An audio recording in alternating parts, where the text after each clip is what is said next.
Good afternoon everybody and welcome to the stream.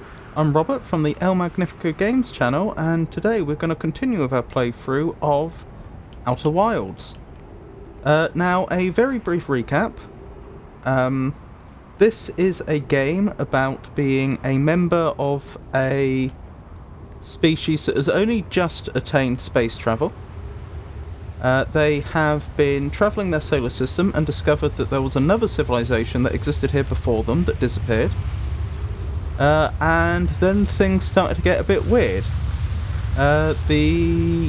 Our character is the youngest, or the most junior I should say, of all the astronauts. I suppose strictly speaking we don't know if any of the other astronauts are younger, but we're the most junior. And before our first ever flight, we had an incident where an artifact from this previous civilization, the Nomai, turned around and looked straight at us, which was a bit weird. And then not long after that, the sun went supernova, and then we woke up again, and it was the beginning of the day again. And long story short, we're in a time loop, we're trying to figure out what happened. And yeah, that's basically the concept of the game. As for where we are right now, we know that the Nomai, this is one of their bodies as it happens, We know that the Nomai were trying to reach something called the Eye of the Universe, and we managed to find one of their crashed ships called the Vessel, which seems to be capable of warp travel, or at least it was, when the warp core was intact. And so the best idea I have for what to do next is to try and find a replacement warp core. And the only other warp core we know about in this solar system is in the so-called Ash Twin project. And I suspect, though I don't know, that this pad here probably takes you there, because they have these warp pads which can basically teleport you around.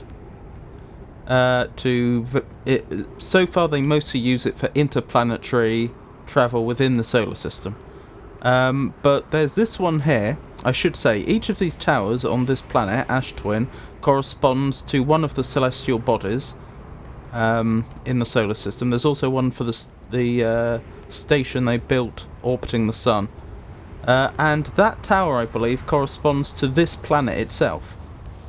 So why would they have a pad for transporting you to the planet you're already on? That's what makes me think this was probably originally intended to take you into the Ash Twin project, but it's now no longer functioning.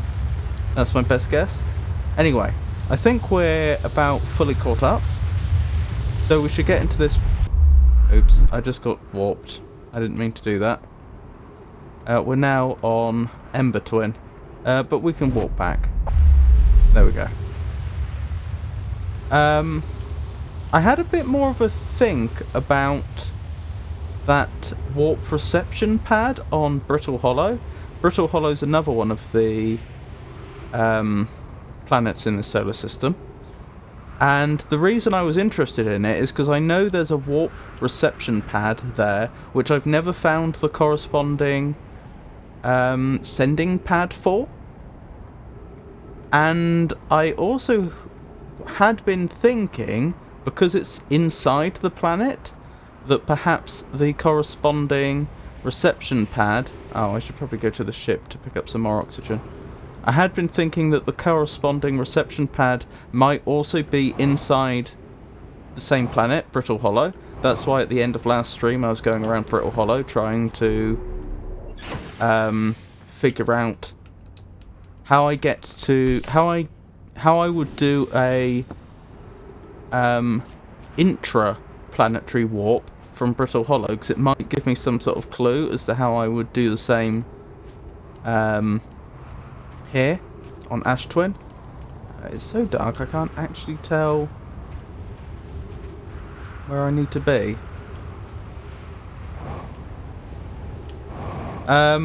Anyway, the thing that occurred to me is that the only reception pad we know of on the surface of Brittle Hollow, we already know where the corresponding sender pad is. It's on the Whitehole station, which is a completely different location. And so what occurred to me is that it's always possible that the pad I'm looking for, you get to from here, from Ash Twin. And if that's the case, it would be nice to rule that out, or if either confirm or rule it out. Just going through my notes if you're wondering what all that noise is, because I did write down... Right, this one goes to Timber Hearth. I have little diagrams that show me where the different designs, how the different designs of towers correspond to which of the planets. Oh dear, I didn't actually mean to do that. I just flew straight through there. There we go. No, there we go. I think this is the one for Brittle Hollow. So what I want to do is I just want to test this. I want to know, where do I turn up if I try to go to Brittle Hollow from this tower? Because depending upon where I end up, it may or may not tell me something useful. Okay, so this is the place I was trying to find a way to get to before, at the end of last stream, which means that, contrary to my my guesswork at the end of last stream, this isn't some sort of special warp pad that will transport you from one part of the planet to another. So that means it's going to be no help when it comes to figuring out how to get into the Ash Twin project. Oh well. So yeah, I guess I just have to puzzle it out. I mean, the only thing that feels like it's supposed to be a major clue, but I'm not really picking up on what it means, is that there's the Know My Body here.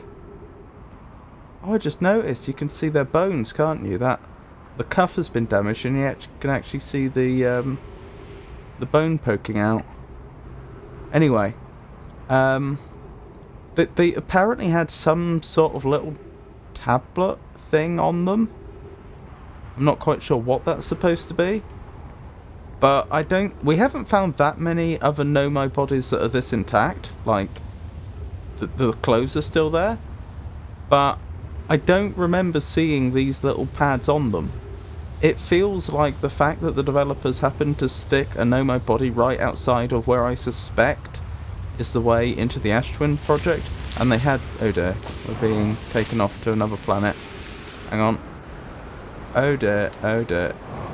Try to get back. I may not be able to. Oh no, we're good. We're good. Well, as far as hurtling through the air can be considered good. Oh no. No! No! Not the sun! Not the sun! Let me down! No, not here! Oh. Well, there we go. We're a bit stuck.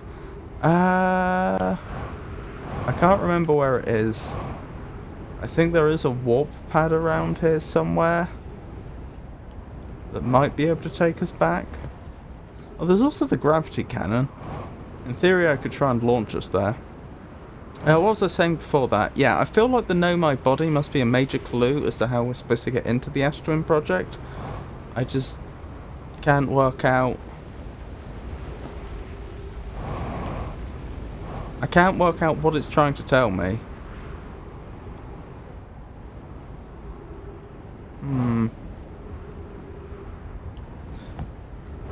This may be a bit of a slow one until I have a bit of a breakthrough.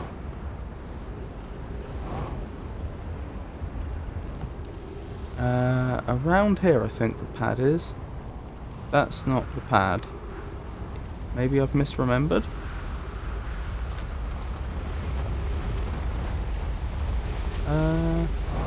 I could always reset.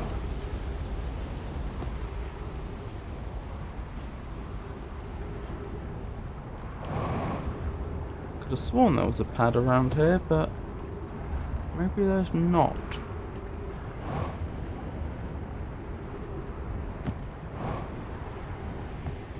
No. Okay, we'll reset then.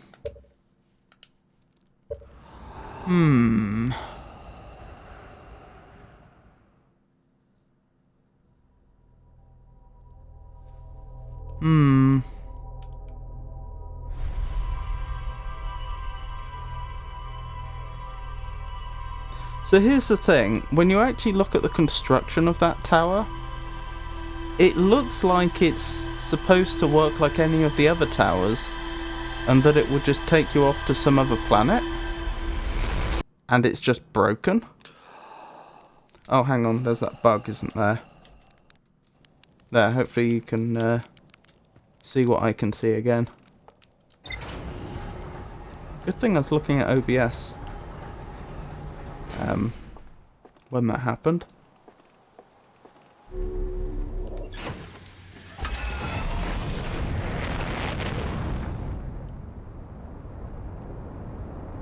What was I thinking? Yeah, it looks like it should work like any of the others, but it's just broken. But it just doesn't quite figure because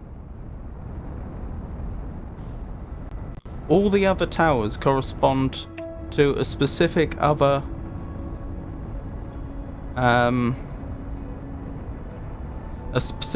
celestial body, And they're the tower that takes you to that particular celestial body, or station.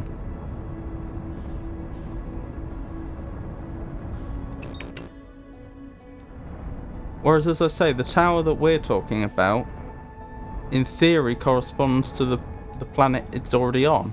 It corresponds to itself.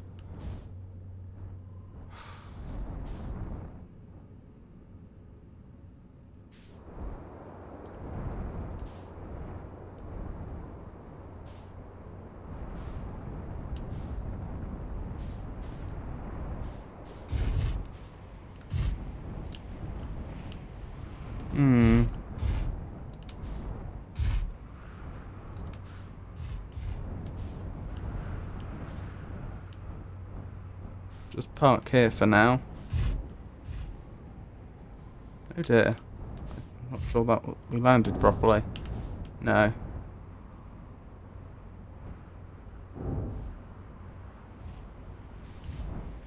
But is it broken? That's the thing. We know that the glass above where the pad is broken, but I mean, is the glass really necessary?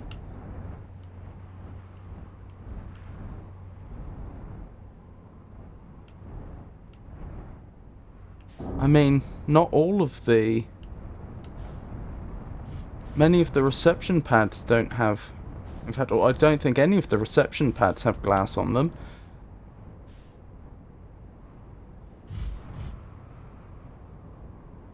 So is it broken, or does it work in some way that we don't fully appreciate?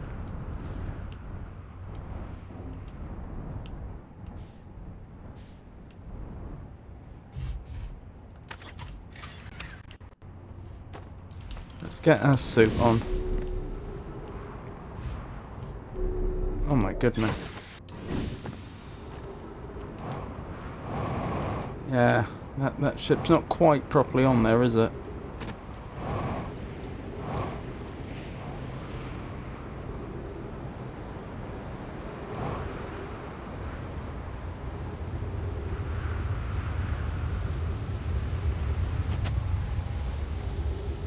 I will not hear much of what you're saying because I'm going around in public. That's fine. It's, I understand.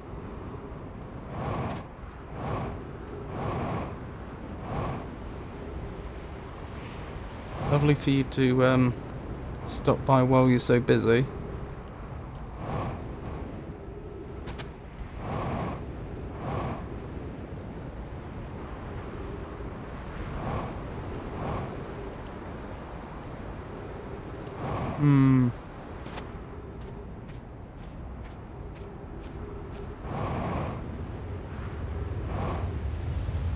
Just waiting for the towers to be uncovered. There is another way I could have sped this up considerably by sleeping at a campfire. It's just, since I don't know exactly what I'm going to do, even when the towers are revealed, there's no rush.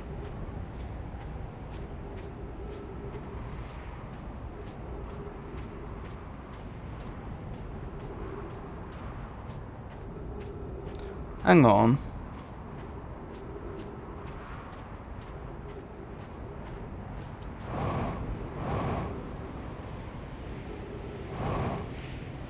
There we go. I just had a thought.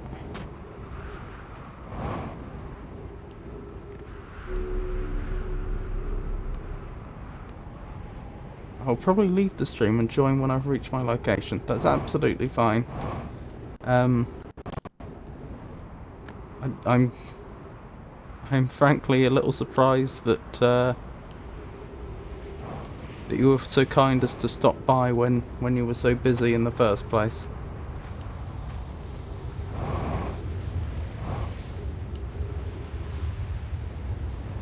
So I'll speak to you later then.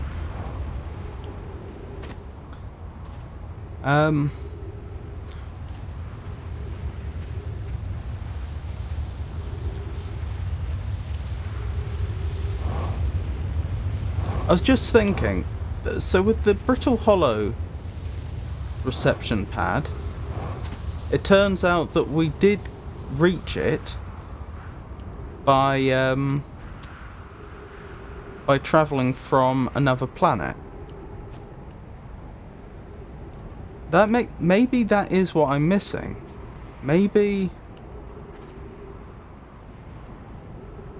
this particular tower is a bit of a red herring. Maybe there is another teleporter out there that would take me to another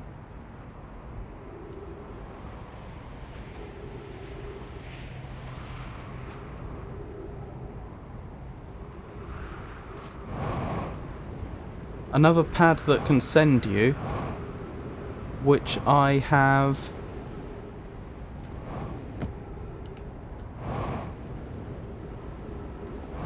not located yet. The sun station's actually quite a likely candidate, now I think about it. Oh, too late. I won't be able to get through there. Not without resetting. Because, I mean, most of the other planets I've scoured pretty thoroughly.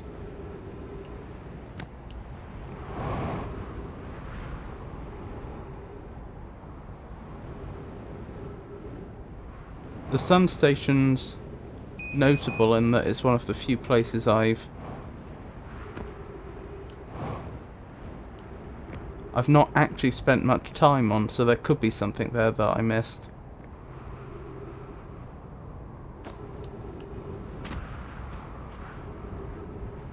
Then again, it still raises the question, what is the point of this area? I may have to go back to the ship to get more oxygen and fuel in a second. I mean, it does seem to be a sender, not a...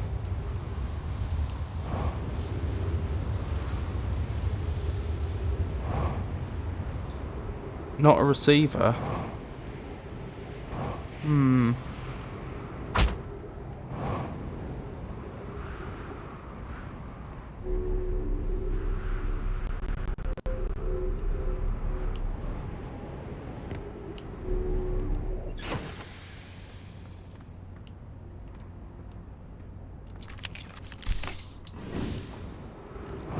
Oh dear.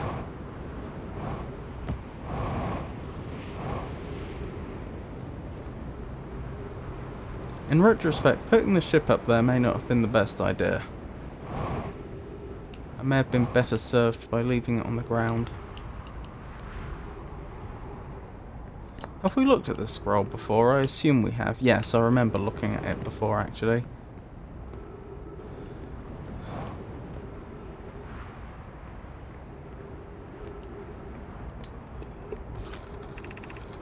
Friends visiting the Hanging City, we are planning the Ash Twin project at the High Energy Lab on Ember Twin's equator. I became lost on Ember Twin, my gratitude that Rami found me, but the High Energy Lab is a building with the large solar panels. I'm surprised I didn't see it. I imagine our otherwise immensely clever Connoy would lose his head if it weren't anatomically impossible. So, we are planning the Ash Twin project at the High Energy Lab. Okay, may I suggest, if there was any location in the game where there would be a clue as to how to get into the Ash Twin project, it would be at the High Energy, it would be at the High Energy Lab. So, I guess I'll attempt to enter the High Energy Lab again. If I can remember the way.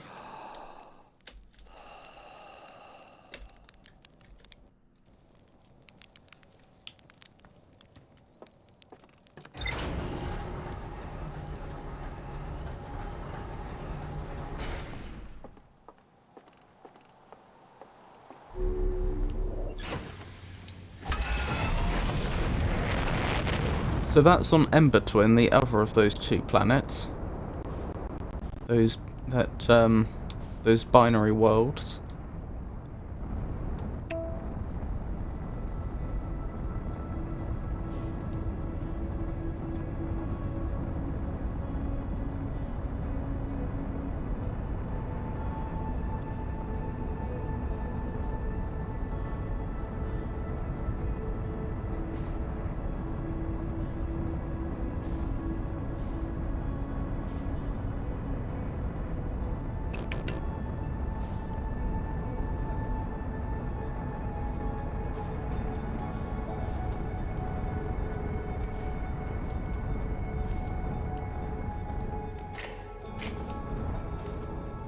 Oh dear. Nope, nope, I made it. Right, if I recall correctly, there is a way in to the... We need to go through the Hanging City. There is a way in via the escape pod. That's the way I usually go. But I seem to remember there was actually a faster way in. If you went to the gravity cannon. I don't recall where the gravity cannon is, mind you. Oh, is that it? Is that it I spy? No. Yeah, oh. It wasn't it, but it took me in the right direction anyway. Right, I believe there's like a hidden cave entrance. Somewhere very close to here. Perhaps we'll just park and have a look around on foot. Seems like that might be a good idea. Oops. There we go.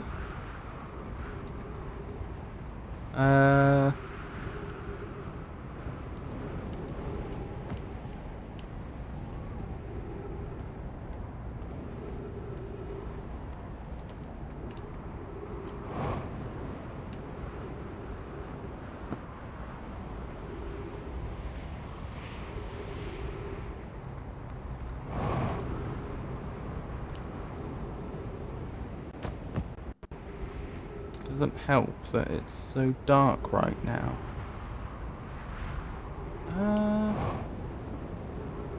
Trouble is, I could be right that it's near the gravity cannon and still not be able to find it.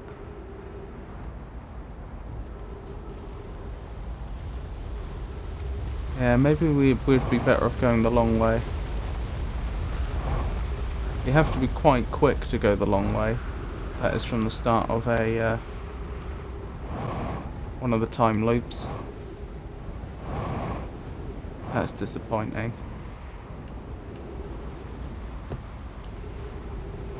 I thought I could find it, but doesn't look like I can. Okay, never mind. We'll reset and we'll go the long way.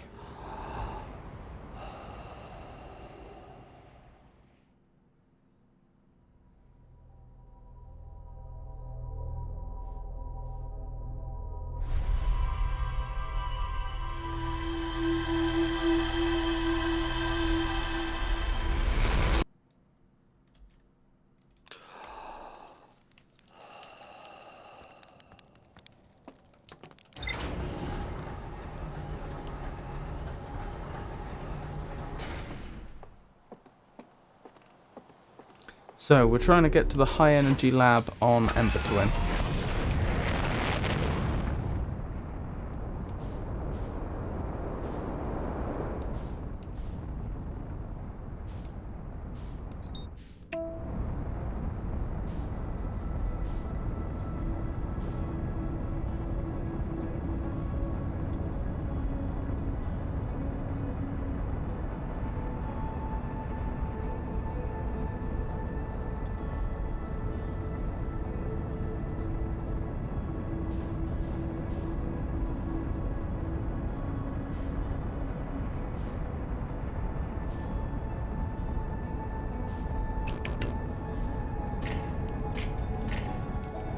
Ah. Oh no. Whoops. Who put that planet there?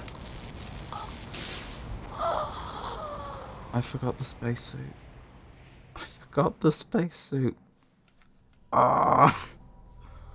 Oh well.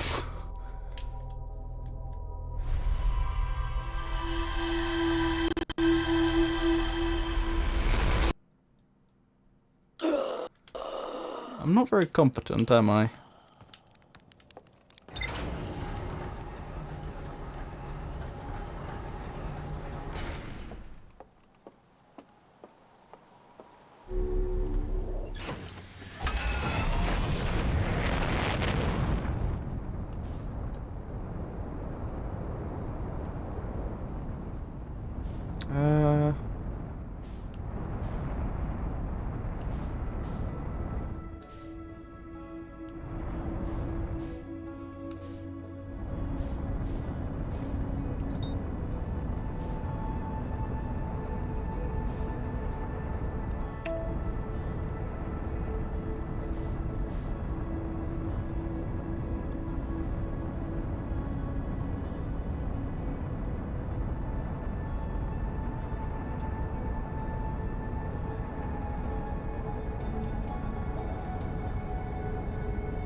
Right, so what am I looking for? I'm looking for the escape pod, which, oh dear.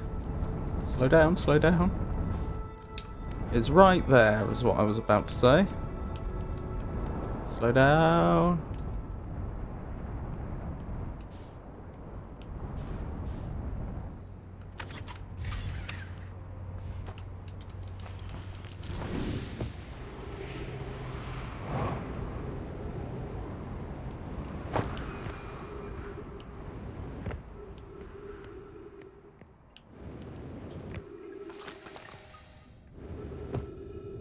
Alright, so we'll just have to follow the cave network.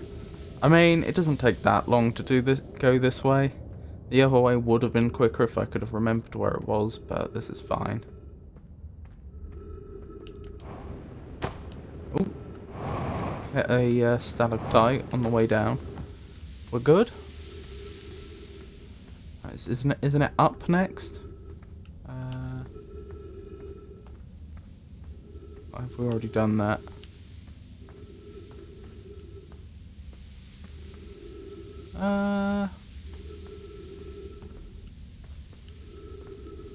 This looks wrong. Have I gone the wrong way?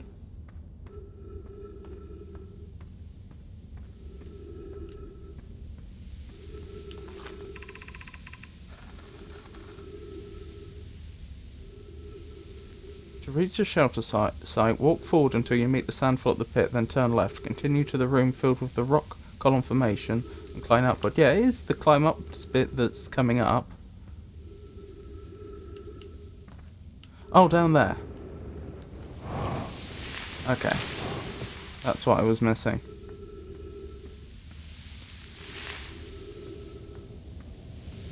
Is the hope. That's what I was missing. Somehow I get the feeling I have gone the wrong way. I'm pretty certain I've gone the wrong way.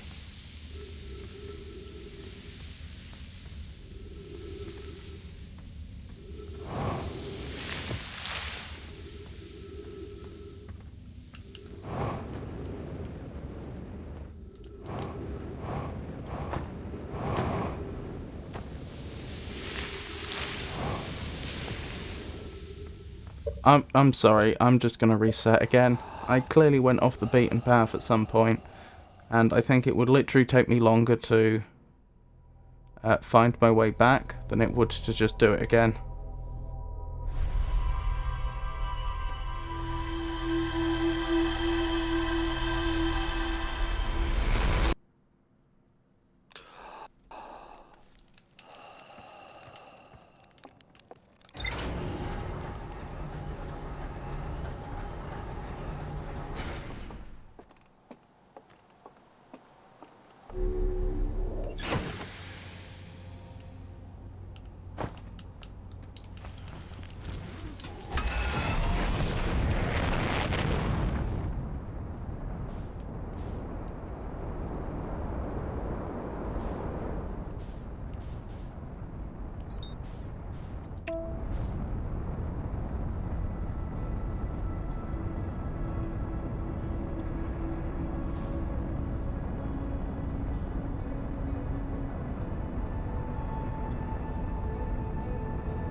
Right, I see where I'm trying to land. Whether I can do it or not is a different matter. Ah! Not so much a landing as a crashing, but we're here. Oh, I've already got the spacesuit on. Okay. That should be easy enough to repair.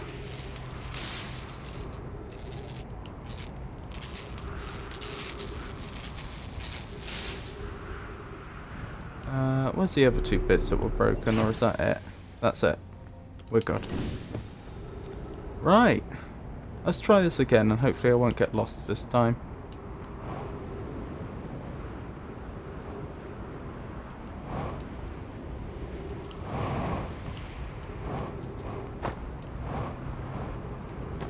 Alright, down we go.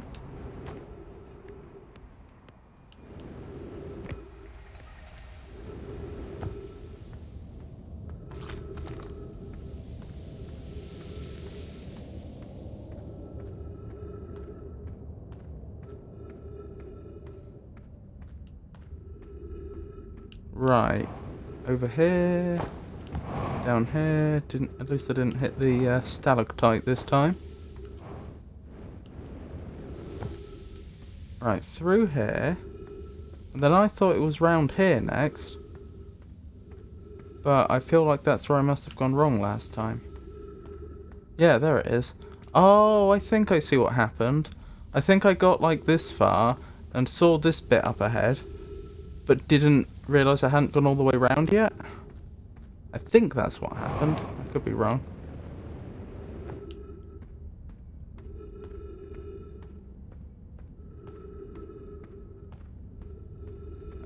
Then from here, it's over here. And through here, carefully. Because we don't want our spacesuit punctured by cacti. Up here.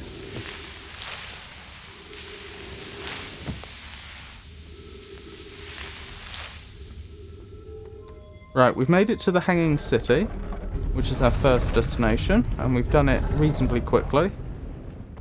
Right, next we need the High Energy Lab Trailhead, which I think is this one. But I'll double check. Yes, High Energy Lab Trailhead.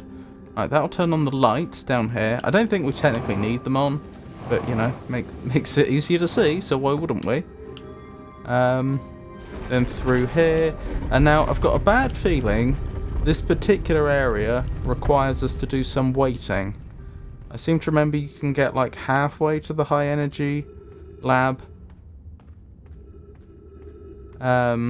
straight away, but then you reach a bit which is only passable once the sand has risen to a certain degree. Yeah, I think that's here. Because you know it says cacti up there, and this, if you try and fly through the sand, it will push you down.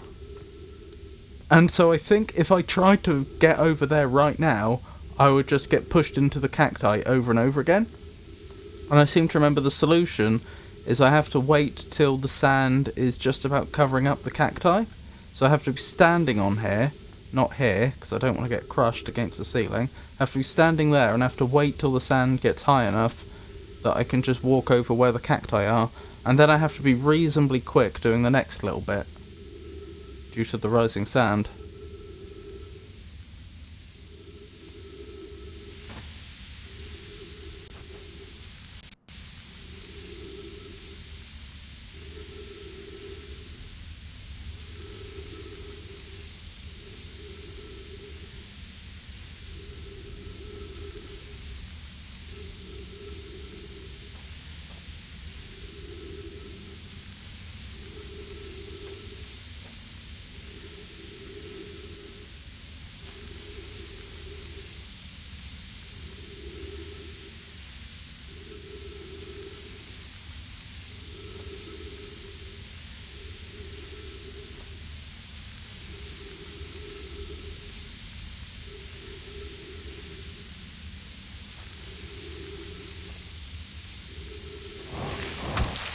Oops.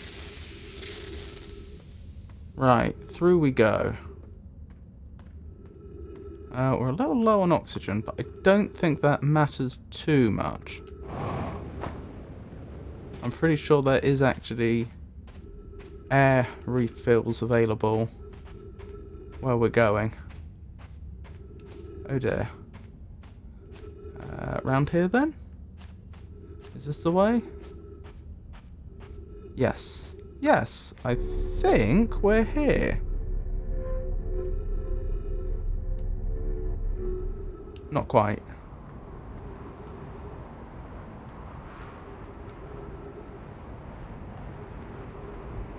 Through here then? Is this the way?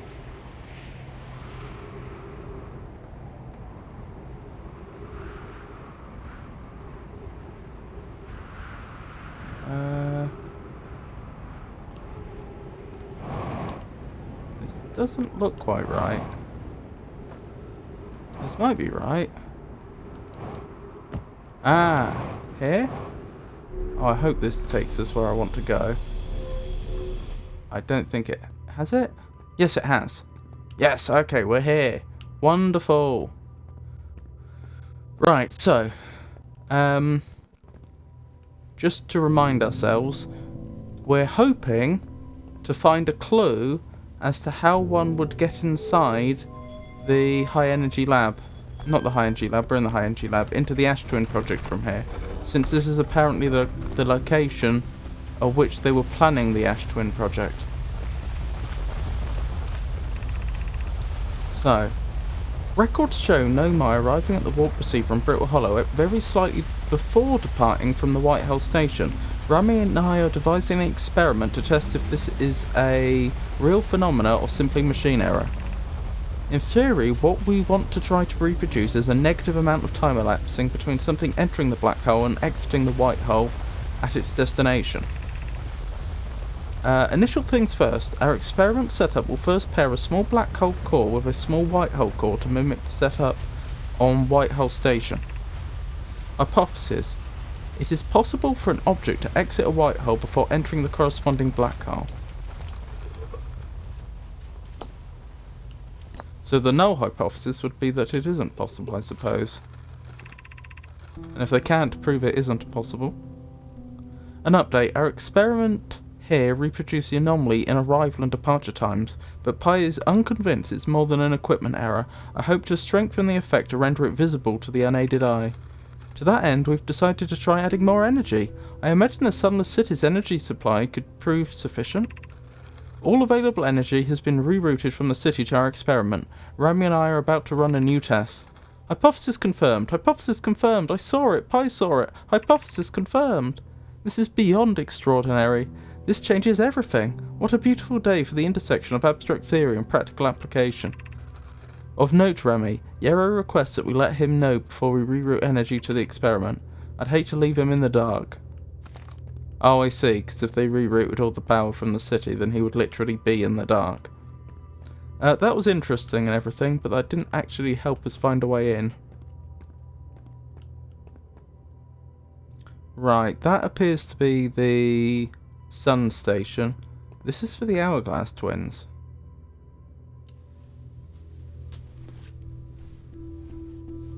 That, I think, is the one that will take us to Ember Twin.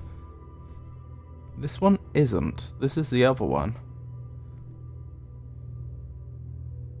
What am I supposed to conclude about that? That there's a slight opening there.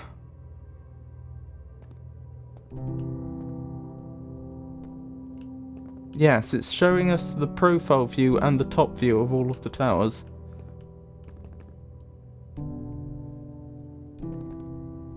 Oh, another scroll. And another one. The Southern Observatory is asking if creating a 22-minute interval is possible. That is to have something arrive 22 minutes before it actually is sent through the warp. That's very specific. Oh, because they were building the probe launcher. We've learned the negative interval of the negative interval of time between departure and arrival can be increased by adding more energy to the warp core. Problematically, the energy required to extend the interval period increases at an exponential rate.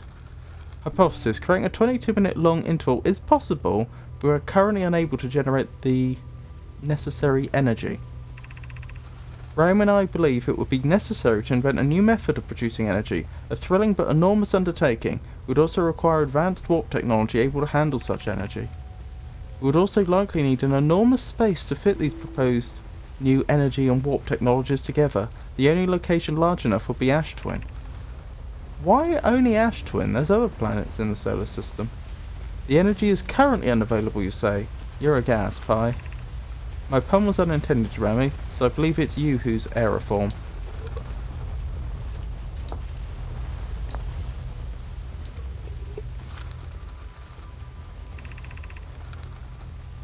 Oh, because energy and currently. The Ash Twin project will be one of our biggest undertakings, metaphorically and physically. To build it, we need a way to travel quickly between Ash Twin and each location that holds crucial project materials. What if we use warp towers like the one we have on the White House station to connect Ash Twin directly to each critical location? Of note, each tower in Ash Twin will warp to a different planet. My gratitude to those who noted my imprecise language. Yes, the sun is not a planet. I believe this has been sufficiently clarified. Kindly stop reminding me. We can design each tower to visually reflect its warped destination. The Giant's Deep Tower, for instance, could resemble a cyclone, and we could model the Timberhalf Towers after a geyser mountain. Poke, Root and I begin work on this immediately in the Black Hole Forge. This will keep us busy. Unfortunately, I don't think that's really helped. It's interesting the way the top of it's supposed to... It's interesting what how they planned the top of that tower to look. We did establish one thing though when we went to Brittle Hollow. We established that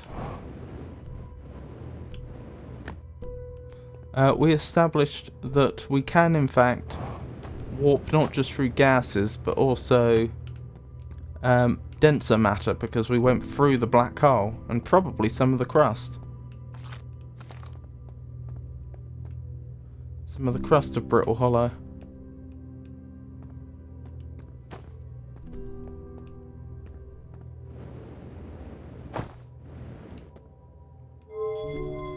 Hello.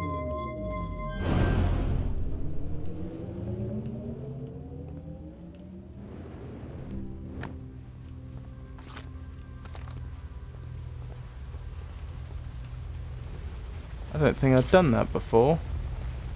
It's possible I had. I'm really not sure I had though. Let me double check. If I know I've played with the black holes and white holes before.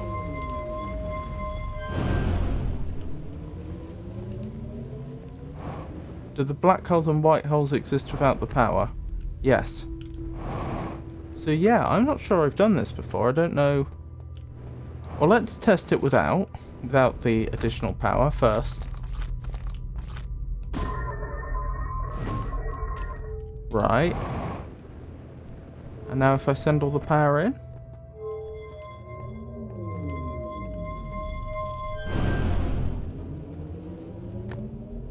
Which is, I assume, what that's doing.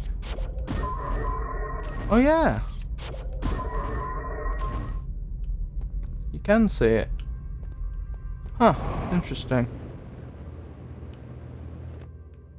Still doesn't help me get into Ash Twin though.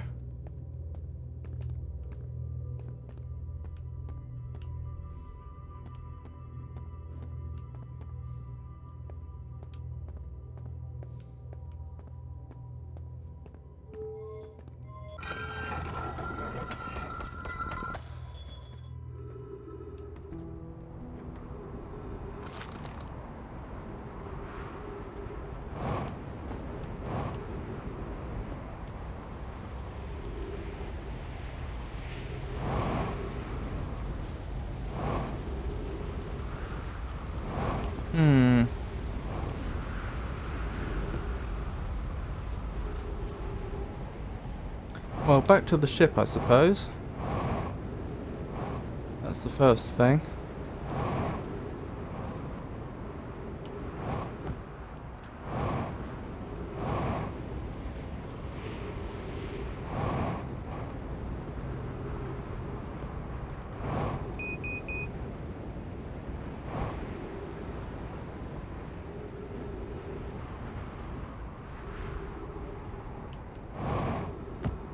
Excellent.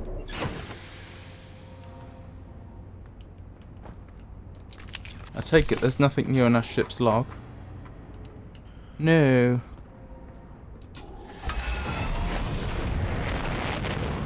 I guess I could read through the ship's log again. There may be something I missed. There's a lot of it though.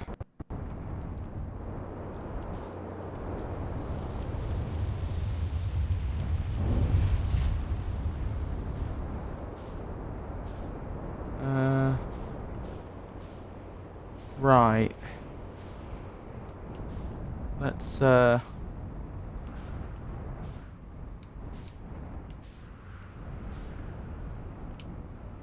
Land again. Right, and have a look through the log.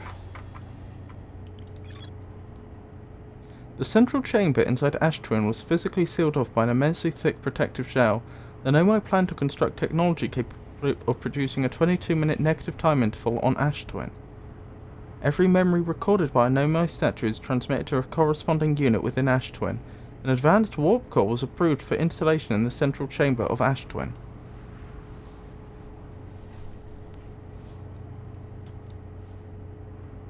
I mean, the only thing that really tells me is I know they're using black holes and white holes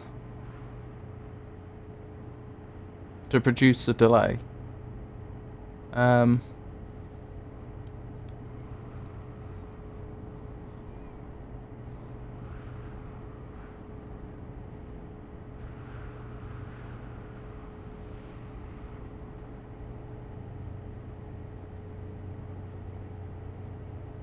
I mean, what do we know? We know stuff gets transmitted. We know information gets transmitted to the Ash Twin project, partly by the statues, and partly by the probe launcher. Specifically, I think the control module, if I recall correctly. I mean, that implies there's a receiver. The receiver, wherever it is probably on the surface of Ash Twin, I would guess.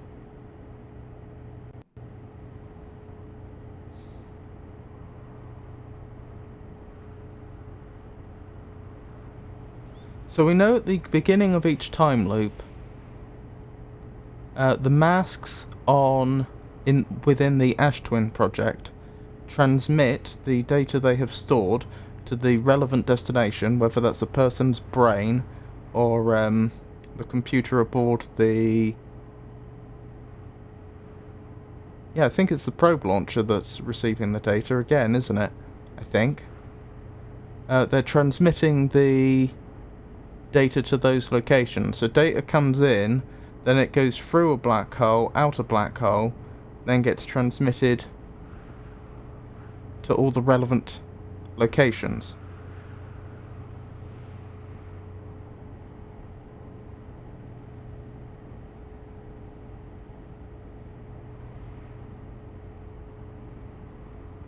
That's not a lot of help, unfortunately, because we know the statues, for example, all exist on different planets.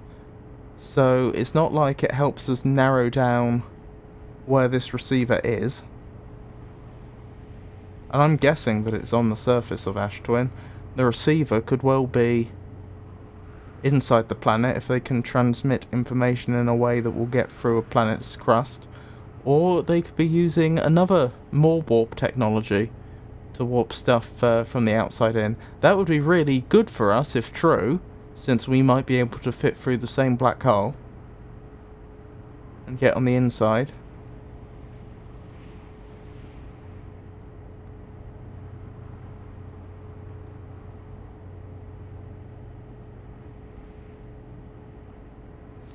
Alright. Let's just have a quick look around Ash Twin again. Is there anything here I've not had much success with? So I don't really know what this is. I assume it's a solar collector, but why? Why have a massive solar collector here? Presumably this isn't providing the energy to the Ash Twin project, because we know the Ash Twin project uses a warp core. But other than the towers, those two, what I think are solar collectors, are the only things that are actually here.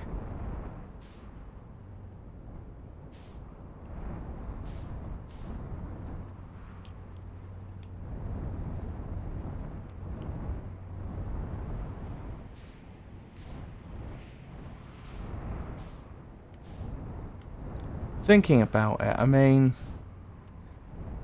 how sure are we that these are just set dressing? Is it possible there is some way we can interact with these usefully that I just haven't figured out yet?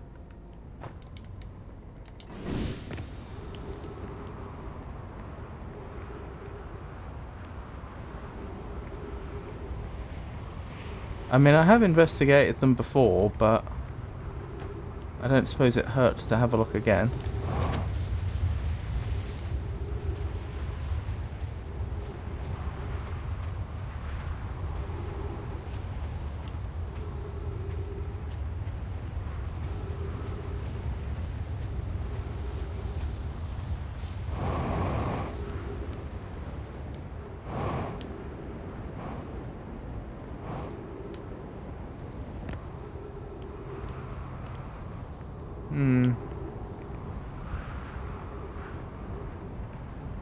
Where's the...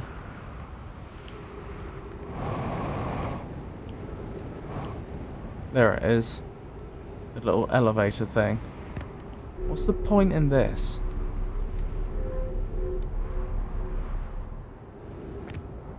Hang on.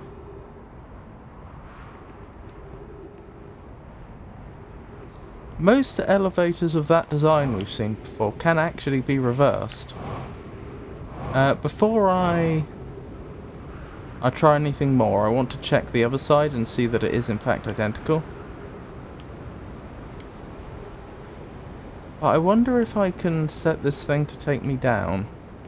Then again, how far down would it take me?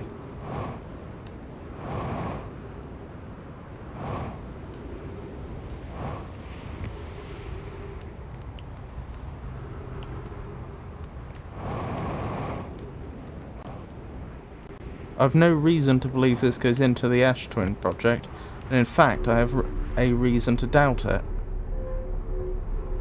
The fact that we know they built this big protective hull around the Ash Twin project. There was no mention that there was a hole in the hull. Oh dear.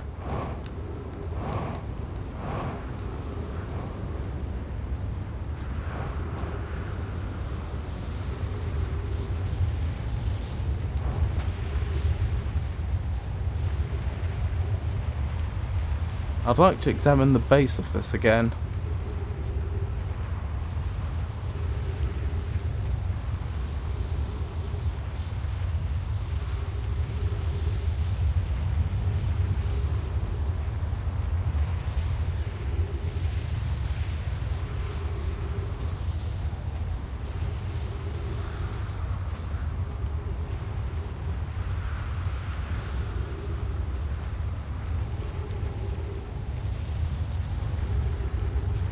I mean, the other one of these we saw, which was on Ember Twin, we were able to reroute the power. We rerouted it to their experiment.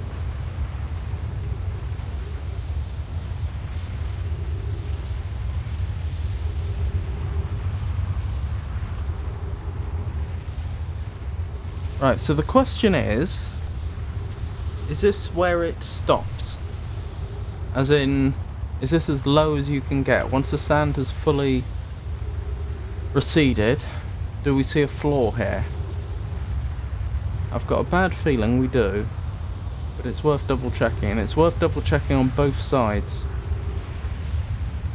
Probably also worth checking the inside carefully as we ride the elevator beams up.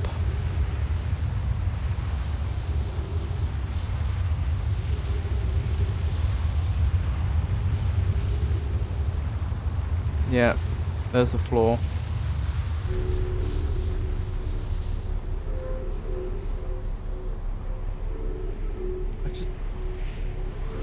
I just can't help but think these are more than just set dressing.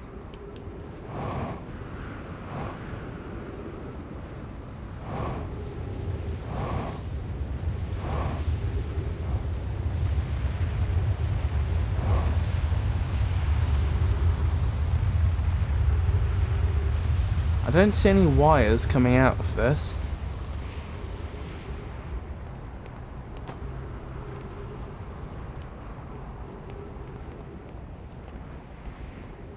Perhaps these do take power deeper into the Ash Twin project.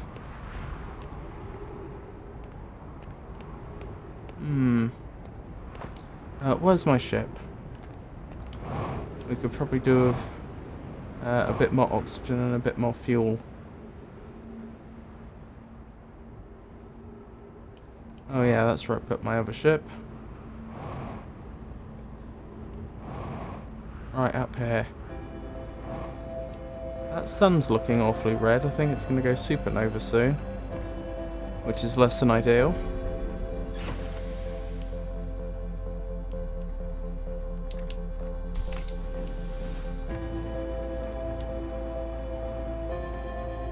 Right, as before, let's check the base carefully.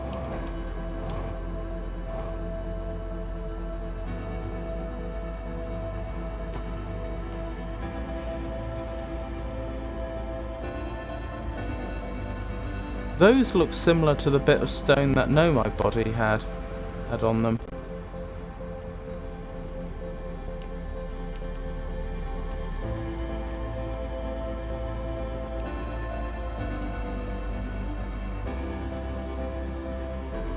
Maybe that's what I'm missing. Maybe that little stone tablet or piece of brick or whatever it was that the Nomai had on them. Maybe it wasn't something that could be used. Maybe it's associated with a location.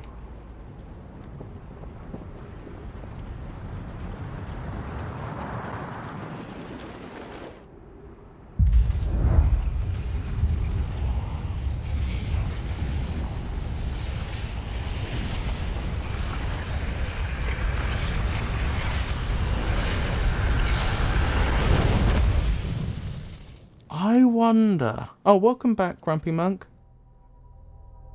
I have not found the Ash Twin project yet. That is correct.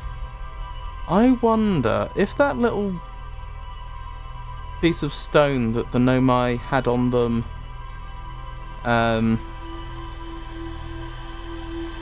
was from a building.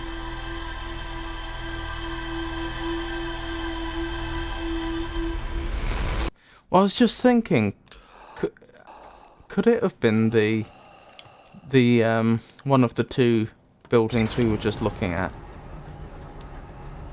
Could it be that there's some sort of pattern to the tiles, and if we can figure out what the pattern is, we can figure out that if we go through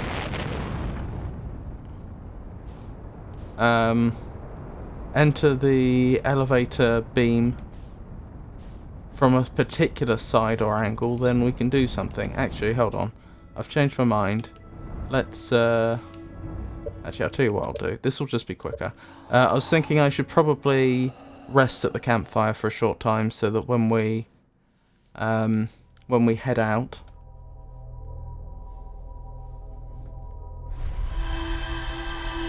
it's slightly later in the day.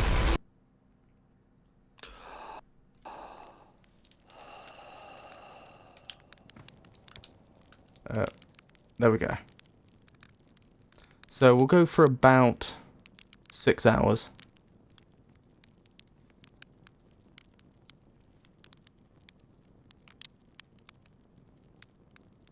I'll tell you what I should have done before now. I should have sketched that that tile.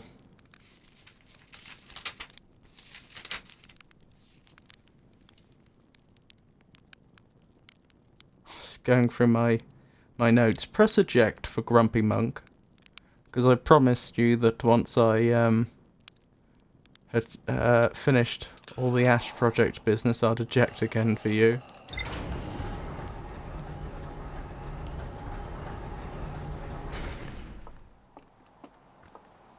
Right, let's go back and we'll sketch that little tile.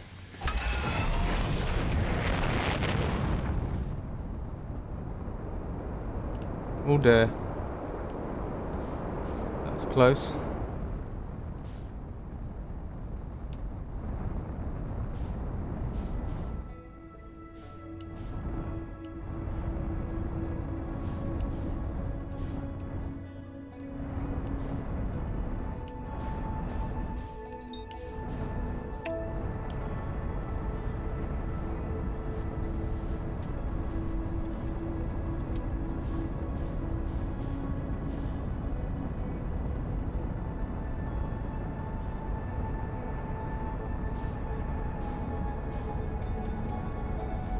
I'm going to the wrong planet, aren't I?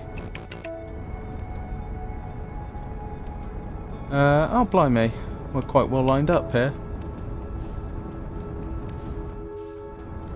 Let me try and make a landing close to one of the poles so that our spaceship doesn't get carried off. That has happened a few times before. Excellent. That was actually quite a good landing. Not many of my landings are quite that smooth. Right, which way from here? Technically it wouldn't matter because I just need to go to the equator. So I'll just pick a direction. I feel like I should have found what I was looking for before now.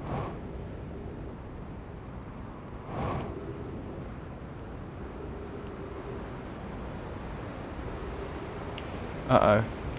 Uh-oh. Uh-oh. No, we're good. We're good.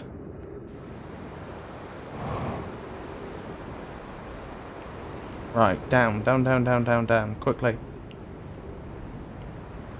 Oh, phew. We made it. That looks very much like it could be one of the stones from... one of the tiles from that, from the big solar collectors at the North and South Pole.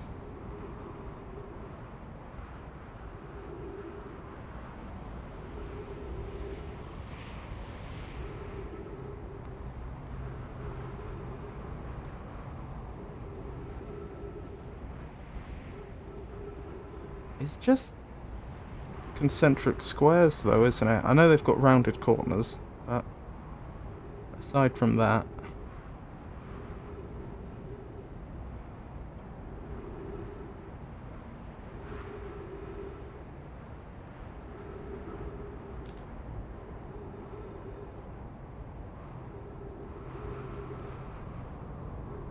Right, I've got a sketch of it now.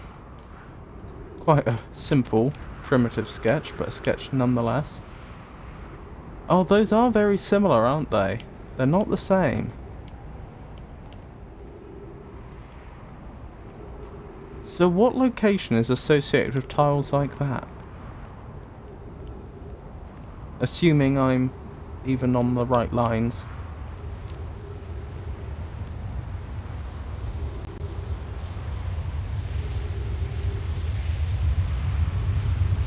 Wait for this to pass.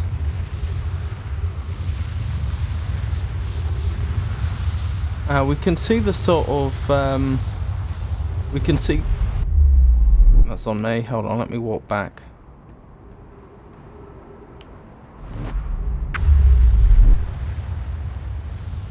We can see the same roof design we saw in the high energy lab. And it's the same here as well. Which is what we predicted, but good to know. Isn't there an area sort of missing, like there?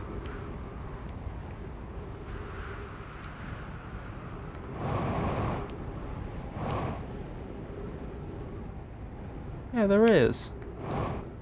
There's like... Ooh. I should have realised that was going to happen. There's a bit missing over there. Ow. Walk backwards into a cactus.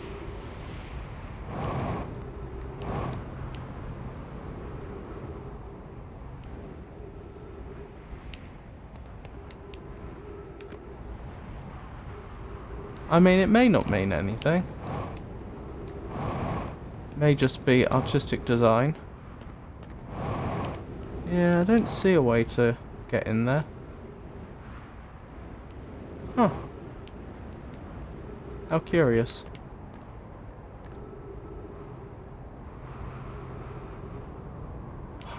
By the way, I think it says in your notes you need to use the eject button for Grumpy Monk.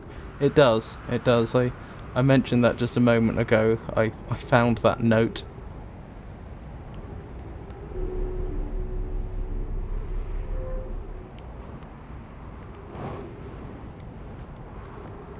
But if I recall correctly, I may not recall correctly. If I recall correctly, I said that I'd do that after I've sorted out the whole Ash Twin project business.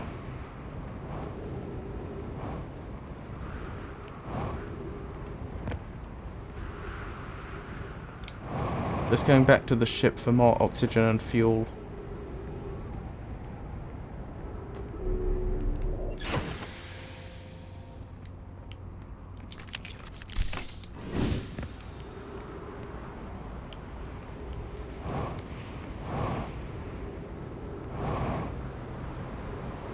Out of curiosity, do any of the other towers have tiles like the ones we just saw?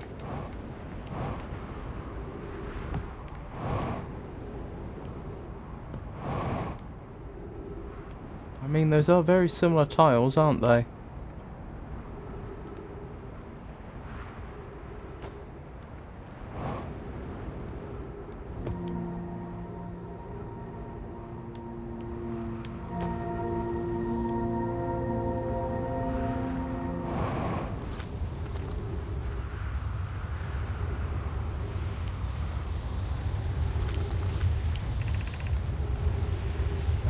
Here's our first delivery. Yarrow, 1 warp core, fresh from the Black Hole Forge. Root is installing this core's sibling on Brittle Hollow as I write this.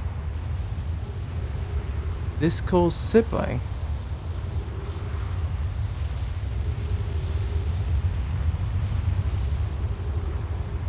There's another warp core. I wish I could wait here for you to arrive, but the forge and my unfinished work there is calling.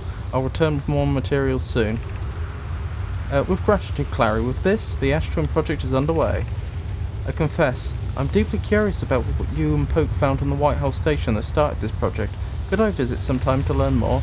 I recommend you do. The White House station is a model for the towers being built for the Ash Twin project, so a visit to the station would be doubly useful. I suppose more precisely, I would like to visit the White House station with you, Clary. Yarrow, stop using the scroll wall to flirt with my sister. In romantic matters, her density rivals the neutron stars, and go meet her on the White House station. I'd be happy to explain our findings.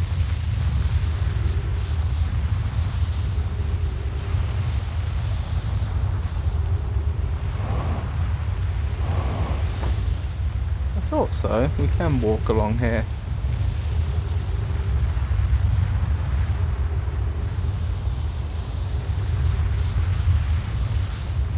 I don't know that there's any reason to do so.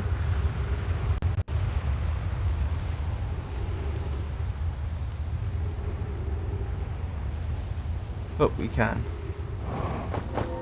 So there's another warp core. There's a slim possibility then that I don't even have to get into the Ash Twin project and that I could just take a warp core from Brittle Hollow. The only thing that bothers me is I feel like I searched Brittle Hollow pretty thoroughly and never found a warp core. And if there were a warp core on Brittle Hollow, what's it doing there? What are they doing on Brittle Hollow that needs so much power? Hello? Do you see what I see? That goes a long way down. Why does that go down so far? Oh, I see. That's just so that when all the sand's gone, you can get from the bottom up the top easily. We haven't discovered anything particularly notable.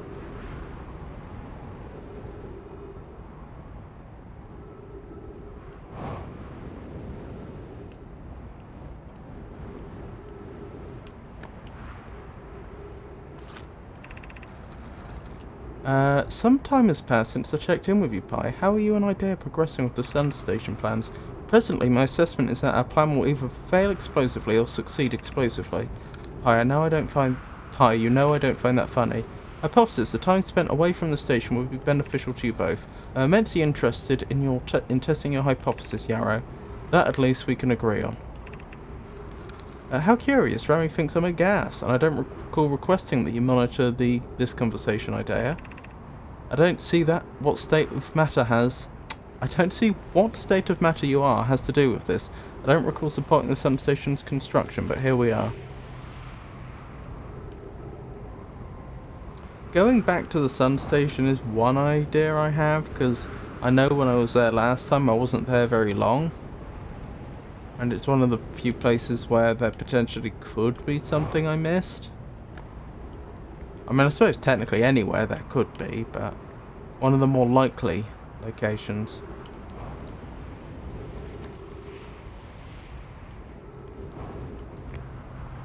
I don't know why this one doesn't work.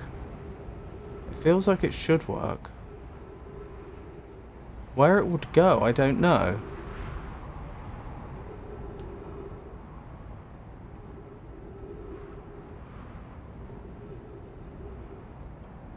You said you were going to do it 10 times before the Ash Twin project, trust me. Well, I don't know about 10 times.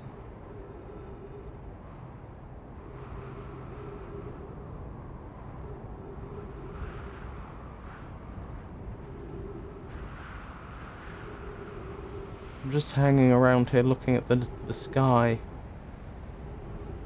Seeing if there's any clue as to how this was supposed to work.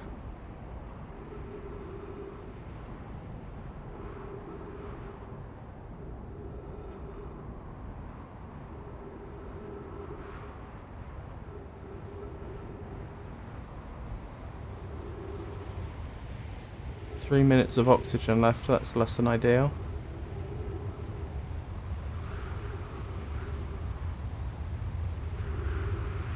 You don't suppose this was supposed to take you to somewhere on Ember Twin? Hang on, I've just had an idea. You know there's that whole period right at the start of a time loop where the sand isn't travelling? Maybe I was wrong to think that that was... I'm on the wrong planet now.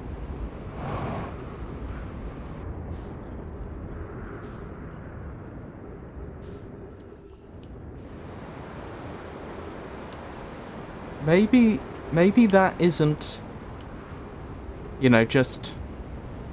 Maybe it isn't just a completely irrelevant detail. Maybe...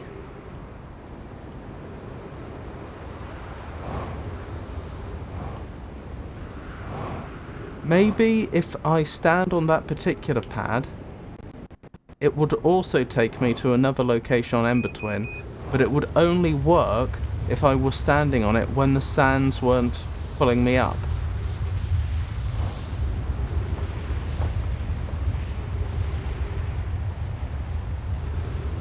How do I get up there?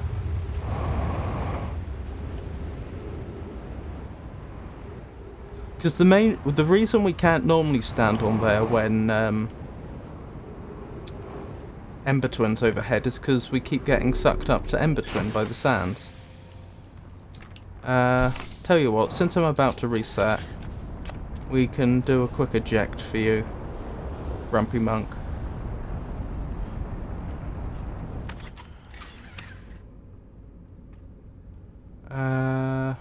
Where is that eject button? There it is. Boom.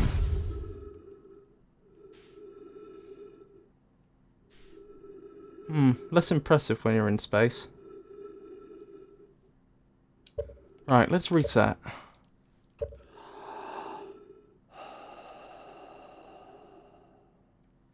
Again, as always, I'm here to help if you need any. I appreciate it. I mean, if I get stuck on this for too long, I definitely will ask for help. I don't want the entire stream to be me just scratching my head.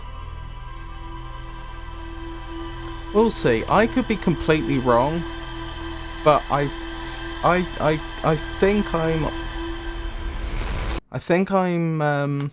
on the right lines here, or at least I think this is going to lead to something. It may not lead to us getting into the Ash Twin project, but you know, it would just make sense, wouldn't it? Like I said before, they've built two separate towers for the Hourglass Twins, even though one of them is on, or even though one of those towers would correspond to Ash Twin, which is the planet that the tower's on, which is odd. So maybe that oddity is is the clue, that they both actually go to Ember Twin, and I just need to be... Oh wait, I couldn't possibly be standing on that tower before the sand has moved, because it would be buried. I'm being a fool. I think you will be able to beat this yourself this stream. Oh. Well, we'll have to see. I did this the wrong way round, didn't I? I don't want to wait till... I don't want to go back to the start. I want to go to the end, don't I? When all the sand has already moved. I assume there's a point after which the sand has stopped moving. So what we'll do is we'll stop by the campfire. Is it Chert's campfire here? I'll check in a moment. We'll stop by the campfire and then we'll let some time pass. Bit of a rough landing, but nothing was damaged.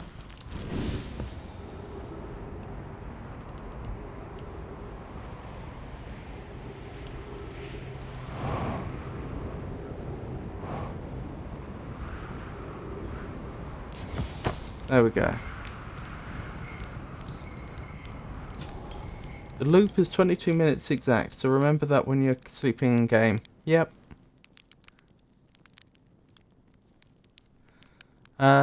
So I guess I want to wait 18 minutes or so.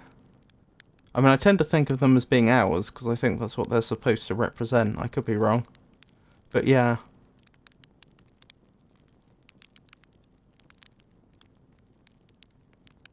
Oh no, maybe not, because they do, yeah, I mean, they did specifically say they wanted a delay of 22 minutes, not 22 hours, so yeah. I guess game time is supposed to be real time. But that means that the Hearthians grew up on a planet that spins on its axis about once every... What's it going to be? 4 minutes or so? Possibly less?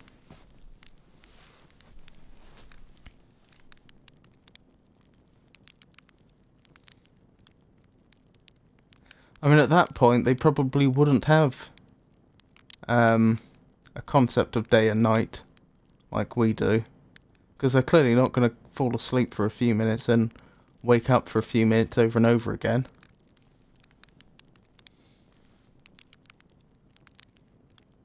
Perhaps that's why we can sleep any time of the day, it seems. Perhaps they just sleep when they need to. Or want to. Right. We'll be stopping the... We'll be waking up in a second. It might be true, but I have no idea.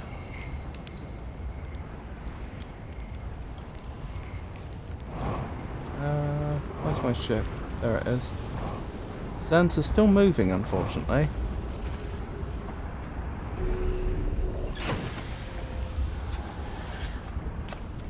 I'd assumed from the start of the game that, oh, sands aren't moving anymore, I don't think. This might be our opportunity. I'd assumed from the start of the game that it was doing what, you know, most other games do, where game time is just real time sped up by a certain amount. But yeah, based on that 22-minute interval, that may well not be the case. Not the cactus, not the cactus.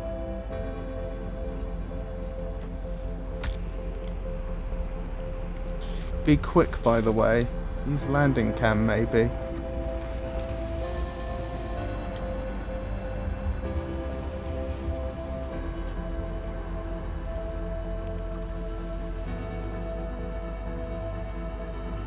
I've never got on very well with the landing cam. I feel like...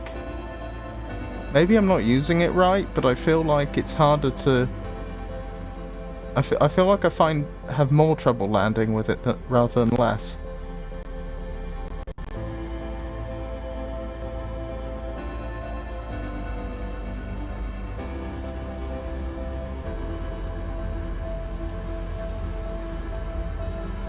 That's weird. Where's the Ember Twin gone? We've done a full rotation without encountering Ember Twin, haven't we?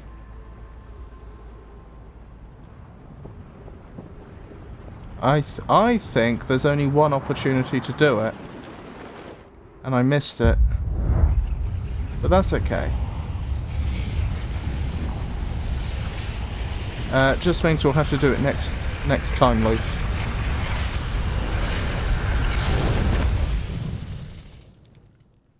I think between the sands having finished transferring from planet to planet and the supernova happening, I think there's only one point in time in which Ember Twin is over Ash Twin at the right point, by the looks of things.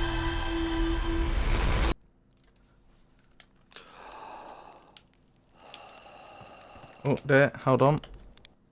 There we go. Wait, I want to sleep at the campfire, don't I? How long? Maybe 17? Yeah, 17 sounds about right.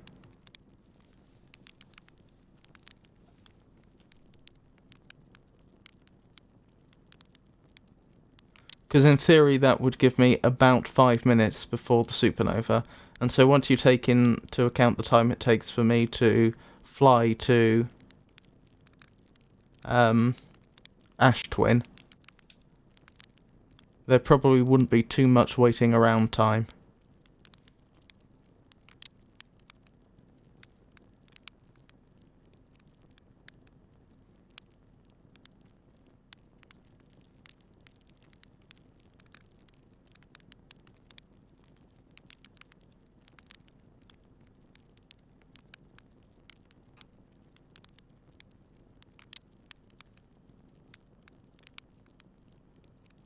By the way, how did the last stream go? Did you make it? Oh, you mean did we survive the war in this war of mine? We're midway through. I only did a 3-hour stream, and it's which is fairly short for me at the moment. And it's a reasonably long game. Like, we're doing okay. Don't know if we will make it or not.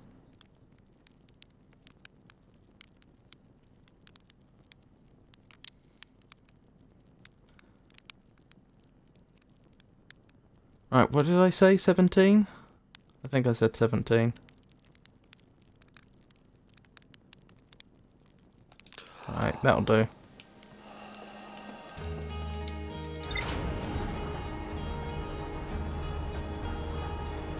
Sun looks almost purple from here, filtered through Half's blue atmosphere. Right, we're off to Ash Twin. Remember, you can wait a bit at Ash Twin too. Yes, I'm aware.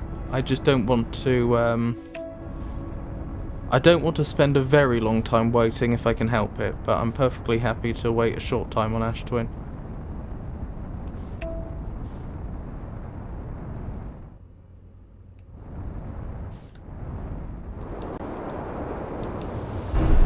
Oh dear. Quite the landing.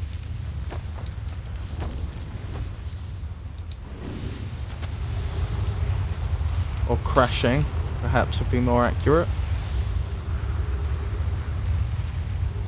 Is anything else broken? No. Right, the sands are still moving, which is good. That's what we like to see. Well, obviously we want it to stop eventually, but it means we haven't missed our opportunity yet.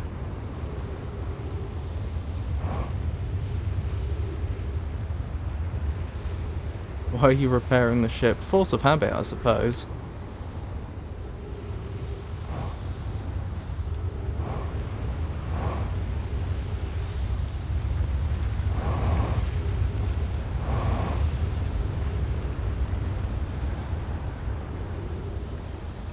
Right, hopefully...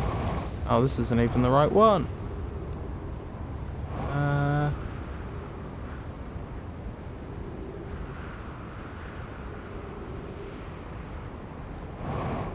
There's the right one.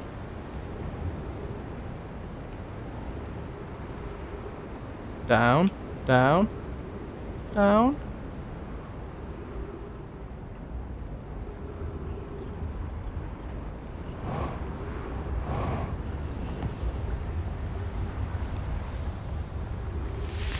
Okay, it's not this one then.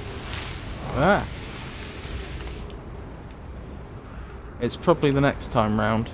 No, no, I don't want to change planets.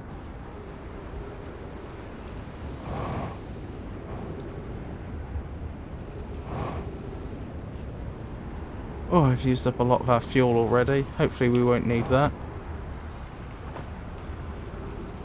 Right, just wait here then. And hope for the best. You're not going to use it this loop, right? Seems unlikely.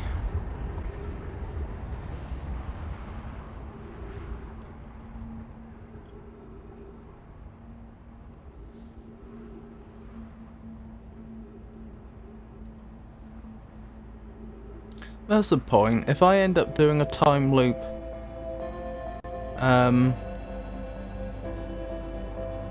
manually by like going through a black hole and coming out a white hole or something, so that to escape the supernova, that's one of the things that I think might happen once I enter the Ash Twin project. I may have to, if they've managed to create a 20-minute delay, I wonder if I'm gonna have to manually transport myself through it in order to ensure I have enough time. If I end up doing that, my spaceship's going to be on Hearth, and there may be another version of me there. Hard to say.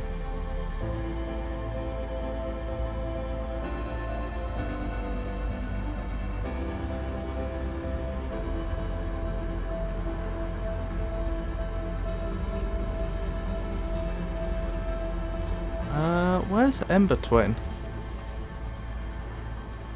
You'd have thought we'd have encountered it by now.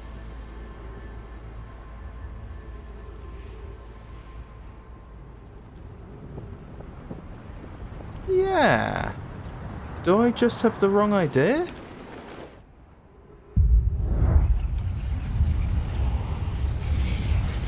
We'll try this once more. Maybe there's a degree of randomness and I just was unlucky.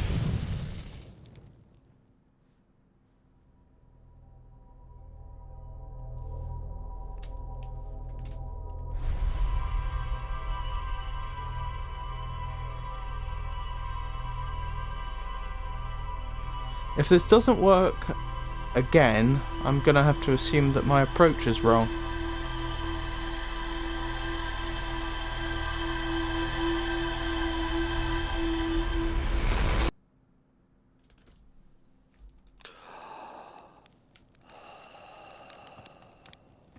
Oh, wait, before I forget.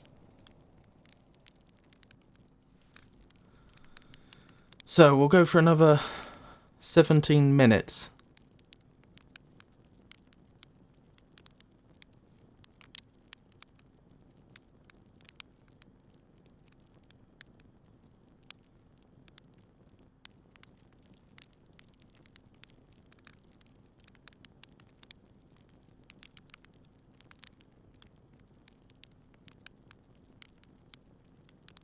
Yeah, that was odd that that didn't work.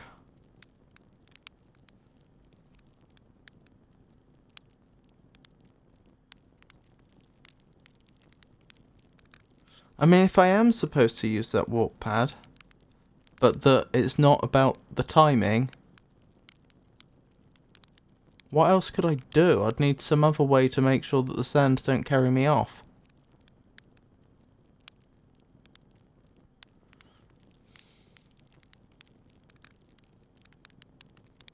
I mean, the glass is broken, and I don't think we have any means to repair it. And I don't think if we put a large object in the way, like our spaceship, that would work. The spaceship would just get carried away too.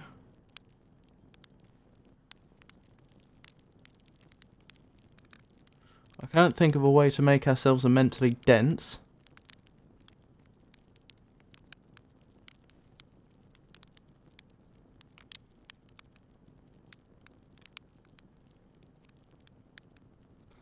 Such that we couldn't be carried. Oh well, give it one more go. It could have just been bad luck.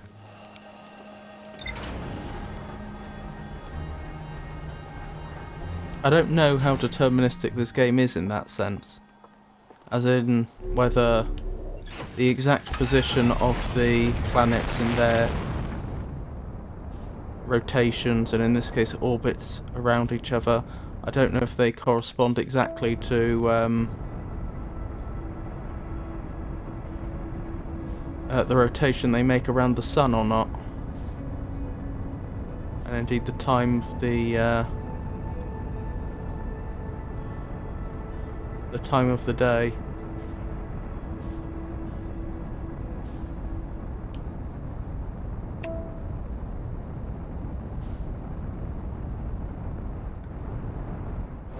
Oh dear. We good? We're good.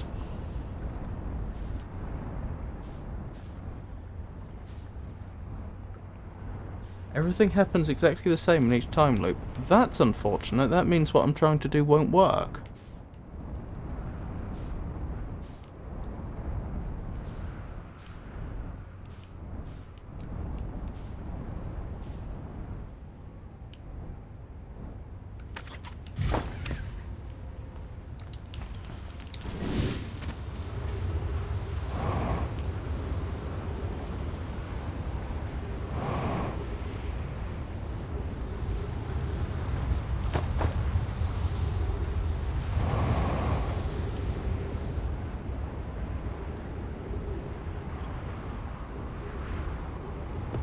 Time loop is just the same thing repeating itself. Nothing can be different. In real life that would... well, time loops aren't possible in real life.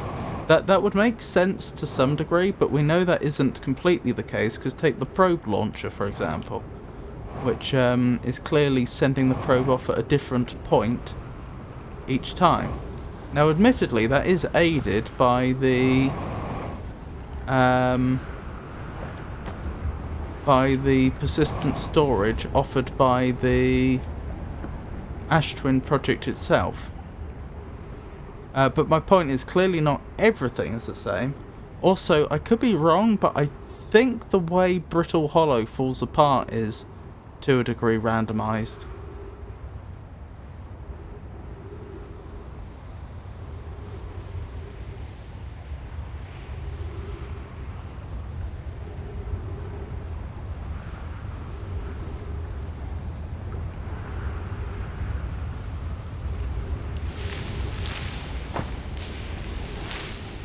No, no, no, no, no, no, no, no, no, no. Put me back, put me back, put me back.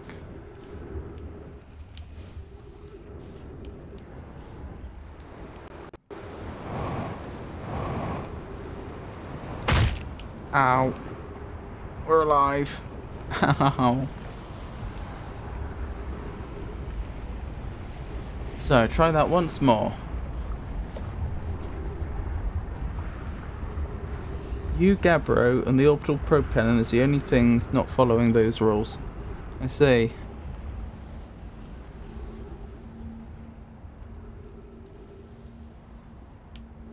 Then my prediction is this won't work. I still want to try it one more time, just to be sure.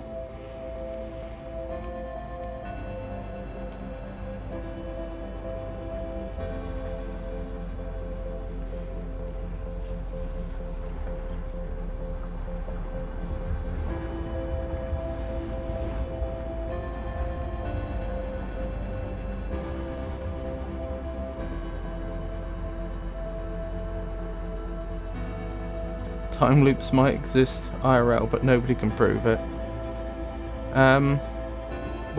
Well, I'm dubious.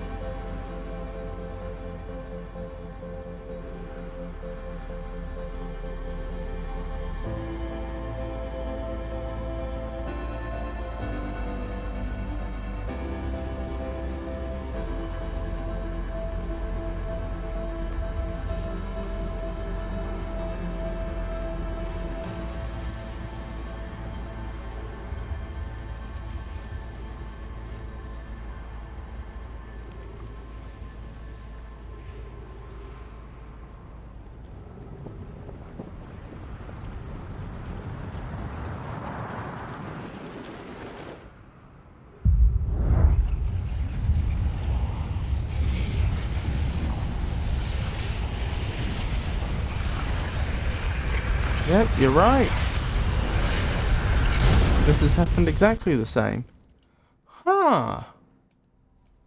Yeah, then this attempt, what I'm attempting to do here will not work.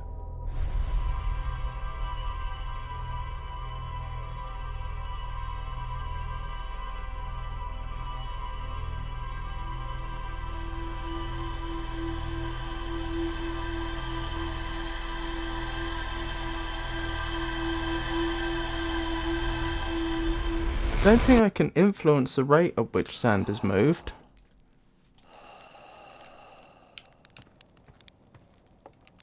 To, for example, ensure that it gets transferred more quickly.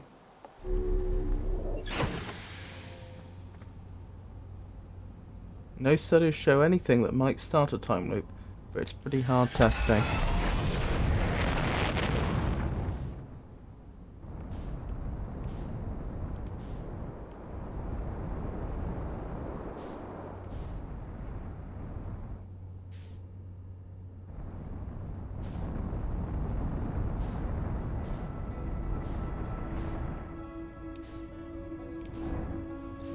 Where are the hourglass twins? There they are.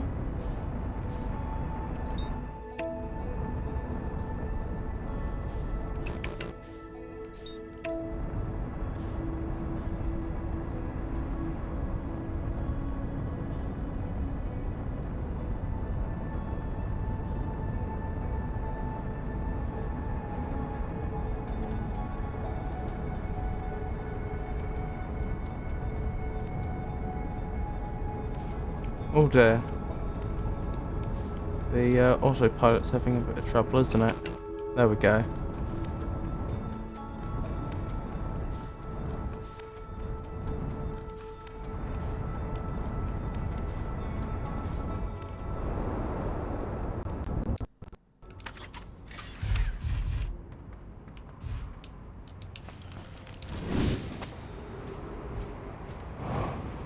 Right, I don't think until the sands start moving there's even any very easy way to tell where the towers are. I mean, it would be possible, but not straightforwards.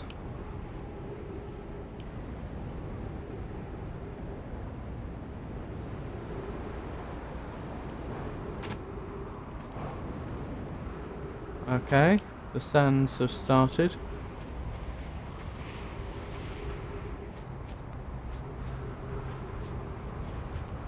I mean, is there a gap in the sands being transferred for some reason? Could that be the key?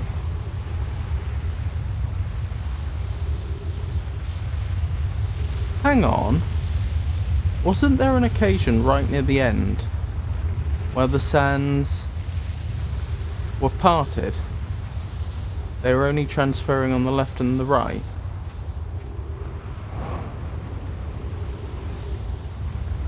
That would suggest we could stand in the center and not get sucked up. So perhaps the key would be jumping on the pad just after the sands have gone past.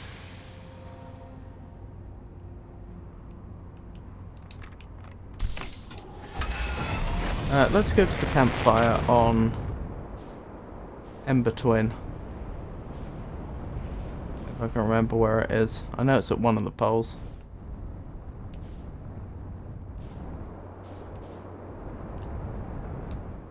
That must be the other pole.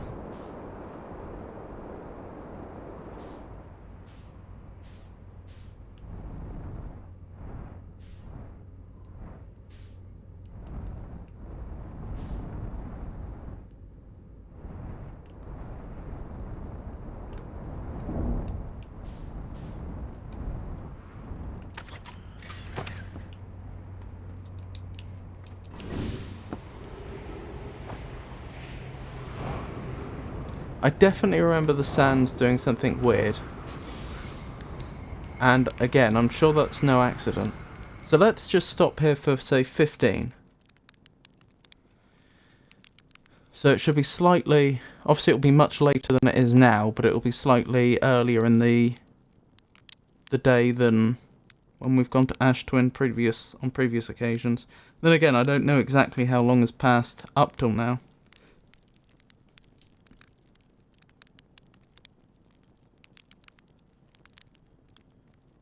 But we didn't do much, did we? We just flew to Ash Twin, I got out, had a look around for a short while, and then got back on. Got back on the ship.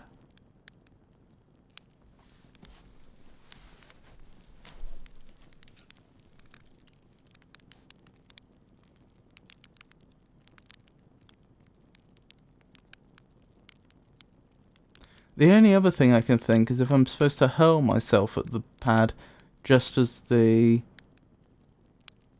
sand passes overhead, but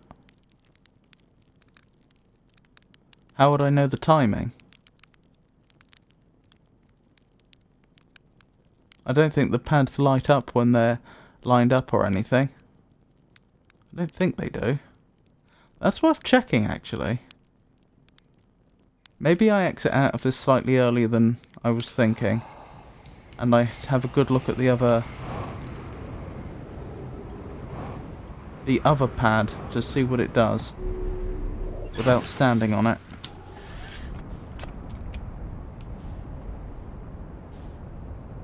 Good. The sand has moved quite a long way, but there's still a fair little bit left, which is what we wanted. I guess I'll land over here. Don't see why not.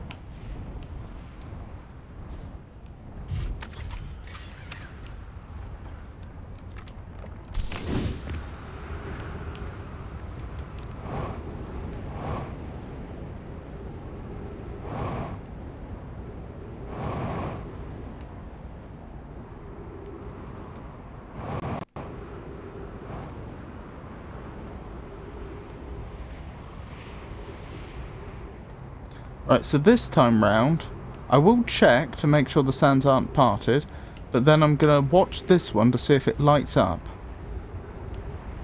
Or does anything of note that indicates that it's ready to transport.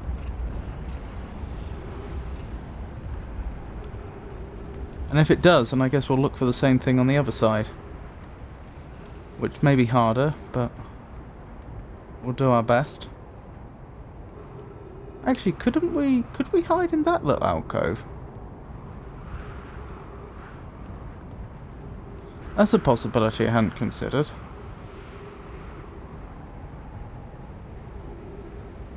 Maybe that's the key.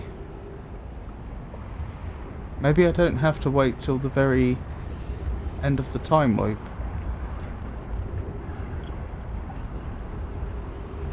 Just waiting for the sands to come by. Here we go.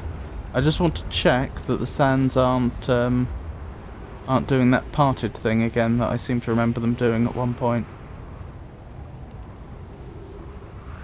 Doesn't look like it.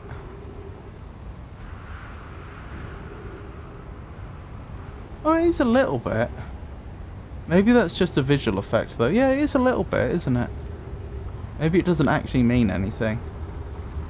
Right, so when the sands come over, meaning that the planet's directly overhead, does this do anything?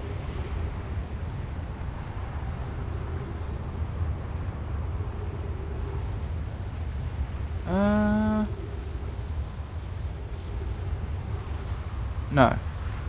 No indicator that it was ready to transport.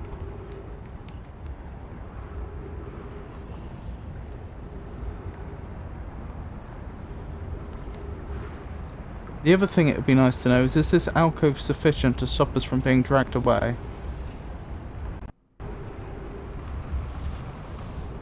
Which means we'll have to wait for the sands to come by again.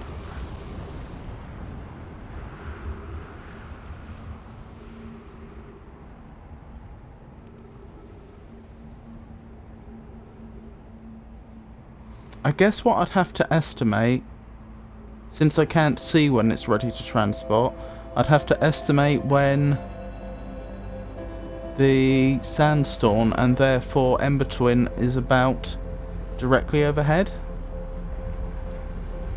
Honestly, the easiest way to do that would probably be to time it.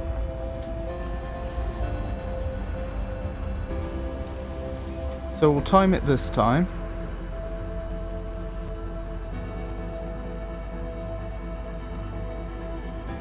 Whenever it comes.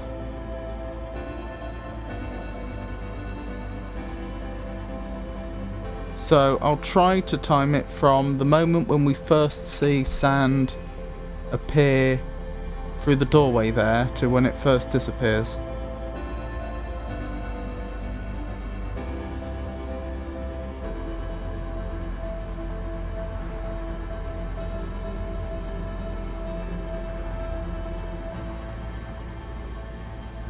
That's assuming we don't get dragged off.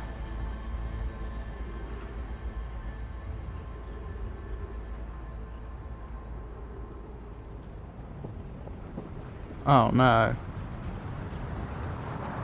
Never mind. That's alright, we'll do it next time, Luke. We've got a plan.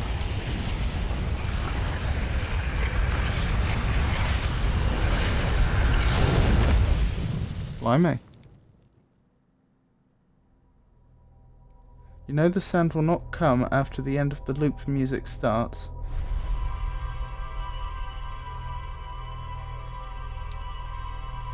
The end of loop music? Oh, right.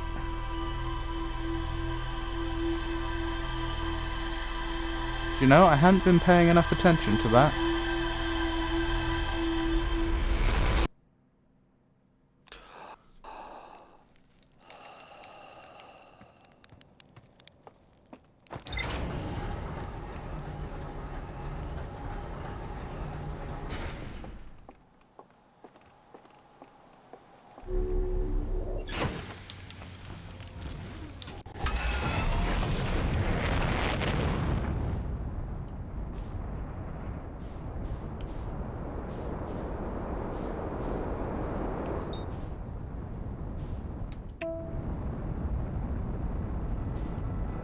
Oh, this is a bit early, isn't it?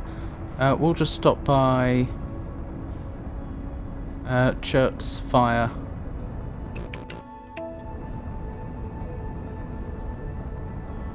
For, I don't know, 6 minutes? That would probably do it. Slightly less actually, because a minute's probably passed already.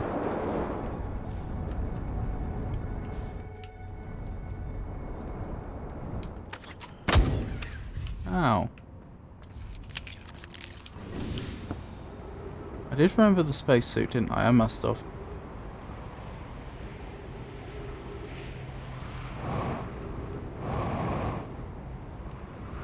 I just had a thought. I wonder if you can leave your spaceship without a spacesuit when you're at a location that has oxygen. Such as the camps. I'm not sure if we ever tested that.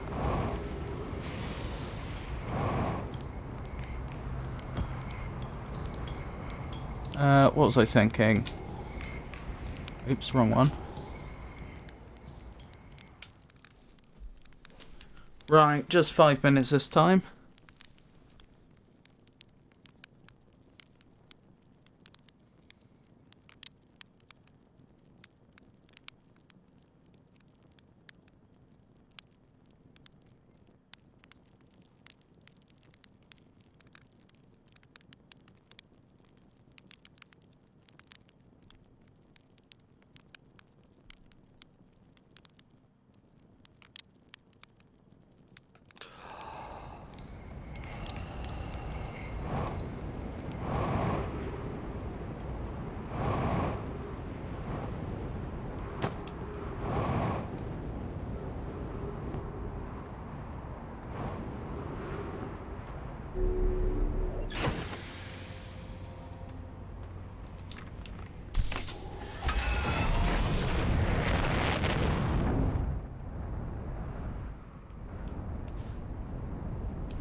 Ah! Crashed into that planet.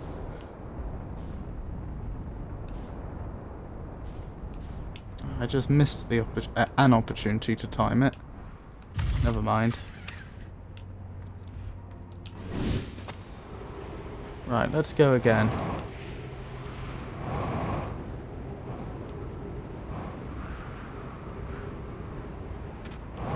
So there's two things we need to establish.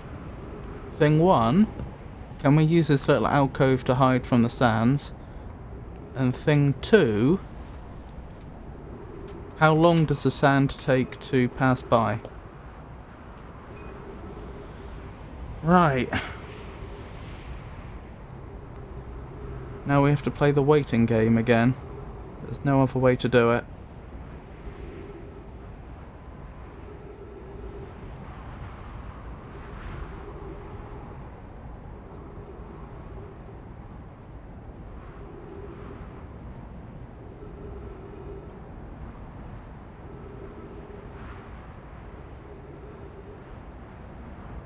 I suppose another question is, can we rush out to the pad quickly enough that the pad activates before we get carried away? That's assuming this alcove will protect us at all.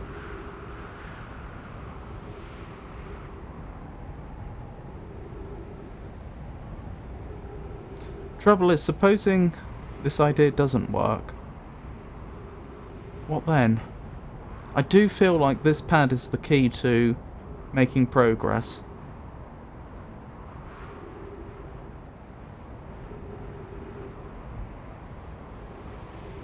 Oh, right, need to get ready to time.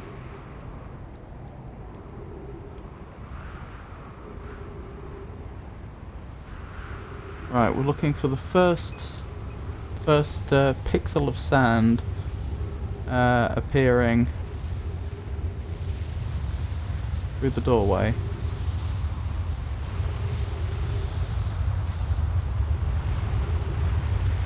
Now, that was I was slightly slow there.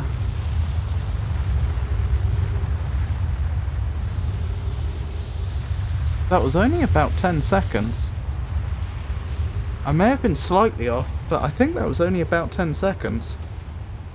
That was surprisingly fast.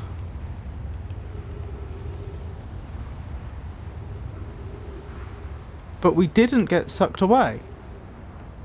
So that suggests this plan of mine does actually have legs. Okay. So then the plan is we wait for the sands to come back again, which takes I don't know how long. A few minutes it feels like. And then, once then 5 seconds after the sands appear, I run out and try and use the pad. In fact, how long does running out take? What's that, about a second? Maybe, yeah, I'd say about a second. So, I don't know, maybe only 4 seconds or so after. We'll see. It's hard to be that precise.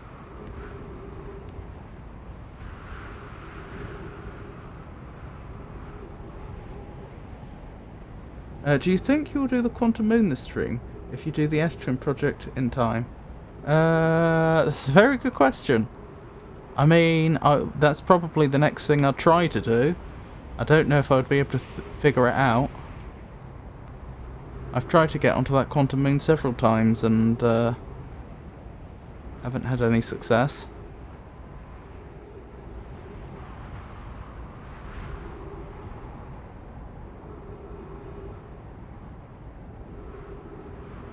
It is an odd one. I've read the notes that say about how the Nomai built a shrine on its North Pole, and you have to check that the shrine's there first before you try and land, and you have to go for the South Pole and all that. But yeah, I've never seen a shrine on there. Not that's visible from space anyway. Alright, get ready.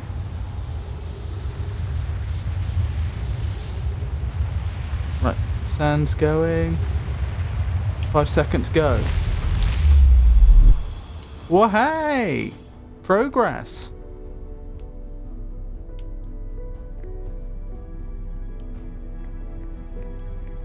Now you need to use the eject button.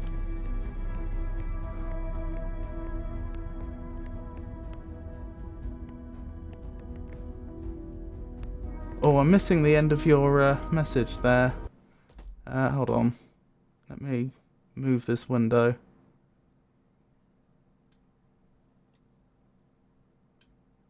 If I can. Oh no. It looks like your message is cut off. It just says congrats to. Right, what have we got here then? 13 minutes, 17 seconds ago received data from previous cycles. Matic receiving data from probe tracking module. Giant Deep memory statue. Timber Hearth memory statue. 9 minutes until end of cycle transmission. We're actually in here. Those are the masks we've seen before.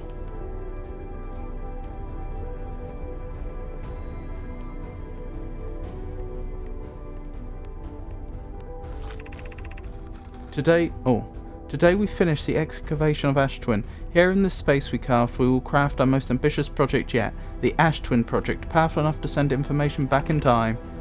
How far we've come since our experiments on the high energy lab, I can still hardly believe Rami's hypothesis was true. We also finished relocating all subterranean plants we met while digging. We'll need to keep our eyes on how significantly we've altered the environment here. Pogue just sent the warp core for the final tower to use from the Black Hole Forge. Now Ash Twin can be connected with Giant's Deep, where Cassava is working with Avans to craft the orbital probe cannon, and where Phlox is sculpting the memory statues. Hypothesis: it was not by accident the core of our warp tower was the last to be forged. Hypothesis: the cores could have been forged faster if Cassava had interrupted my work less frequently to ask for updates. The important point is we are all connected through Ash Twin now, and also that I'm no longer needed for mediating your disagreements.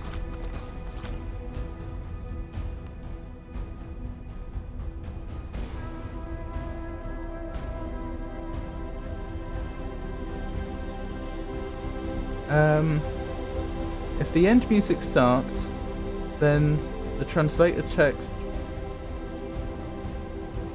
If the end music starts, then translator the text without reading and get the information at your ship log. Oh, I see. Our friends on Giant's Deep tested the orbital probe cannon today. Mallow tells me the cannon is doing well and that Avans advocates for more launch power. If anyone can coax the maximum power from a device, Avans can. But then, if anyone can goad a device into exploding, that too is likely Avans. Perhaps I should check in with the orbital probe cannon crew in the interest of safety. Would it help to remind Avans that Mallow, his love, will be one of the Nomai aboard the cannon? Or is Mallow part of the problem? Phlox and Daz finished the memory statue today, and they are truly remarkable. When the Ash Twin project succeeds, or in the event it fails, the memory statues will activate, allowing us to gather more data before we shut down the project. Pi and Idea have worked hard on the Sun Station, and it at last is complete. If everything goes as planned, this structure will prompt the Sun's explosion, which will in turn supply the power the Ash Twin project requires. Oh, so they did get the Sun Station working, presumably. I'm impressed by their mental fortitude. This was the project's most difficult task in more ways than one. We're nearly ready to activate the Ash Twin project. Here is what will happen. First, the Sun Station will receive the order to fire at the Sun, prompting it to explode. Using the energy from the resulting supernova, the Ash Twin project will send the order for the orbital probe cannon to fire back in time by 22 minutes. Exactly 22 minutes after these orders are received, the Sun Station will again trigger the supernova to send the probe data from the cannon launch back in time. In total, each cycle created by the Ash Twin project will last precisely 22 minutes. We can end this cycle at will. These words are difficult to write. The Sun Station did not work. Suppose we redesign the Sun Station to generate power of that magnitude, a supernova is still our only viable option. This idea is easier expressed than accomplished. You can wait for the Sun to explode on its natural timeline if you prefer, Idea, but you'll need to find some way to halt our aging process. Oh, that's what's going on. So we just our species happens to evolve just as the Sun was going to go supernova and happened to hit space age technology at just the right time. I believe we can still find a way to create a supernova, my friend. Don't lose hope. However, this is the closest we have ever been. The Ash Twin project is theoretically sound. We are only unable to power it. Perhaps there is another way. We are halting our research into creating a supernova for the moment. A comet has newly arrived in the solar system and we're anxious to explore it. It's been a very long time since we last explored somewhere new, so we're excited to welcome this comet. Imagine what knowledge might be gained there. And that was the end of them. So now we know.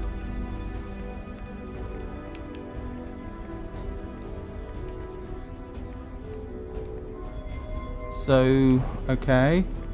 What do these things do? Artificial gravity control. Can I just turn down gravity without turning it off? No. Never mind.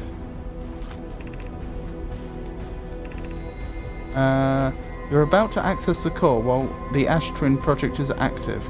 Removing the core will disable the Ash Twin project. I get it. And then we need to go to the ship. So ideally I want to give myself as much time as possible to do this.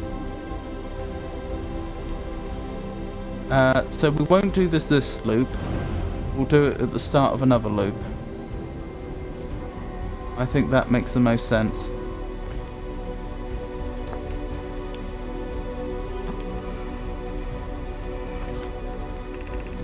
I have good news, Yarrow. The advanced warp core is ready to be installed in the central chamber of Ash Twin. I'm intrigued, love. Everyone here working on the Ash Twin project is excited to see it. Pi is beside herself with joy. No, it isn't. Is everything well at the forge?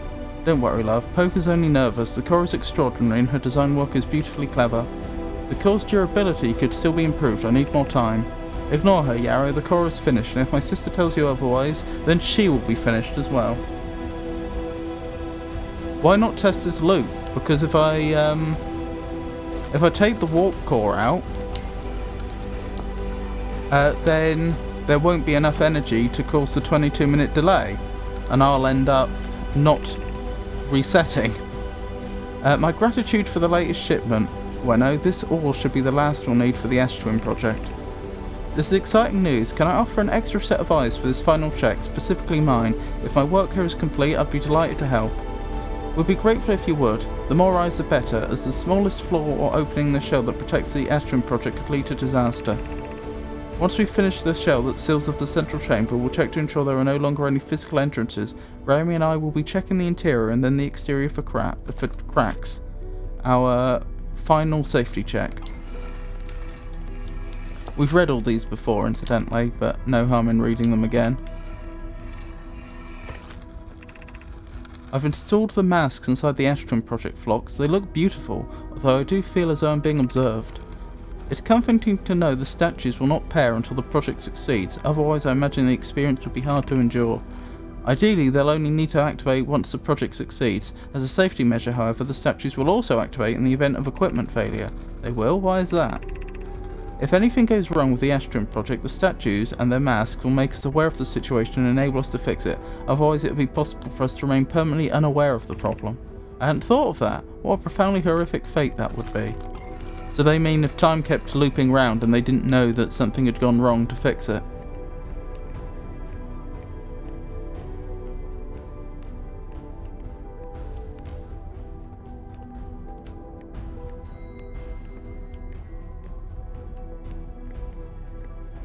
Right, the warp core must be in there, I suppose.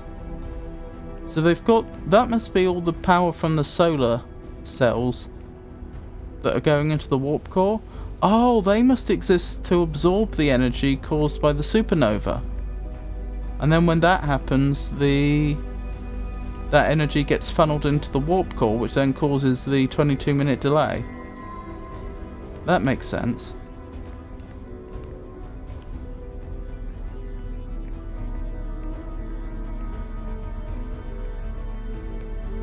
I think we've done just about everything we can here, other than try and remove the warp core. I wish I knew how much time there was, though. It would be interesting to see the supernova from the inside.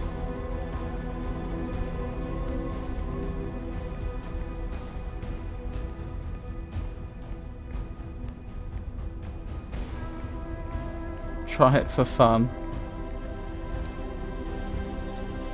What, you mean try and grab the warp core? Oh, hang on, there is a way we can tell exactly how much more time we have. So it's 18 minutes 29 seconds, so therefore there's 3 minutes and 30 seconds left. I don't think there's any chance that in 3 minutes 30 seconds I could grab the warp core, get it to my ship, go all the way to Dark Bramble, find the vessel, get on board the vessel, install the warp core, and input the coordinates. And I don't particularly want to get fried by a supernova if the Ash Twin project isn't operational. But I would like to see a supernova from the inside. I mean, we know exactly what we have to do now, so next time I'm in here we can just do it immediately.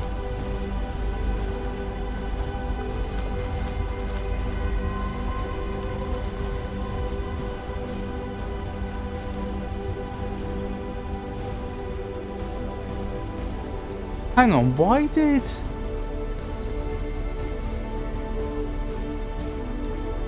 Ember Twin also have a big solar collector like that above the high energy lab?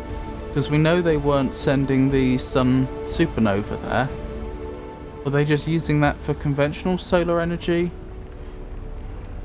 collection? What is the worst that can happen?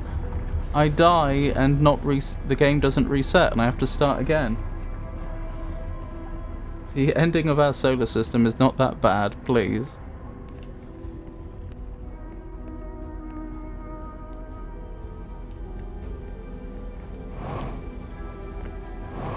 I could actually jump out here if I wanted.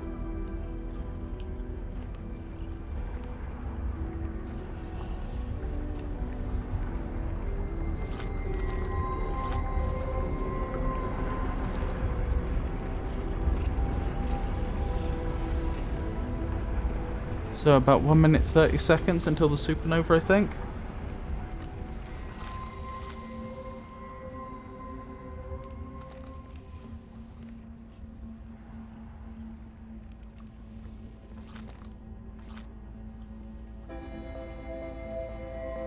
I should probably find the page of my notes that has the coordinates to the Eye of the Universe on, shouldn't I?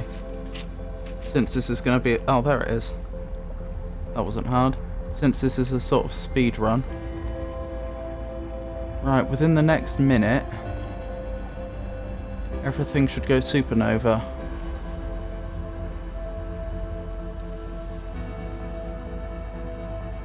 I wonder what did happen to that other warp core. They said that there was a sibling warp core which they placed on Brittle Hollow somewhere.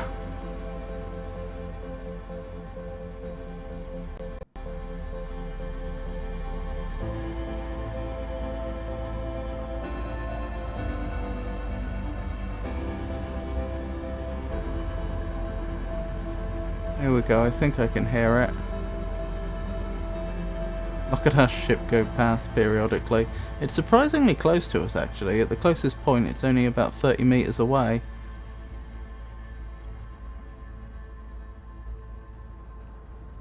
Which goes to show that this chamber here actually is in the location that you'd expect it to be. The game devs didn't like design this. Hello.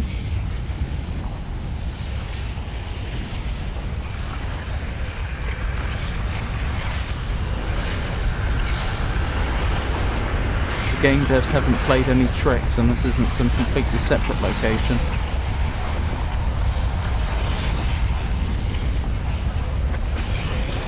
I mean, can I get in there?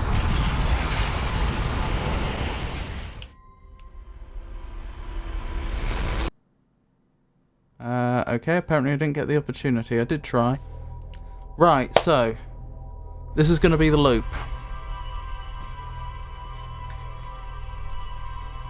We're going to wait about 5 minutes at the campfire. That's 5 minutes game time, not 5 minutes real time. Then we're going to make our way straight to Ash Twin. We're going to get into the Ash Twin project. We're going to grab that warp core. We're going to leave with the warp core, which means our ship has to be around. Make our way to Dark Bramble. Navigate our way to the vessel without running into the anglerfish.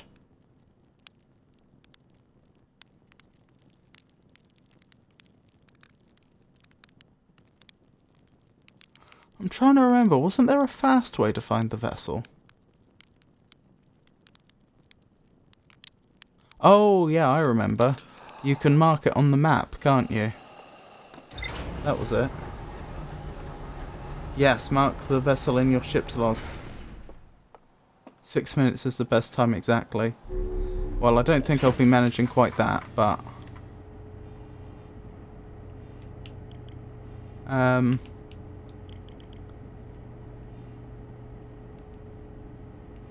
hopefully I won't be too far behind. Right, the vessel has been marked. Right, now we need to go straight to Ash Twin if we can.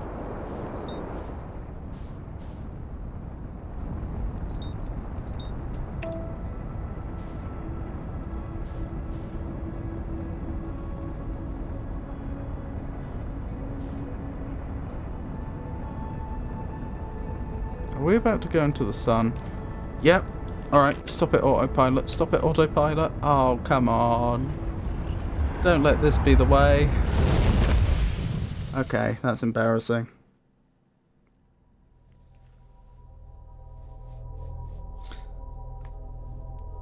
See...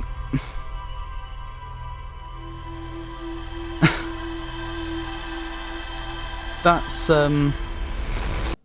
the sort of thing I have to avoid once I've disabled the Ash Twin project. Perhaps I'll be better off manually flying to Dark Bramble just in case. Oh, I didn't rest. I think maybe 4.5 minutes actually.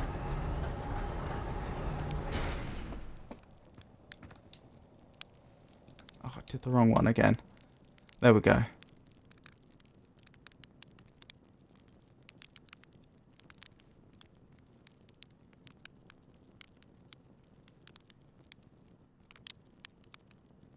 So I'll just have to remember, if I'm going to the Hourglass Twins this early, then I may have to go round the sun.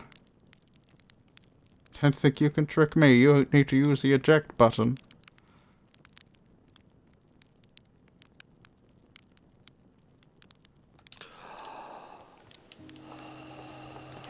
We'll eject after we've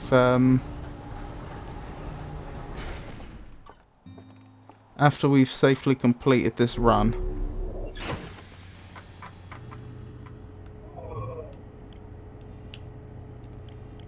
Where's the vessel? Oh, it's already marked. That's fine. I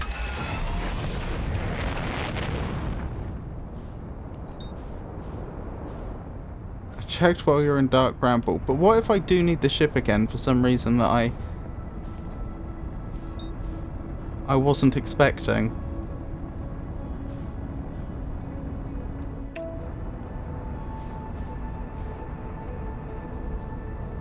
Shame I can't disable the sun station from sending the sun supernova.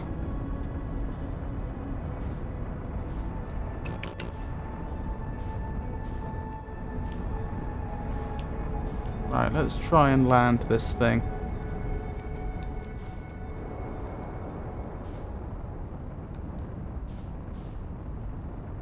Let's try to make sure we're not too far away from the towers. There we go. With a bit of luck, that should serve us well. That is this landing site.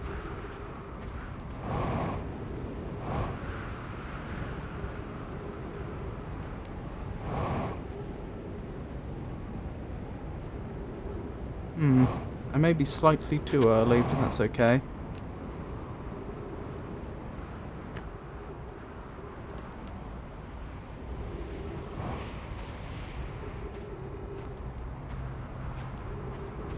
Oh, here we go.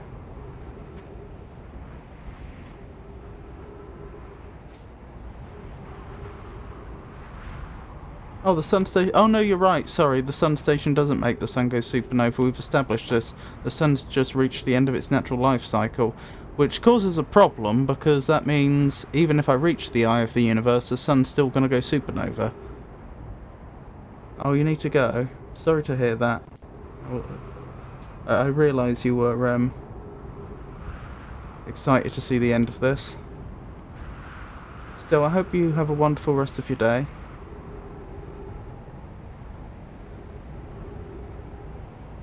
Thank you for keeping me company. I do appreciate it.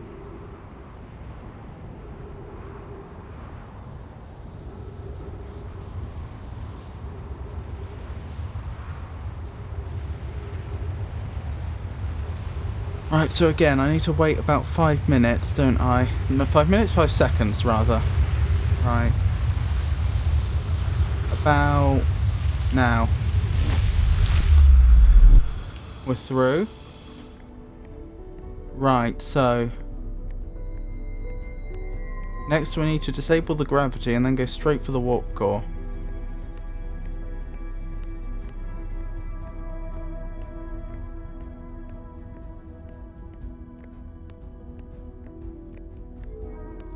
Gravity off.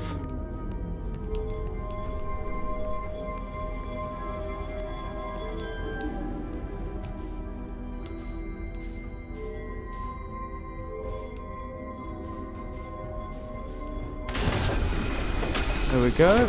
I'll have that warp core, please.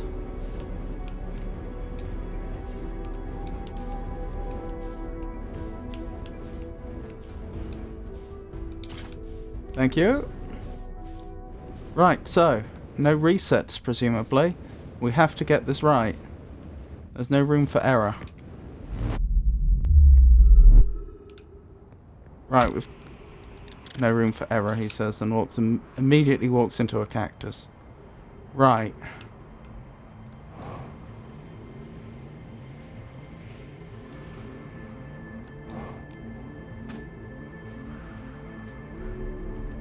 To Dark Bramble.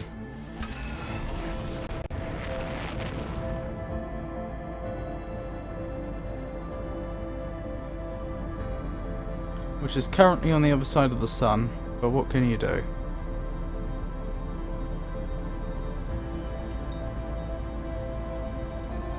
I'll wait till we're safely past the sun before I engage the autopilot. Alright, that should be alright, although I'm going to keep a close eye on our distance to the sun anyway.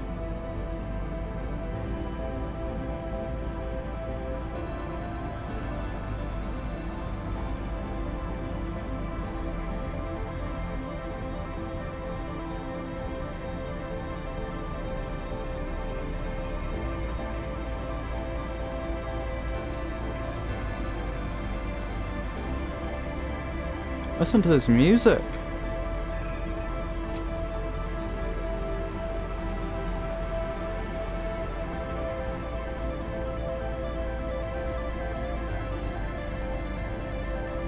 So we could finally get to find out what the eye of the universe is.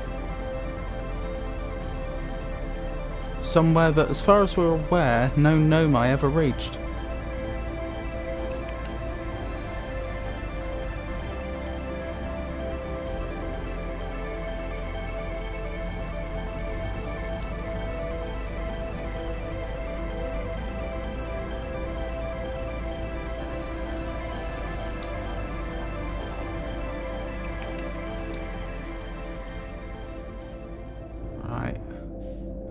That's going to be the fastest route to the vessel. But once we go through there will be anglerfish, so we need to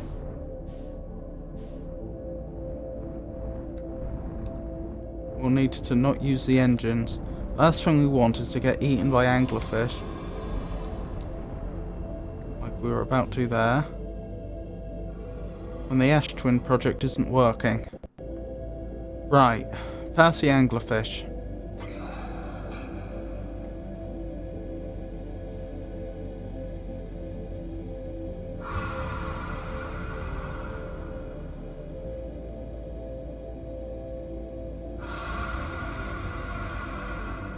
realise time is of the essence, but I don't think there's... I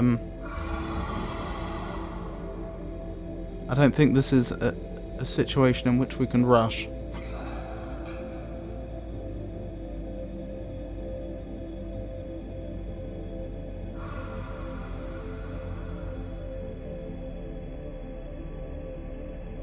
Right, that looks like the anglerfish eggs. I can still hear the anglerfish in the background though, so I don't want to use the engines till they've completely quieted down.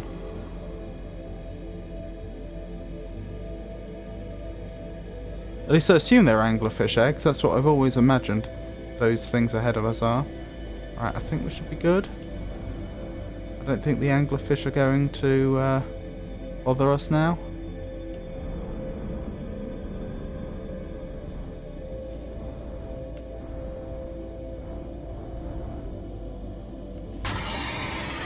Oh dear. That was close.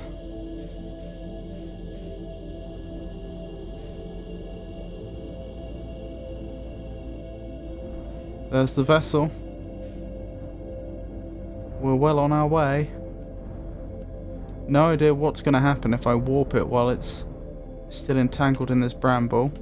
Especially since it became entangled in this bramble in the first place due to warping in. But I guess we'll just have to find out.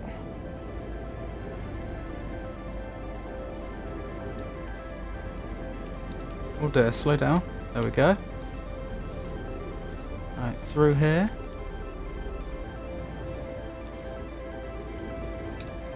Right, is that the way to the bridge? No. Where's the bridge?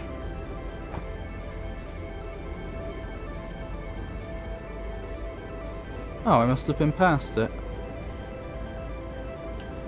That looks like it.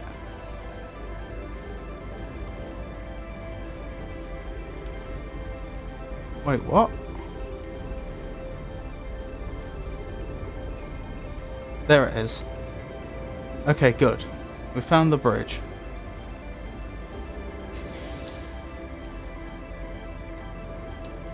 Let's put the new warp core in. Oh, we have gravity. Wonderful.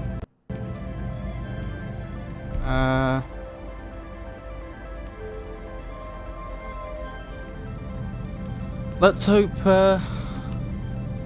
hope these coordinates are in fact correct. And that the probe didn't malfunction or anything.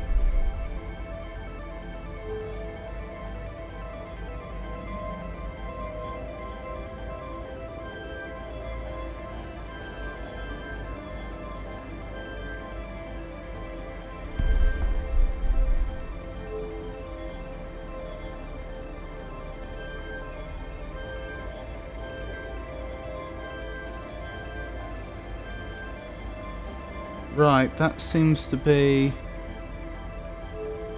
the coordinates input. Let's hope I got that right. I'm pretty sure I did. I'm just copying it out my notes.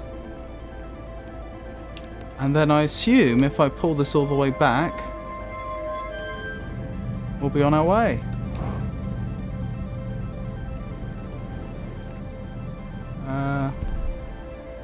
Is that what's happening here? Why is nothing happening?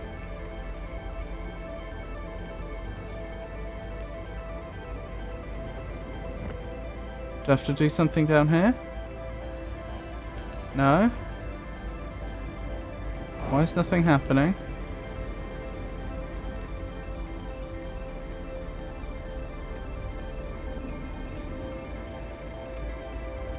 Oh dear.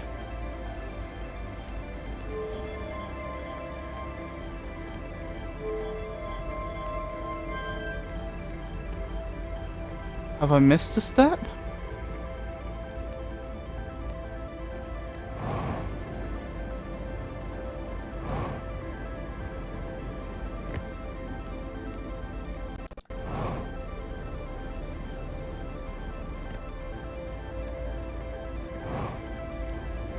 Oh no.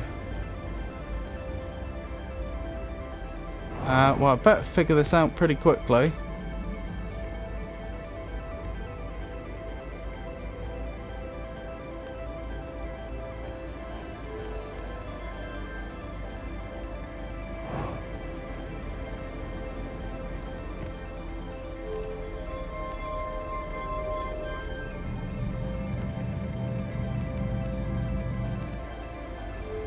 Oh, it's got the eye coordinates at the bottom. Oh, I did get the coordinates wrong. Okay, I copied them out wrong initially. Fair enough.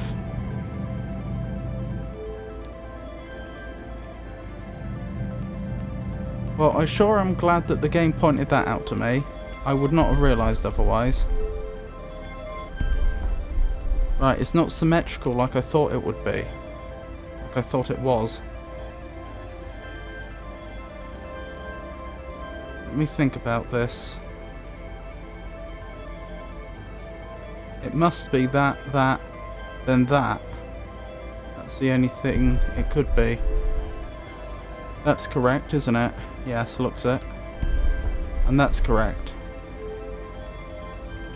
Right, hopefully now we can go. And hopefully I didn't lose too much time there.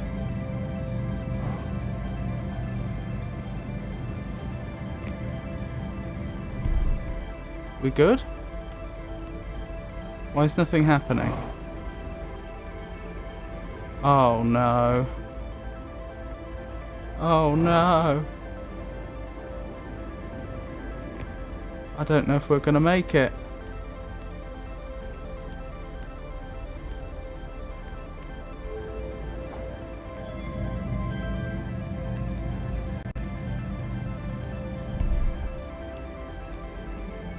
It keeps sounding like it's gonna do something and then it doesn't.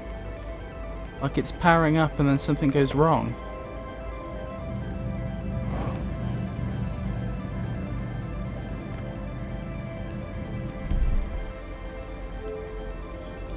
What's that doing?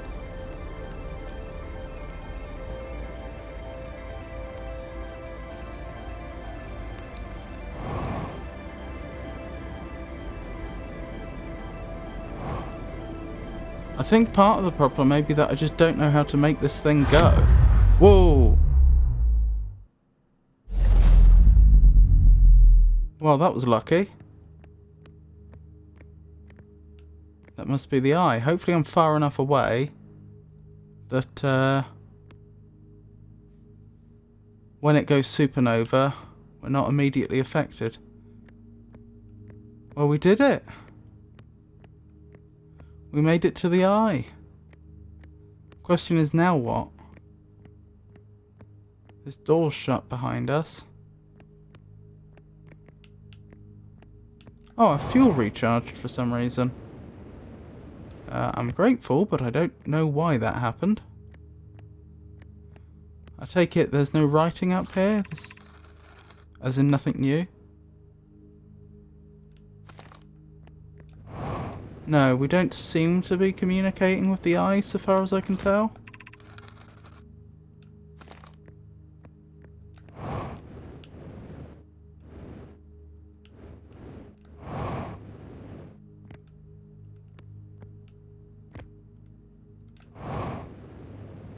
Yeah, there's glass in the way here. We can't just travel through there, as you'd expect.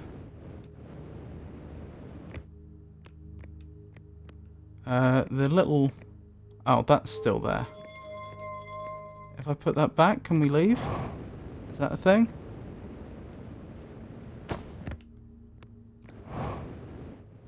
Maybe this causes us to just go forwards?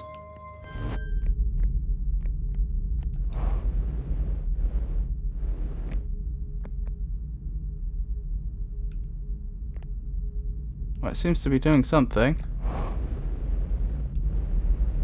Oh, blimey. It was some sort of transporter. I wouldn't have predicted that. So this is the eye of the universe. Can't really make heads or tails of it right now. Looks like it's made out of rock mostly, so far as I can tell. Some sort of vortex up ahead of us?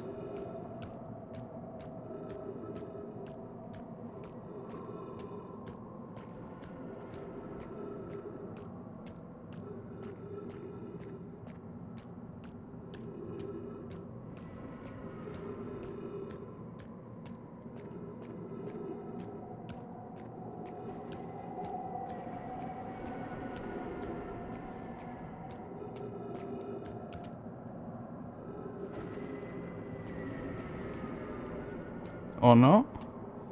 Oh no, there is. I don't know if we want to travel into that or not. I mean, the problem is, it seems to be a vast space, and there's not really much else going on other than this big vortex, which has just disappeared.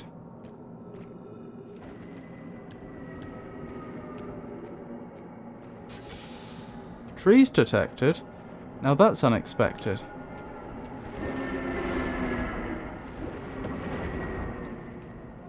Okay. This seems very quantum-y. So this is where the rock came from.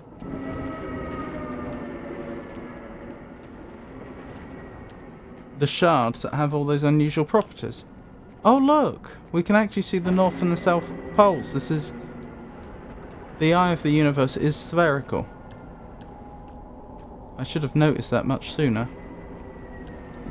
So I guess go to the South Pole? That's the most obvious place to go next in search of something of interest.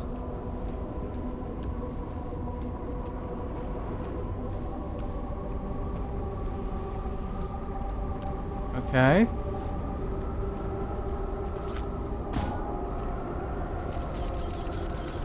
No ghost matter that I can see. Ooh, gravity seems to always be towards the nearest surface. As though everything is impregnated with gravity crystals.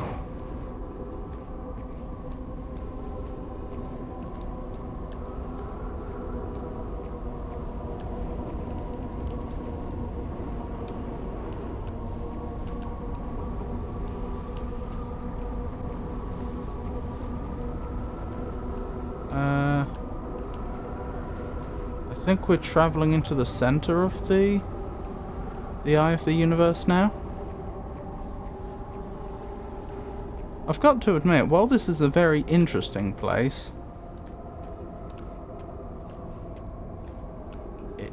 currently it doesn't look like it's going to help our situation at all. I mean, presumably the star's still going to go supernova.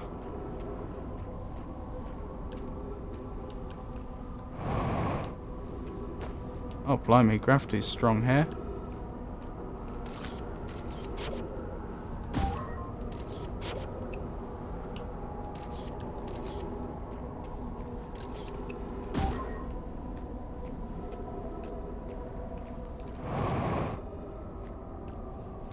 Maybe I'll climb this rock? If I can find a way up.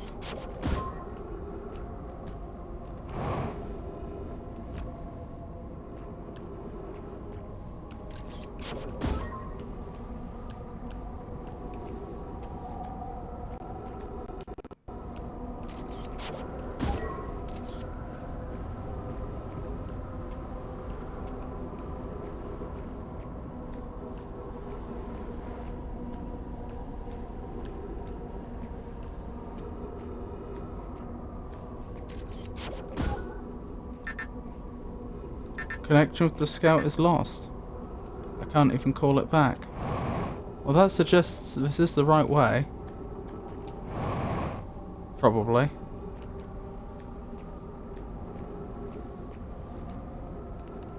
The problem is, it's so dark here, I can't see a thing.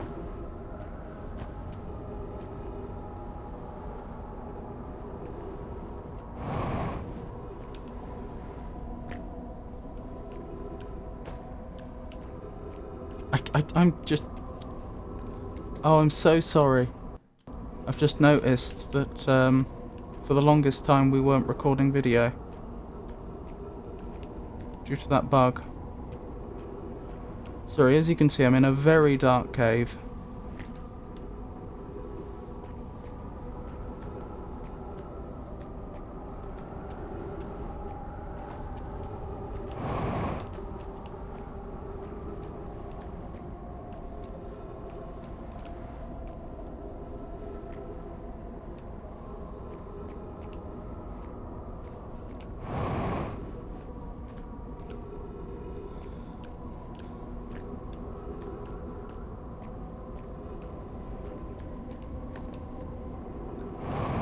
So I launched the probe into there and it never came back, so I assume I'm supposed to be trying to head up here.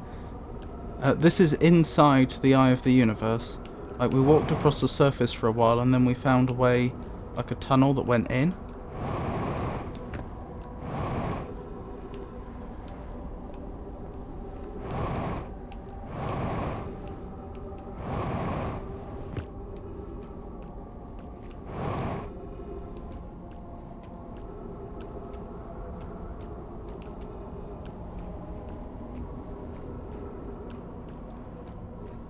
Oh, we're running out of oxygen, that's bad. We did find some trees a while ago. Tell you what, we'll leave and come back. Hopefully we're not on a time limit due to the supernova, although we might be. So this is the way we came in. Yeah, I can't get the scout back. As you can see, there's all these little holes.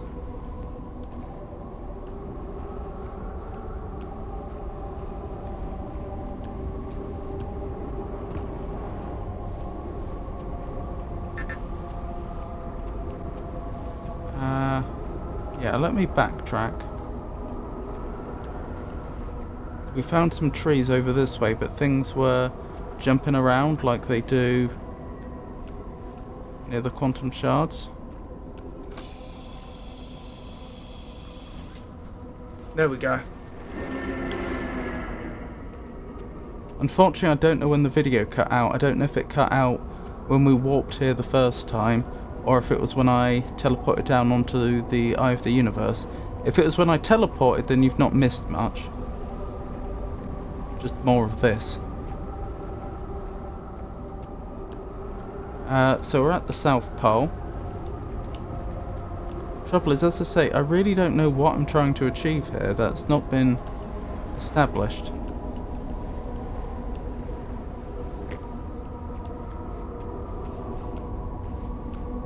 I mean, maybe I'm not even supposed to be at the South Pole, I don't know. Ow! I don't know what happened there. But I don't appreciate it.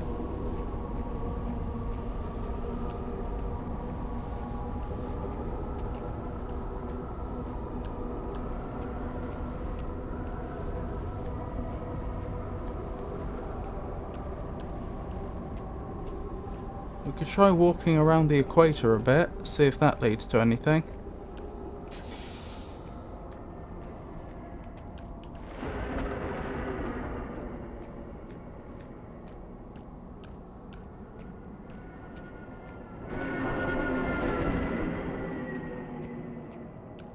No idea what that was.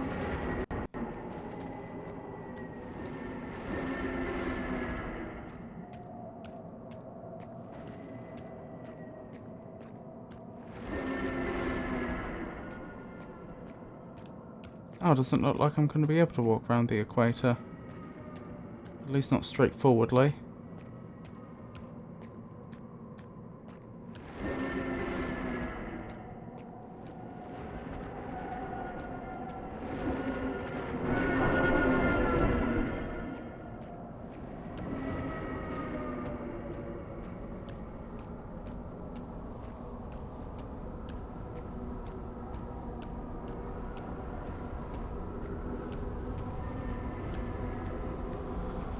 Yeah, I must admit, I'm a little bit stuck. It's not entirely clear what I'm supposed to be doing here.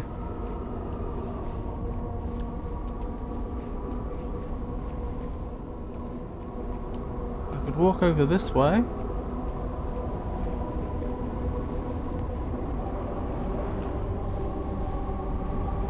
Oh, was that it? I think that was it.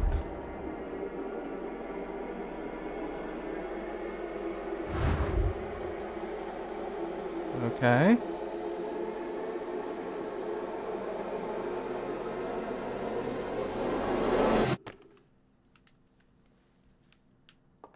Huh. We're back home.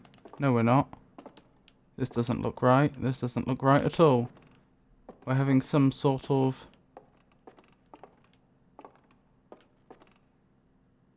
Oh, I was just about to say we're having some sort of episode here. But could it be that the sun's just gone? Oh, but if the sun was gone, it would have taken the planets out with it. Some sort of hallucinatory episode is what I meant to say.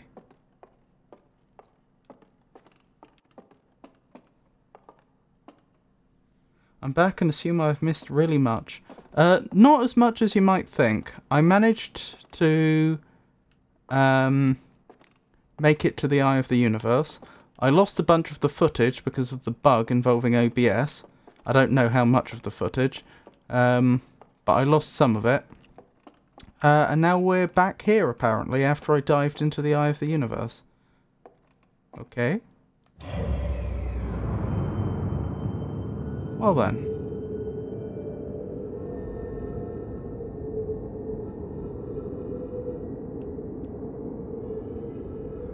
This seems less than ideal.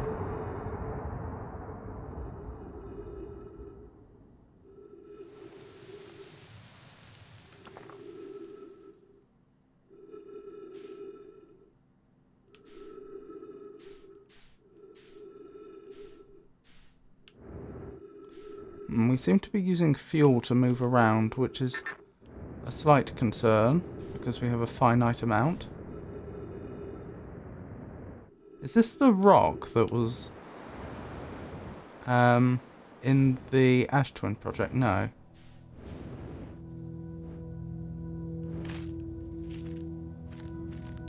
We seem to be on a planet looking at lots of galaxies in the sky.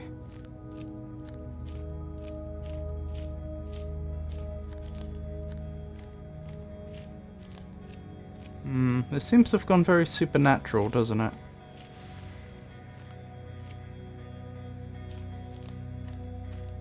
I hope I didn't just destroy a galaxy. Something over here? Oh, they're all disappearing.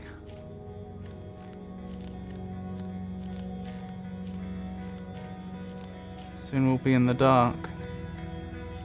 Well, to be fair, we're in the dark anyway. Soon we won't have all these lights around us.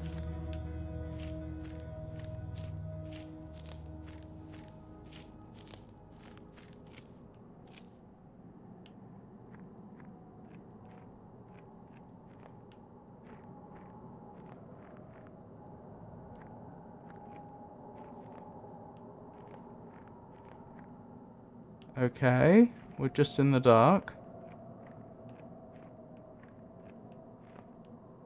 As predicted. Unidentified signal nearby. What type of signal? An Outer Wilds Venture signal? Is Feldspar here? After you've beaten it, I need to do the quantum moon.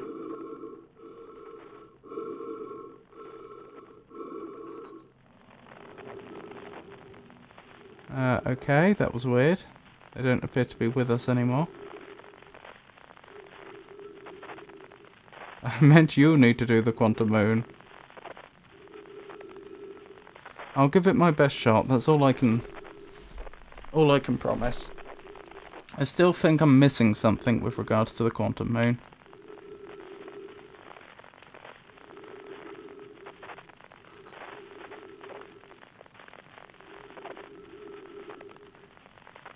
That's true, you could. I may end up asking for your assistance.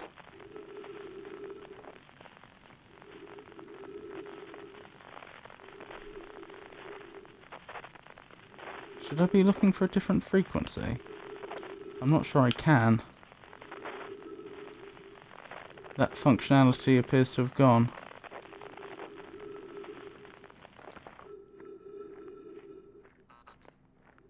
At least we're not running out of air.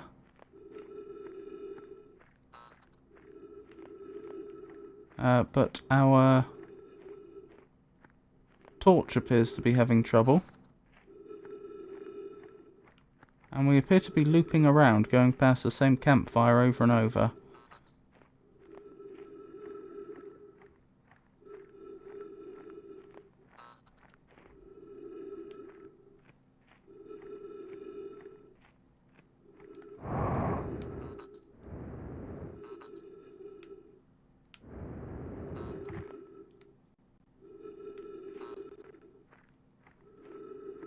Gravity's quite low here. Ah, light the campfire.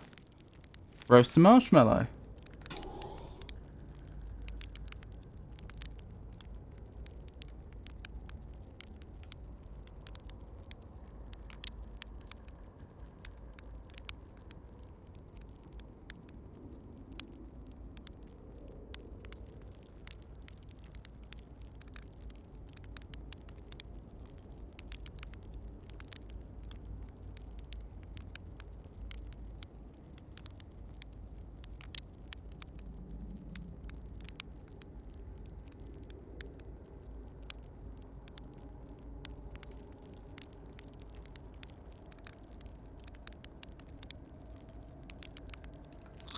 Nom nom nom.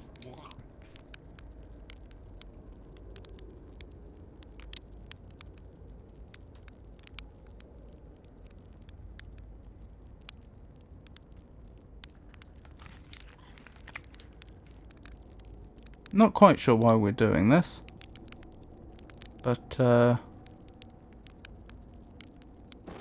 guess it's something to do.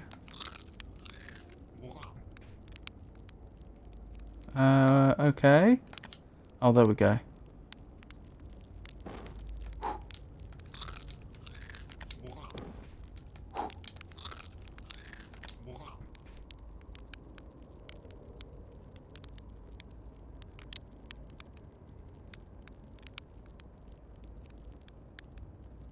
What am I trying to do here?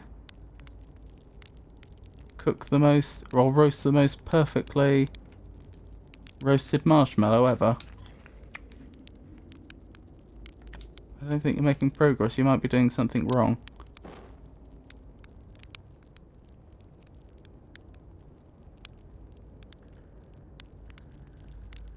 Well, that did nothing.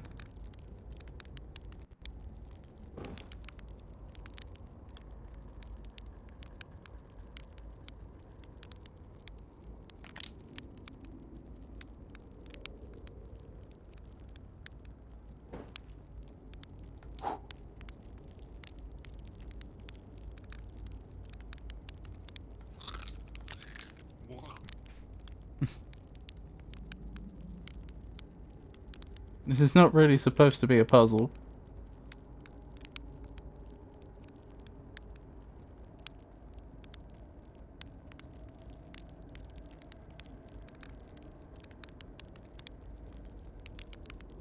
Well, I've been given no direction. I have no idea what I'm supposed to be doing here.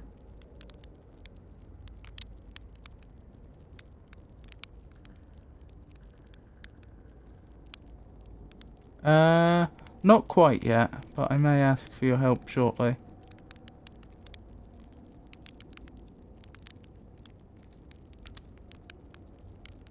I mean, it seems silly. I could walk into the fire.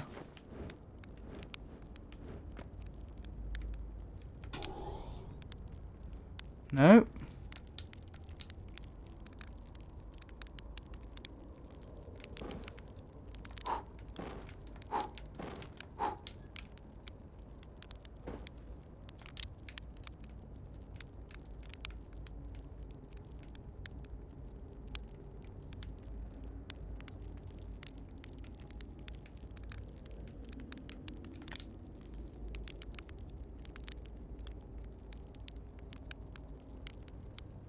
I mean, you'd assume I'm supposed to interact with the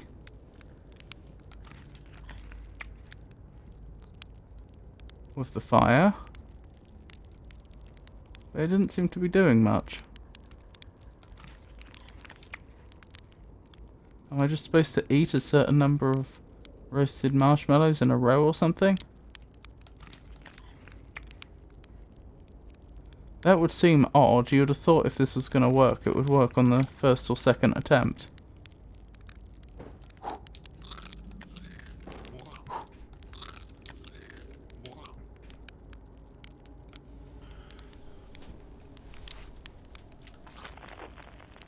Not getting any sort of signal from the fire. What happens if I walk away while there's still a fire there? I could use it to navigate to a degree.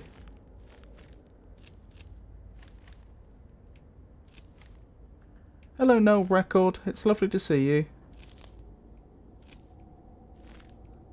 You can't say he's at the end because you'll never get past this part.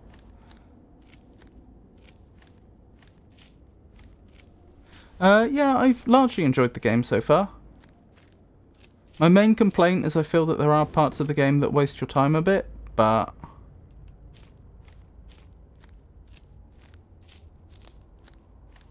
something's changed. But aside from that, I thoroughly enjoyed it.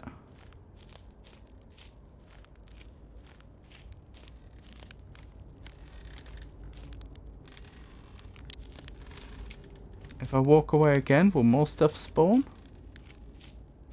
Such as perhaps a person I could speak to?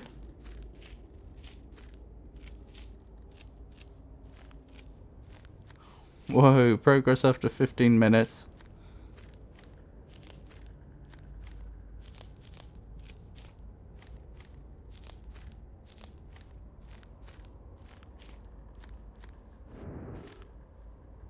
Oh, welcome back, Jenny. Oh no. I can't see anything. Oh, there we go. Yep, everything's been going alright. Slowly making progress. Looks like someone's here. Is that the perfume that was on the moon? Do you hear music? Yes.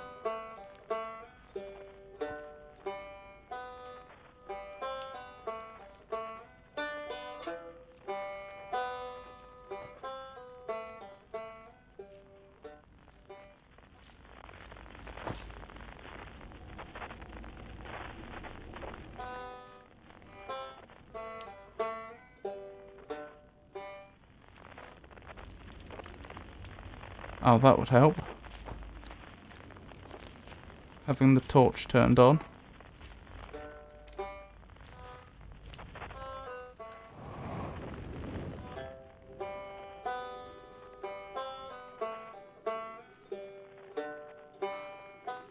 Oh dear.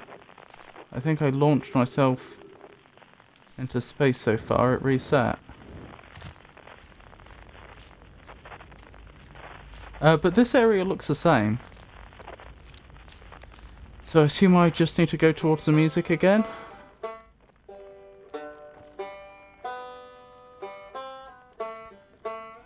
Yeah, why does my torch keep turning off? That's not very helpful. Yeah, I still don't have the scout. That's still missing.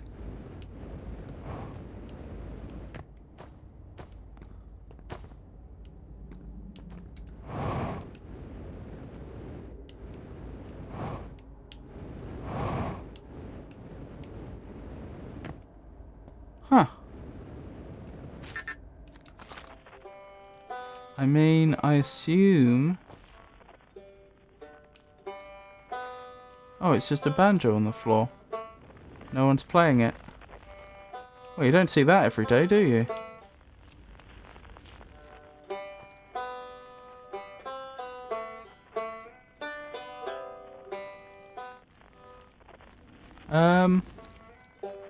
No, I don't believe I did.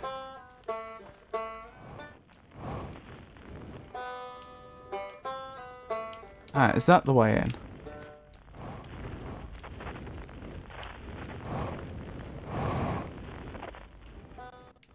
Oh no, here, but we've been here before. One odd puzzle. I have no idea what's expected of me.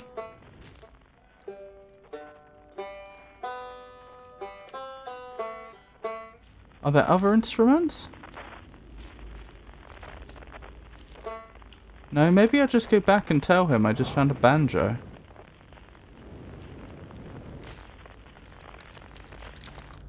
Do you hear music? No? Or rather, that wasn't the solution. So there seems to be one source of music, and it's a banjo that's playing itself inside a building that we can't seem to enter. In fact, this is a Nomai building, judging by the architecture. An old run-down one. This is quite the hallucinatory episode we appear to be having.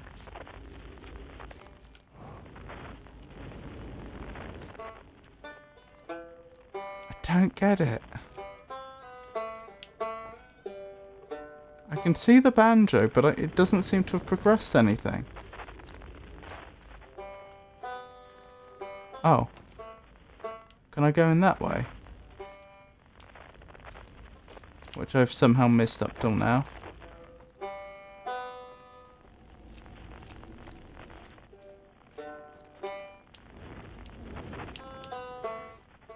I don't think that hole in the wall was there before. Maybe it was, but I don't think it was.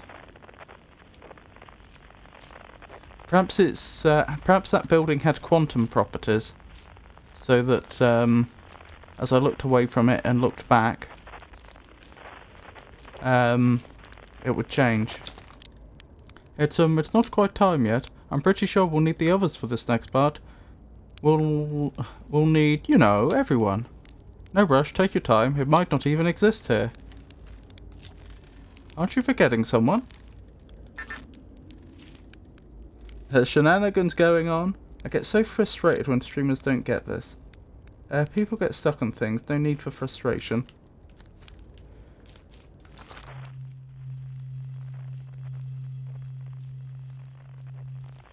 The Quiet Shade. That's one of the lines from that, what was notionally a poem in that grove.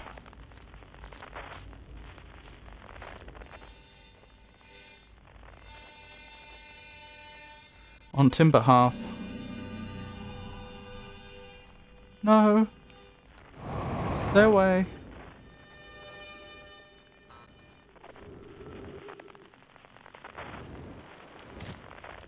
Well, that was deeply upsetting.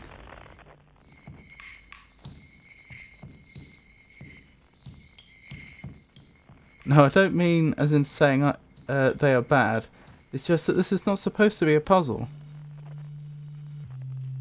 Well, the trouble is, we are expected to do very specific things, but the game's not being entirely clear about what those specific things are.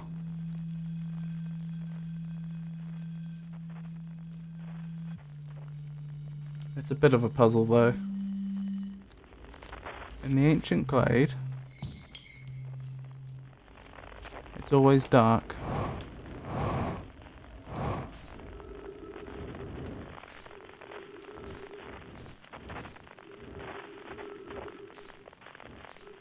Did I go past whatever I was looking for? Oh, there we go.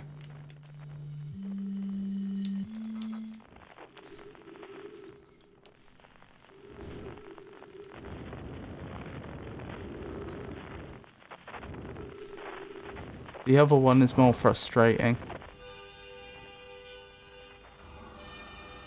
That sounds like an anglerfish.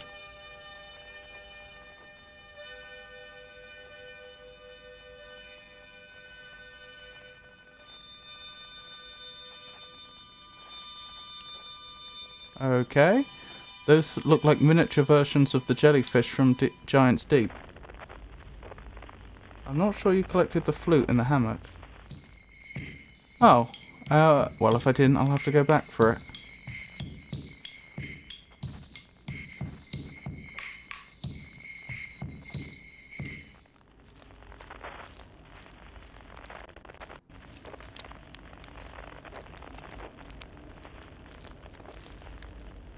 I think I did. Could be wrong.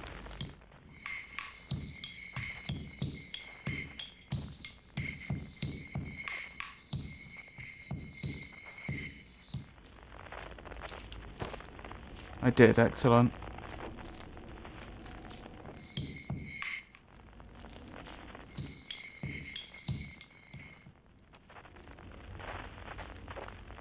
Oh my goodness.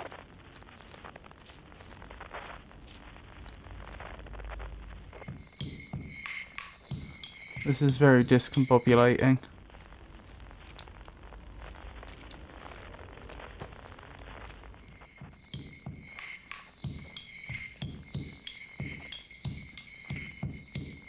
This is the one where people get stuck.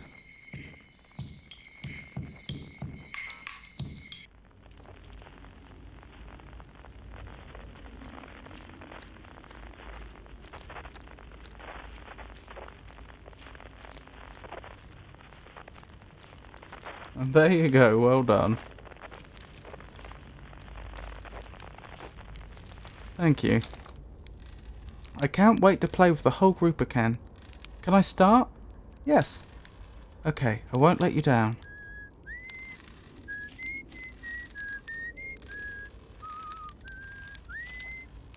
What do you say then? Should I get on the old harmonica?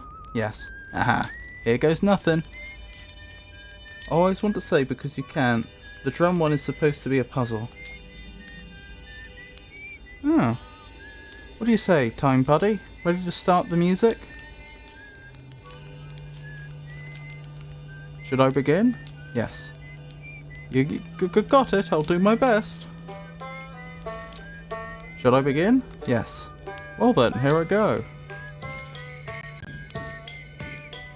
Blimey. Don't see that every day, do you?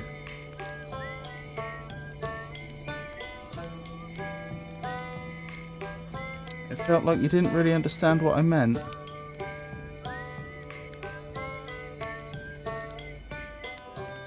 Talk to everyone once again once the music ends.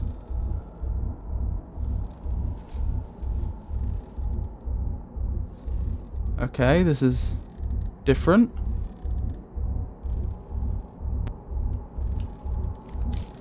Wow, how long has it been since I got to make music with everyone around a campfire? I'm really happy we're all here. You cut it a little close, don't you think? Well, it worked all right in the end, I guess. Sorry, it worked out all right in the end, I suppose. I hope there are beasties in the next one. I'll tell you what, this has been really fun, and I got to help make something pretty cool, so I've got no complaints. I mean, not me exactly, but close enough. It's the kind of thing that makes you glad you stopped and smelled the pine trees along the way, you know? I learned a lot by the end of everything. The past is past now, but that's, you know, that's okay. It's never really gone completely. The future is always built on the past, even if we won't get to see it. Still, it's time for something new now. Even if it's over now, I had a good time learning. But I think the rules are about to change.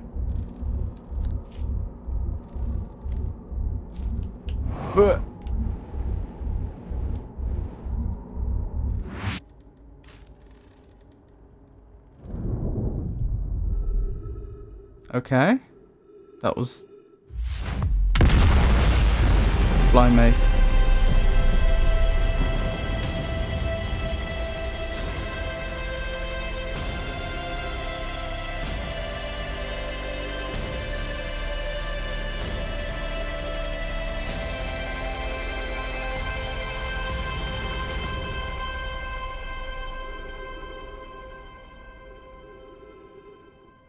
Interesting that there's bits that are cut off on the sides.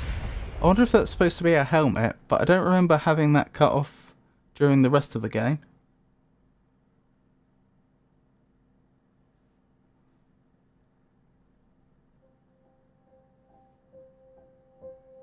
Outer Wilds, I suppose that was the game. Slightly ambiguous ending? So presumably then Presumably, if I go back to the main menu, I'll be able to restart from the beginning of the day, just prior to my taking the warp core out of the,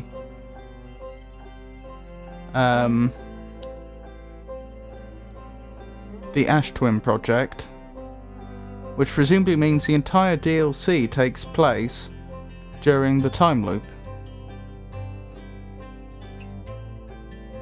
That was the game indeed. Did you like it? I did like it. I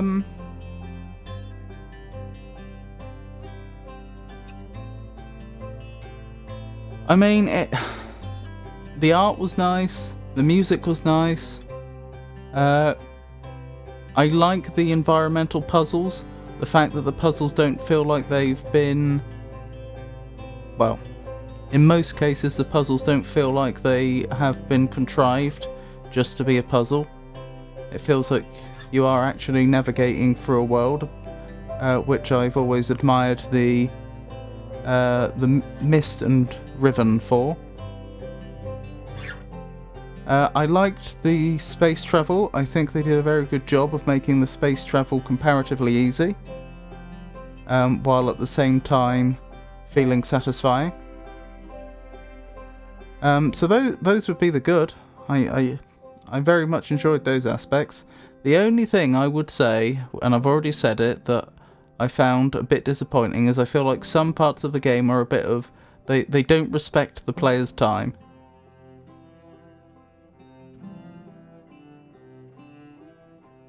Don't treat me like a fool, you know you need to use the eject button. You could say that. It just ruined gaming for me, and I'm obsessed with it for the past year and a half, so yeah, I liked it. And now you can never experience a game again. The only way to experience it again for the first time is through someone else's eyes. What was it you found so compelling? Null record.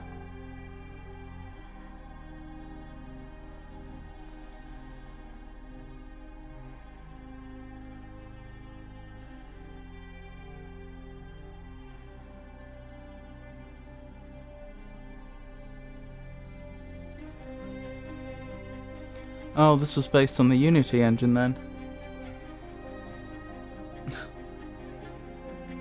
Well, thank you, Jenny. I really liked that the whole time loop had an explanation. That's true.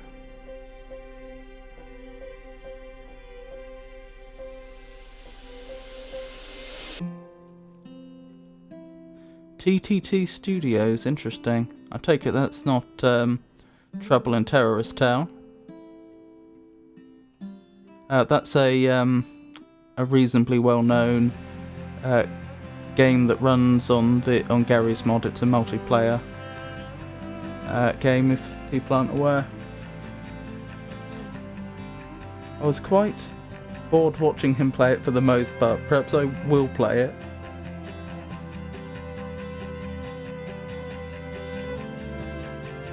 And the whole story of the purpose of the universe and our relation to it. I see.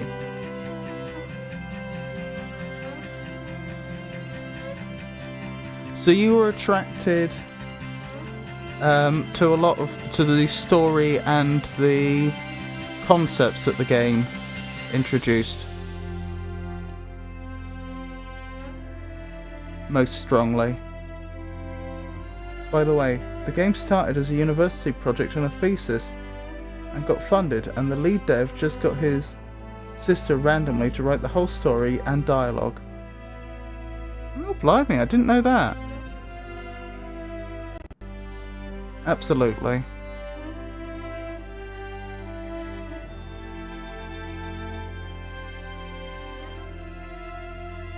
If you want me to skip past the credits, do let me know. Thesis advisors. That certainly seems to support what you just said.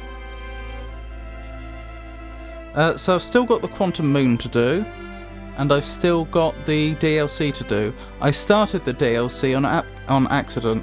I stumbled across the shack on Timberhearth, and then I worked out how to get to the big disc. And I started exploring it when very helpfully Grumpy Monk came along and pointed out to me that I had stumbled into the DLC 14.3 billion years later. I like a game which has a good, coherent, intelligent story and no unnecessary fights, boss fights, etc. Also, you didn't finish the Quantum Moon since the ending would have been slightly different. Oh!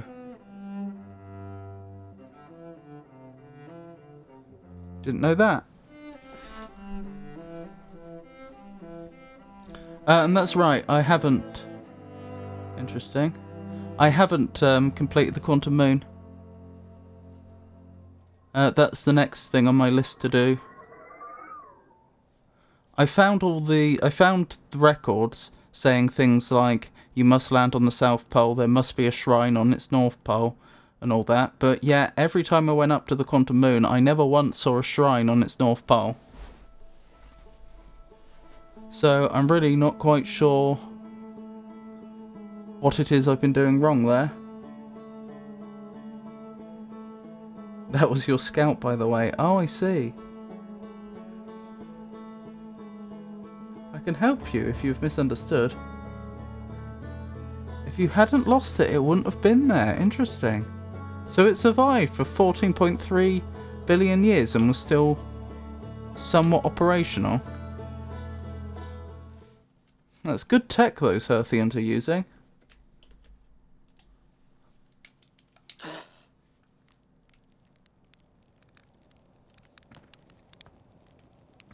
Right, so quantum moon, I guess. Yeah, remnant from a previous universe at that. That's a good point. That's the sort of thing that might attract a spacefaring civilization that detects a signal from it. Mark the quantum moon on your ship log. That's a good idea. I'll just double check. I take it the vessel's not marked anymore. No, it's not. Okay. Right, where is that quantum moon?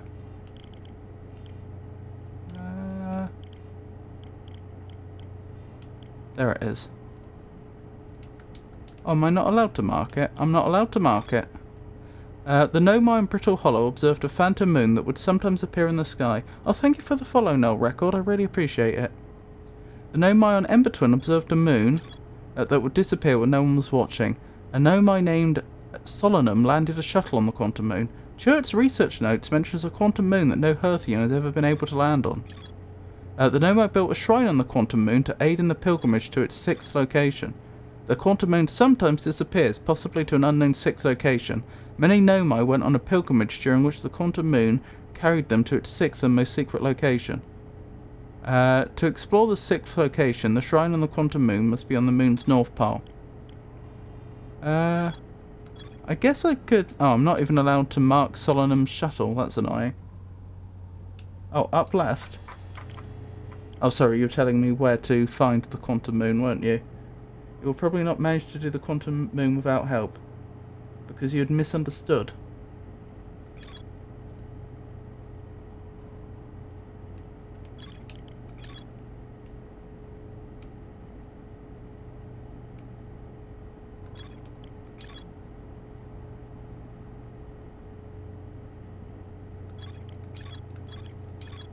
The Nomai built a shrine on the quantum moon to aid in the pilgrimage to its 6th location. So the shrine is on the quantum moon.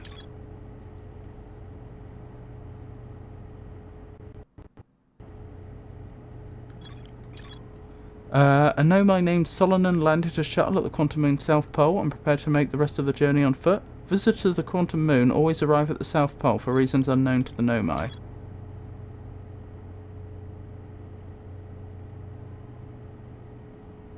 To explore the 6th location, the shrine on the quantum moon must be on the moon's north pole.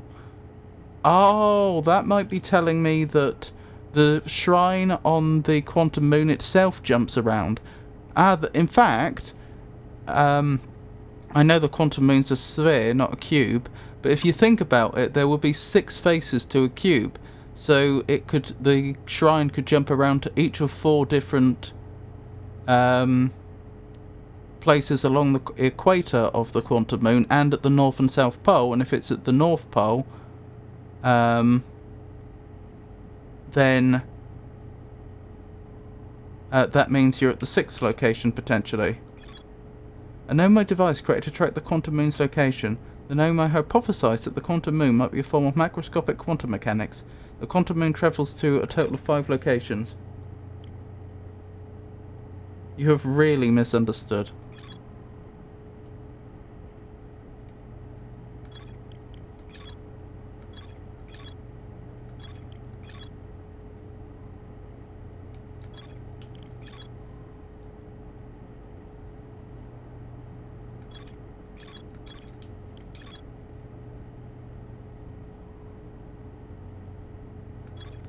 It said they landed their shuttle on the quantum moon's South Pole, but we've tried to land on the quantum moon so many times.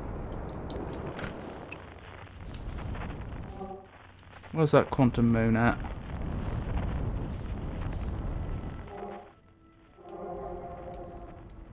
Around here somewhere.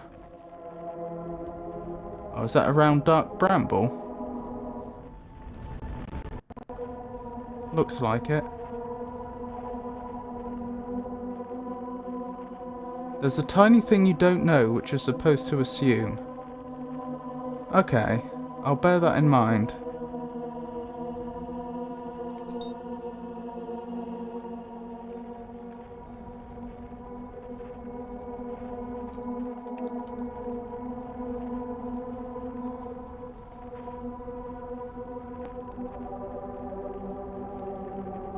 So here's the thing, if I look away from the quantum moon, it's going to disappear.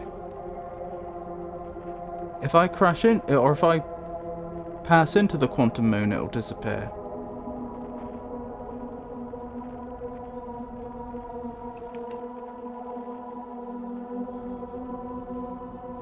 Certainly we can see no shrine here from space.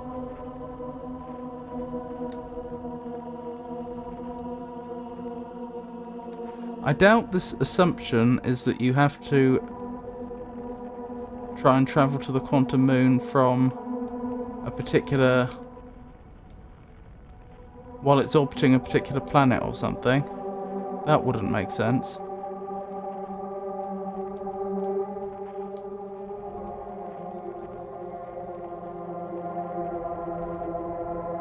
I mean, I've sent the scout in here enough times, but it doesn't seem to do any good.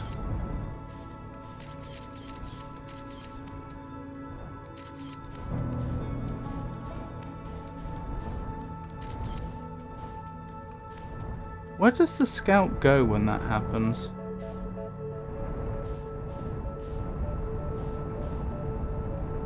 There's no sign of it, is there? The thing is supposed to assume is really small. Will you replay the game because of the add-on? The DLC is already incorporated in the game. We went there on accident, so I won't be replaying the game. I'll just carry on and complete that. You don't get any information about it.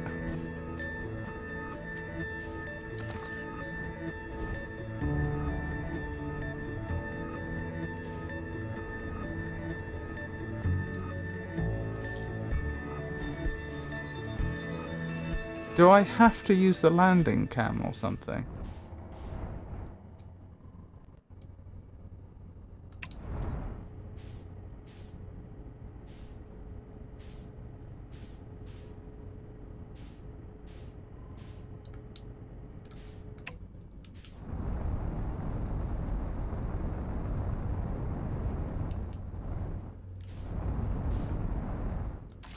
Where'd that quantum moon go?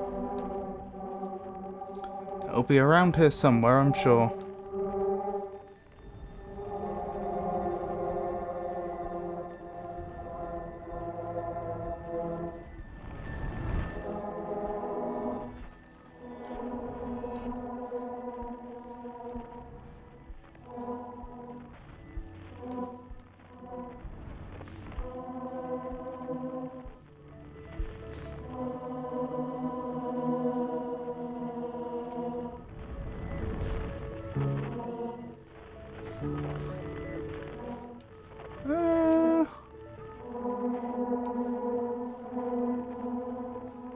Might be at its 6th location right now. Which might be why I'm not seeing it.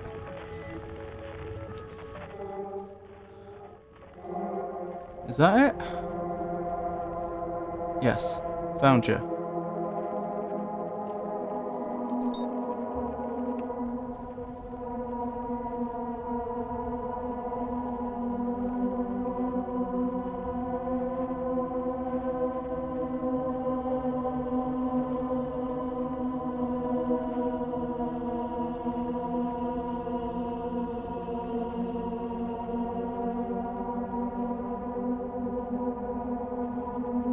Thing is, Supposing it was the case that I had to use the landing cam, how random would that be? Like, why would you ever think that?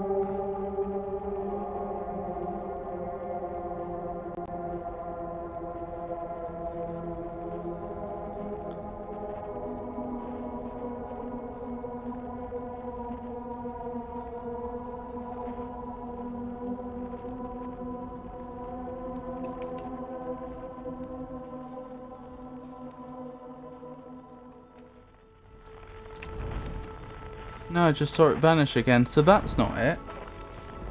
It's not random, the thing.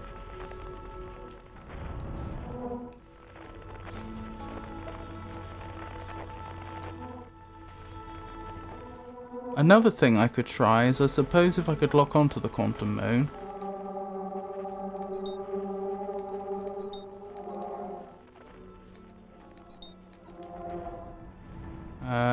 If I could lock onto the quantum moon, which I seem to be having some trouble doing right now.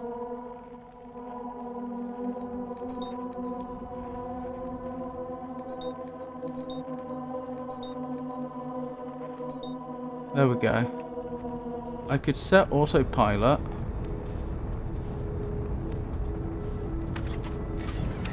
And then look away. Nope, that just caused the moon to disappear, and then as a result the autopilot to fail.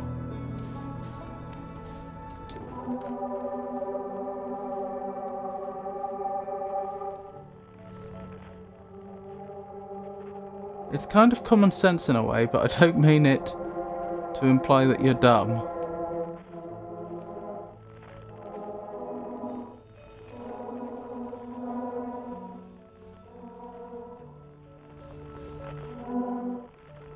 Perhaps you need to come in really, really slowly?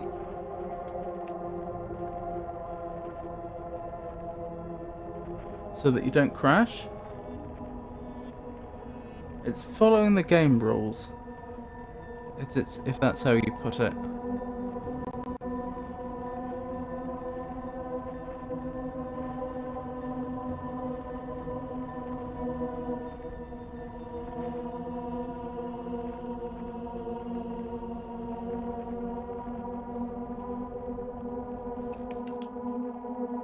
Right, let's say I try and land going really, really slowly.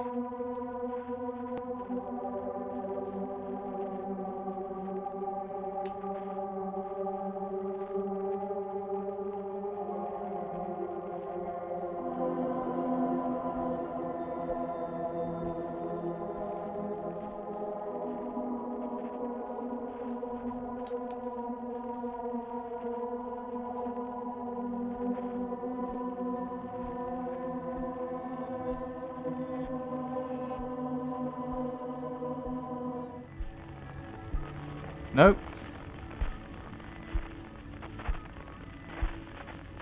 Does the quantum moon have any other similarities to anything else in the game? The shards.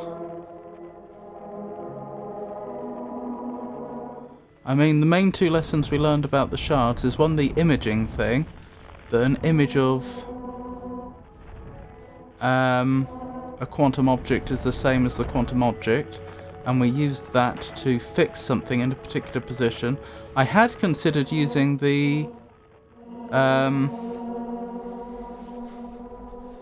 had considered taking a picture with the probe and using that to the scout, sorry,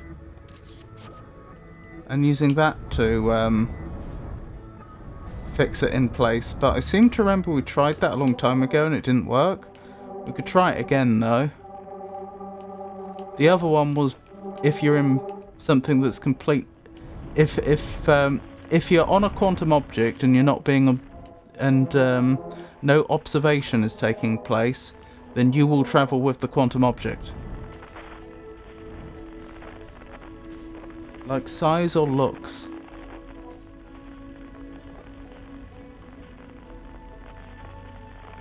Or the sound it makes and so on. I mean, I suppose...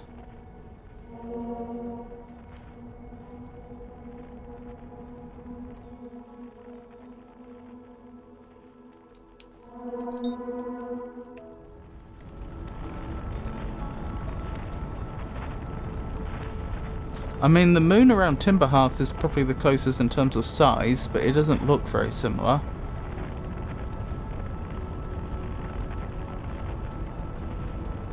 A simple similarity.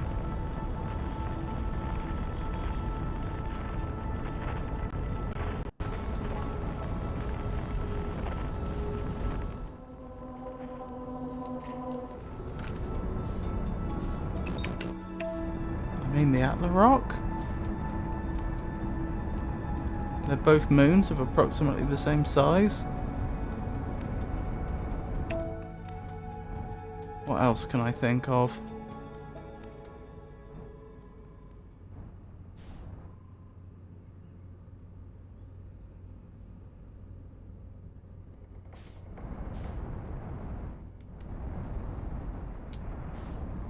There's the whole thing, there's the tracking device that will track the quantum moon.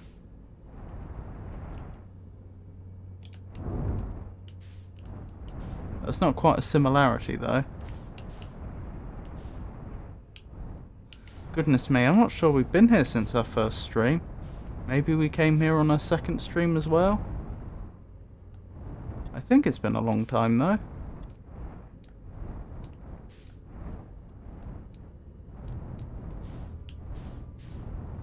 Yeah, that one's not tracking the quantum moon, is it? I don't think you would really mind if I told you. Well, hold out for just a little longer. If I get stuck for a very long time, then I will ask for additional assistance.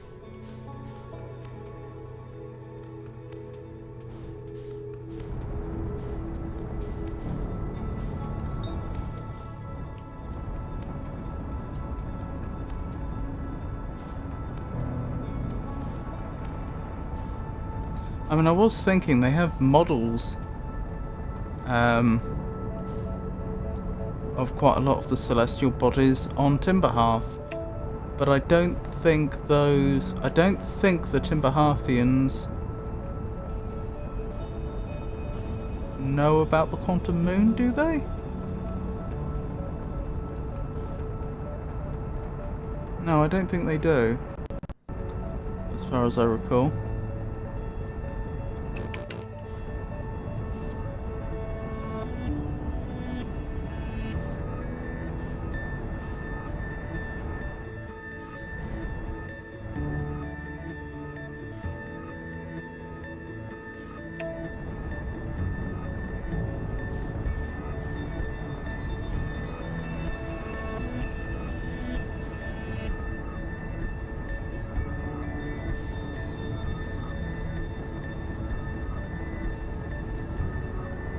As before, the part you've misunderstood is not a puzzle, just something that you're supposed to assume.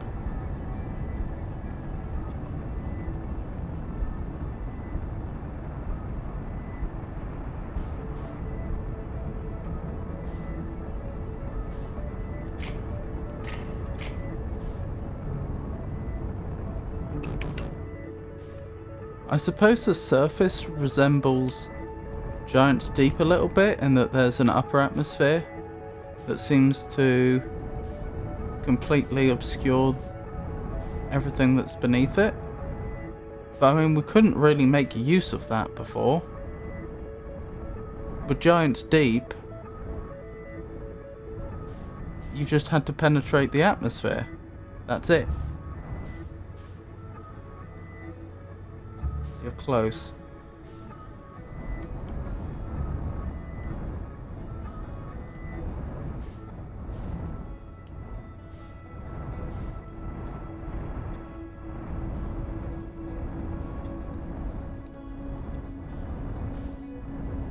I guess I could try to hold the ship inside the atmosphere for a while, if I was really slow and careful.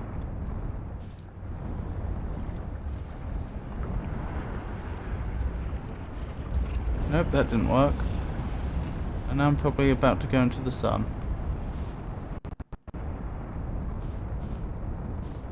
Nope, I just barely avoided that fate, I think.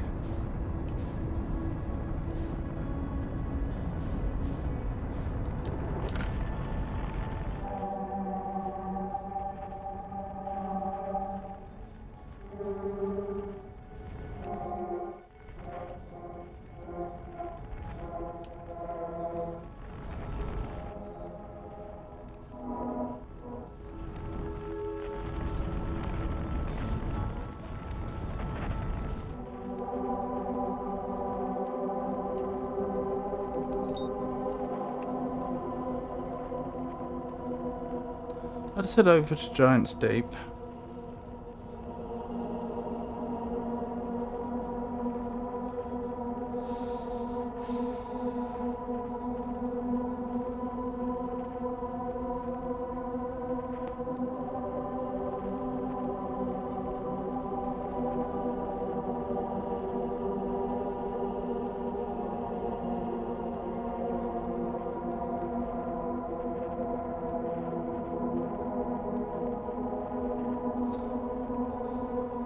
I just can't think of a way in which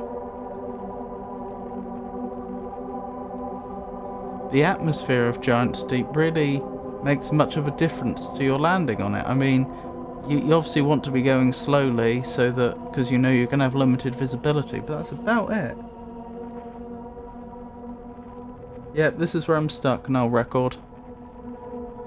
I'm still stuck on figuring out the whole quantum moon puzzle. Which isn't a puzzle, apparently.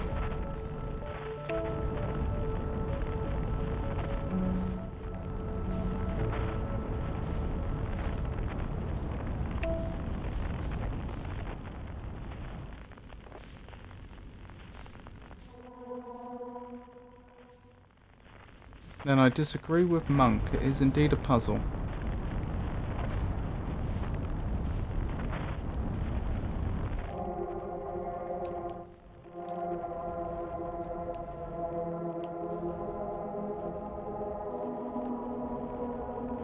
And my gripe with the game is that when you try as a solution idea but you do it slightly wrong, the game doesn't tell you that you're on the right track.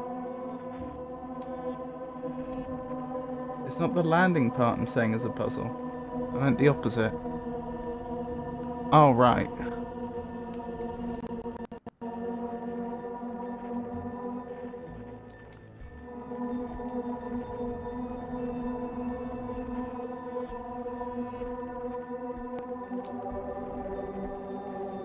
Interesting. So if you have to do it just right, and if you don't do it just right, the game doesn't in any way inform you that you're on the right track.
Well, as I suggested before, I could try entering really, really slowly.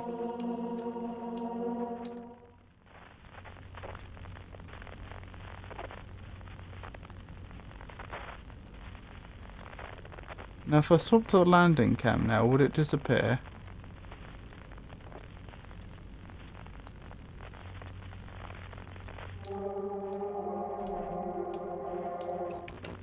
Ah! For a moment there, I thought I may have been onto something.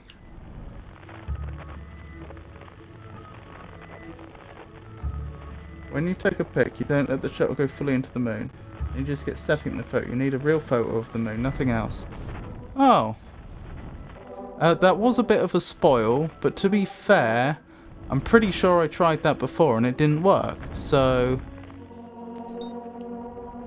it's true to say I that's not something I would have been likely to try. It's not something I would have been likely to do because I'm 90% sure I did it before.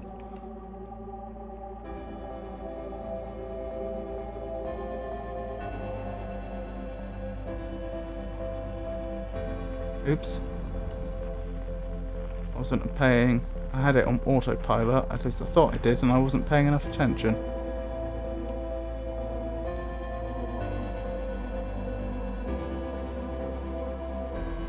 Oh! I think I get it now.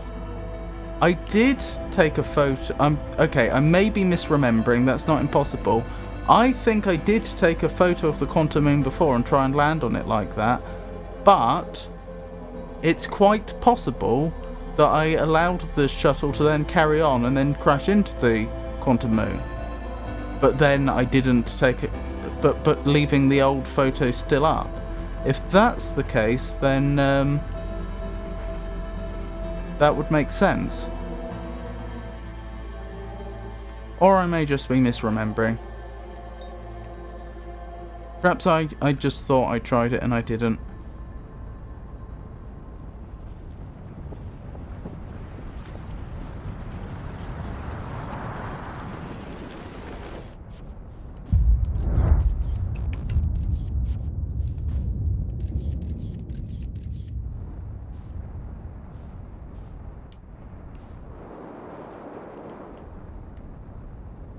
Ah.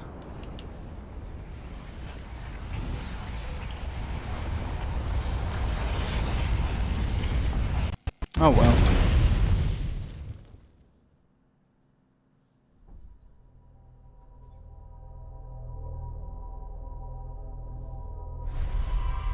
It was, but you're leading him on some complicated theories and away from the solution. I'm trying to make him understand that the planet's not a ball. It's like giant steep with fog around it.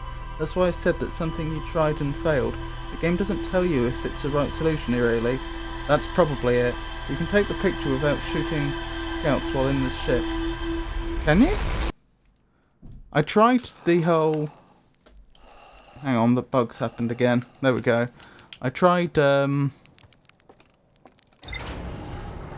pressing right while I had the scout launcher up in the ship, and that didn't seem to do the same thing it does when it's in your hand.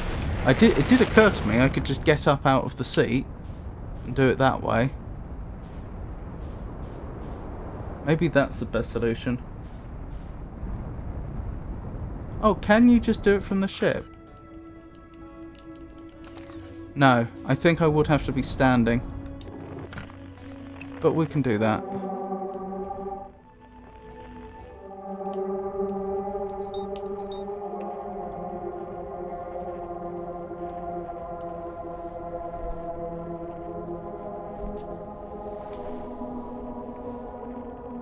Or, to be honest, I could just do what I did last time.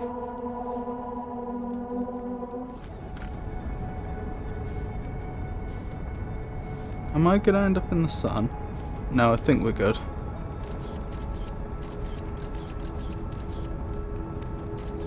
Darn. Nope, nope, nope. Back up, back up, back up, back up, back up.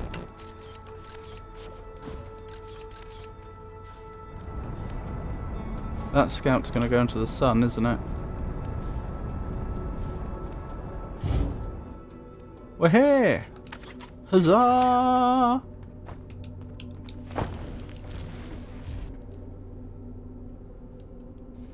I actually didn't know that you couldn't from the ship.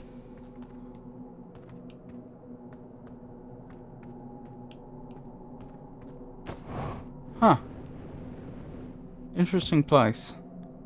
Interesting that it also has cacti here. Is this where the Nomai moved a bunch of the subterranean plants from Ash Twin? Though those are clearly not subterranean. So that's the shuttle. We've already found this before.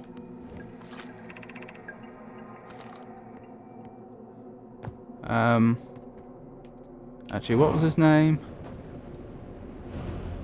I've forgotten which one of the Nomai this was. Solanum. That's Solanum's ship. Progress indeed. Ah, that's just going back the way I came. No, that's going back the way I came.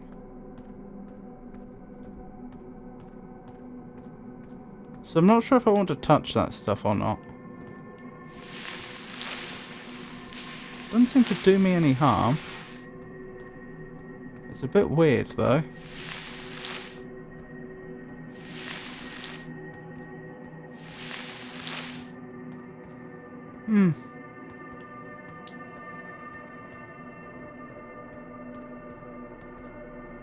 I'm not buying that you've read all of my chat messages except the ones about using the eject button. You're right, I had forgotten, I will do that.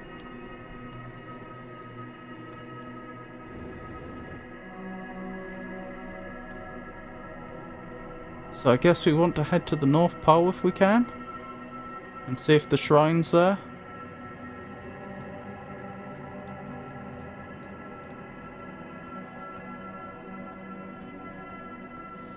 I don't particularly want to have to try and fly up to get over. Because I'm just slightly worried that the moon's too small for that and I'll end up stranded in space. Especially with the way the quantum moon is, that could be a real problem.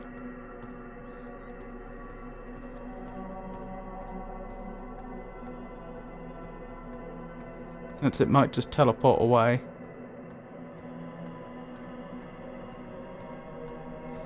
Maybe this is more significant than I thought? Well, it's not teleporting me.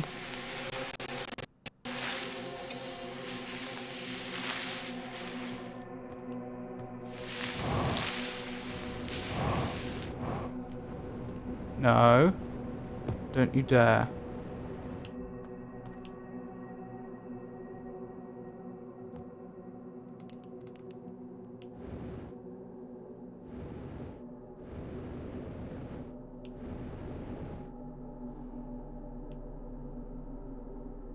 Try looking around in other directions, then only forwards in a line.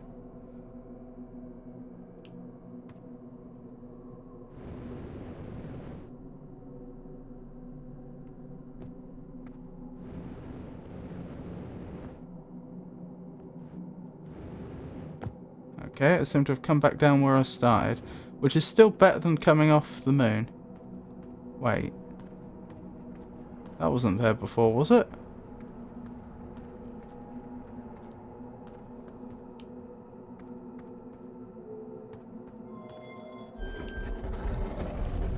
By the way, sorry for my misspellings. My autocorrect is in Swedish and does not make chatting easier. That's alright.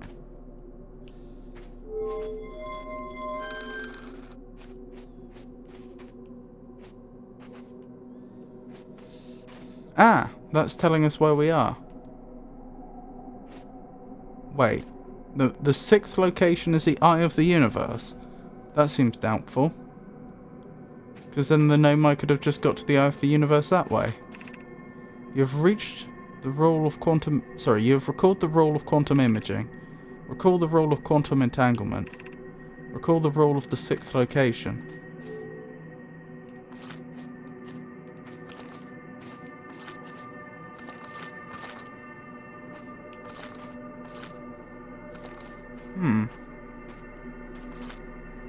So... that's probably the shrine we're in. Although I notice there's trees around it.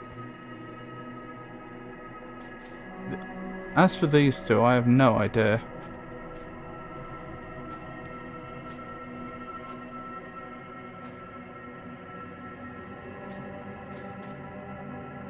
Read the wall.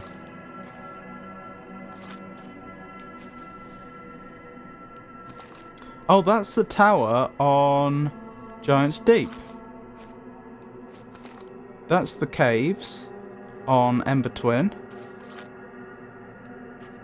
And the sixth location was...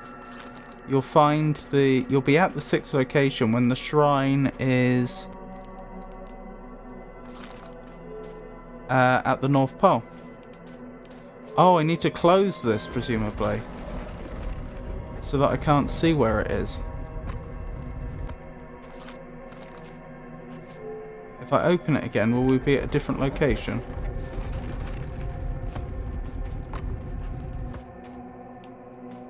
Oh, close it, turn the lights off. Get it. At least I think I get it.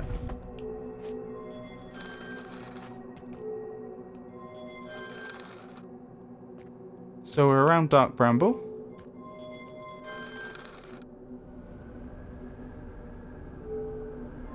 I'm not the type of person... Sorry, this was in response to an earlier comment. Can't you set it for 2 languages? That they mean their phone. No record is referring to Grumpy Monk's phone. I haven't seen an OS where you can't do that. I'm not that type of person that spends time to make my life easier. Oh, we're here.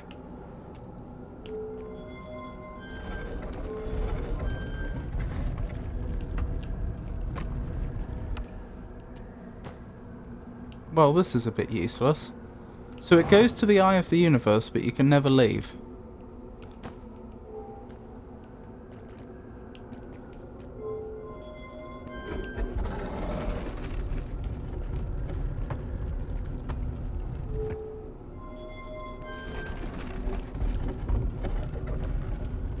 Yep, that does appear to be the sum of it.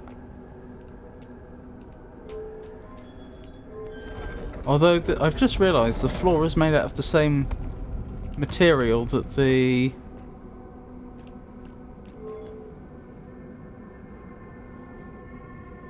You should know how to fix the problem. Interesting.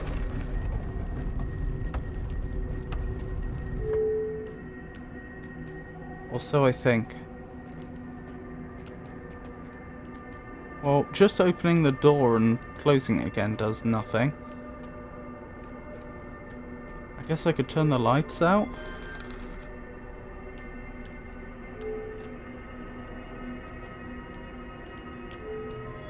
I could try warping here again.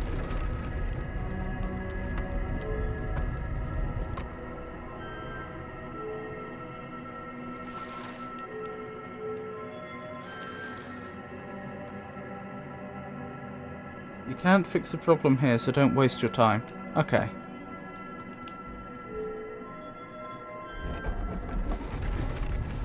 Oh, because the shrine has to be at the North Pole, of course. Yeah, that makes sense.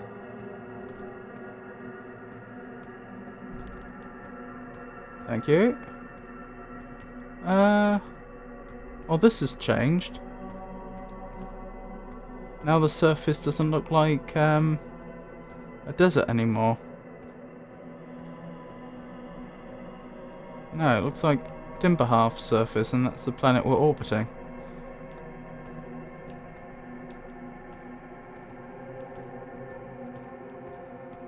Well, that shrine's gone.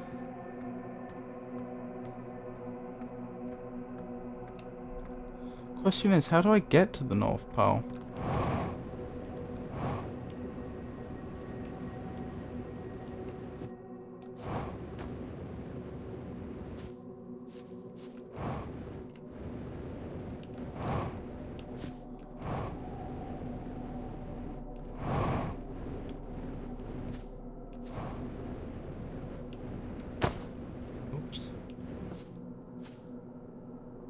Oh, visitors always arrive at the South Pole, they said. And then they said they advanced the rest of the way on foot.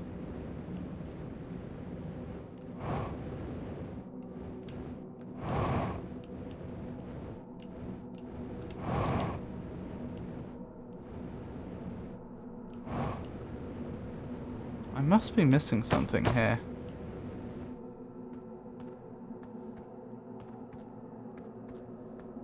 Just explore the moon some more, and sooner or later you'll find out. Fair enough.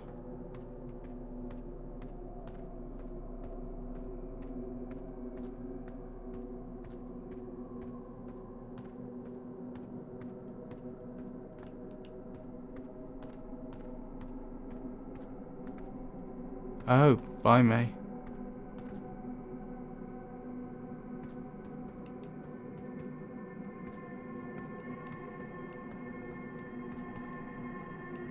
That must be the poor Nomai we were reading about, whose name I've forgotten again. Solanum, I think?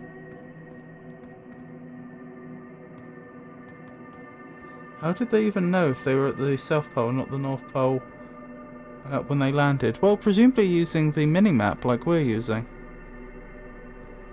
I can't imagine how else you'd tell North from South.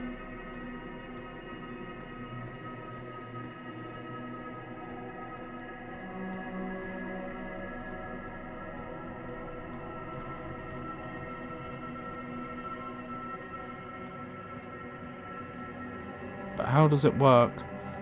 I mean, magnetic fields? Magnets, exactly.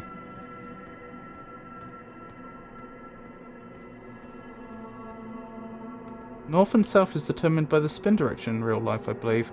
Well, there's two north and there's two north and south poles, isn't there? There's geographic north and south, and then there's magnetic north and south, and those are not guaranteed to be the same.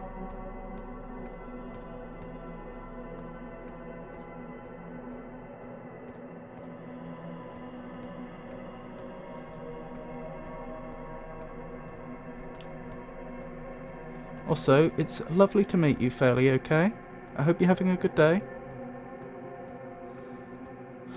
Well, I've been exploring around a bit, and aside from finding that Nomai body, I've not had a lot of luck. Also, where did my ship go? My ship doesn't appear to be here anymore, which is concerning. Oh, wonderful. Exactly, there's the magnetic north and south pole, which presumably every reasonable civilization would know about and use for navigation. Try exploring the other quantum moon things. Well, I mean, that's the same shrine that keeps showing up over and over again. I wonder if the Nomai intended that shrine to be wandering, or if they just built it on the quantum moon and it happened to wander about. Because if they intended it to wander, then that's quite impressive.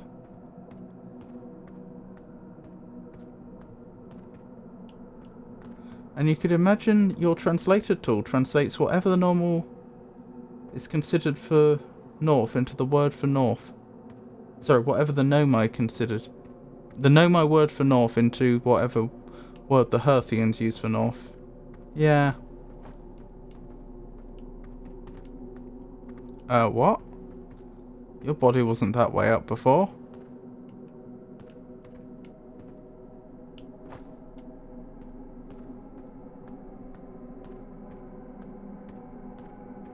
Change your planet, the moon is on the orbit. Yeah, that's what I was thinking of doing next. I just, since making that decision, I haven't stumbled across the shrine. There we go. Presumably on one of these planets we can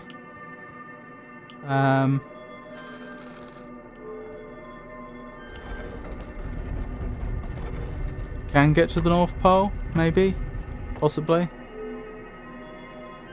Or there will at least be something that will help us. Okay.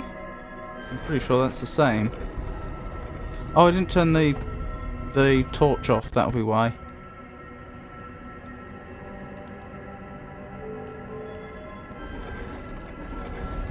That's not a lot of help.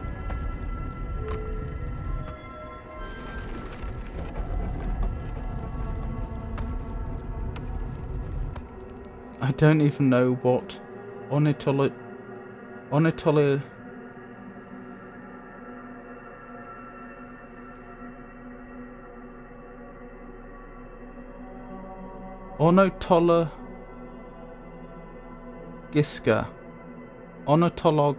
ornithologiska means in Swedish. Ornithology, perhaps?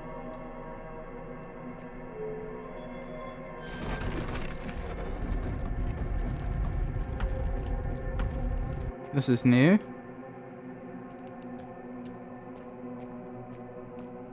I think this may have done it. Is this dark bramble by any chance?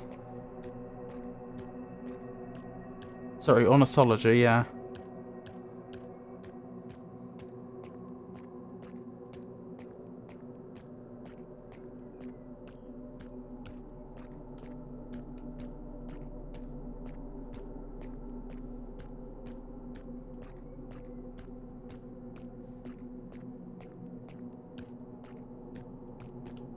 Your pronunciation was surprisingly good, and yeah, you were right. Oh, thank you. Beginner's luck, clearly.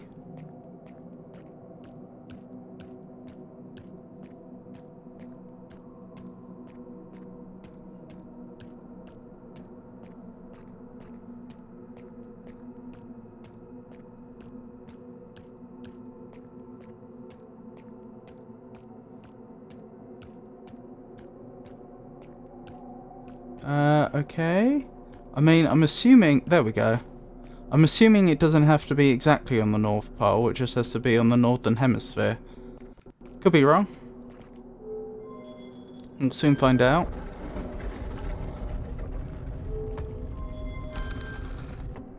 Right, that's not the 6th location. That's also not the 6th location. Actually, I'm kind of curious. Is it watery out there? That could have been a very bad idea, actually. Oh yes, it's watery. If this had been underwater when that happened, I'd have had a problem. Oh, it's even got the cyclones. Interesting.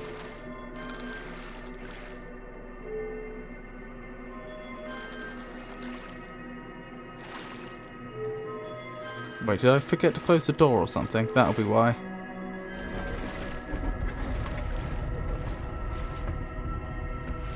Sorry for telling you, but they mean the North Pole like the North Pole. Okay, fine. That's fair, though. They did say the North Pole.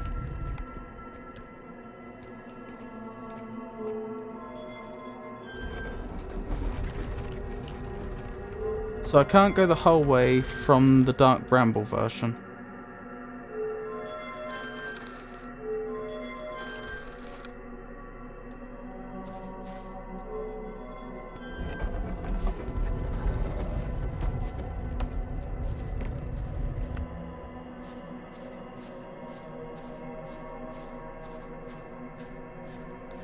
Progress, I think. Well, that's the North Pole.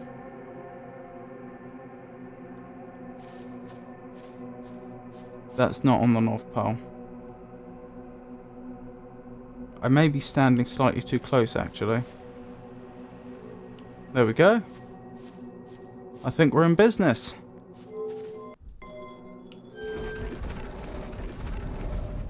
I'm trying to make you save time so you can eject multiple times. That's true. I need to remember to do that once I leave here.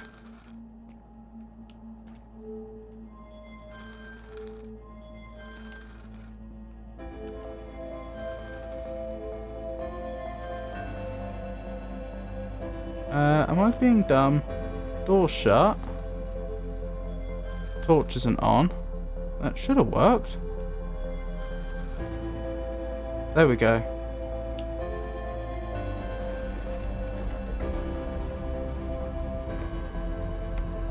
Oh, what timing. If you forget, I will unfollow. No music, why? Can you not hear the music? Like, OBS's meter is showing the music being recorded.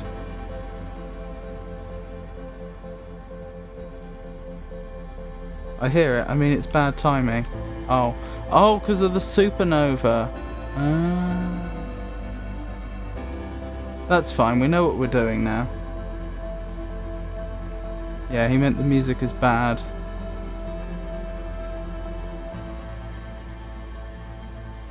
I mean, the obvious place to try and go to from here would be the South Pole.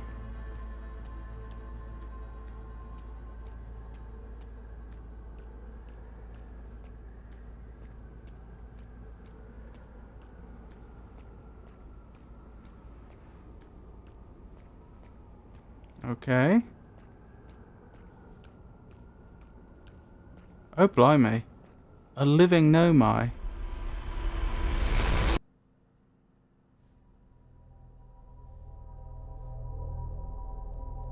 Was that due to the supernova, or is that what's supposed to happen? Oh, I just realised. All your smileys have 4 eyes, because Herthians have 4 eyes. That's not a typo or anything. Oh, what amazing timing. Good timing. That was crazy.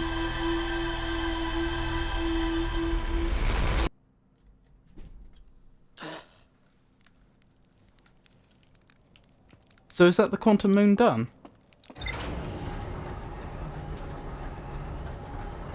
Yeah, it's an Outer Wilds thing, referring to the 4-eyed smiley faces. No, you need to talk to the Nomai. Ah. Alright, fair enough. We know exactly what we're doing now, though. So, in theory, it shouldn't take more than a few minutes. He says optimistically.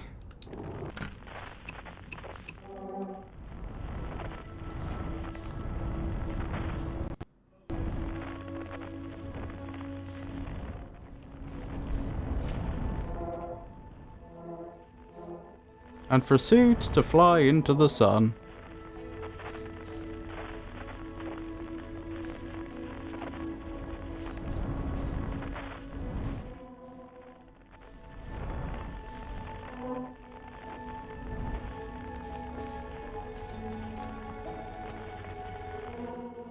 Where is that quantum moon? I'm not seeing it anywhere.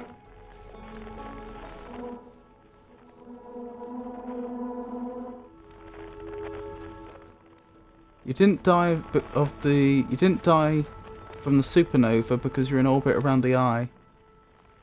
Yeah, I was thinking that. So I'm not entirely sure why it ended. Oh, since I have all your attention, I do take game suggestions. I think the games that the next game I'm gonna play on Mondays and Fridays will probably be either Journey or Chance of Sennar. Chance of Sennar is a puzzle game based around the Tower of Babel, which looks interesting. Uh-oh. No, no, no, no! It's fine. And Journey is Journey, which I've never actually played. But by all means, if there's any games you'd like to see me play, do let me know, either in chat or on the Discord server. Since I have a channel specifically for game suggestions.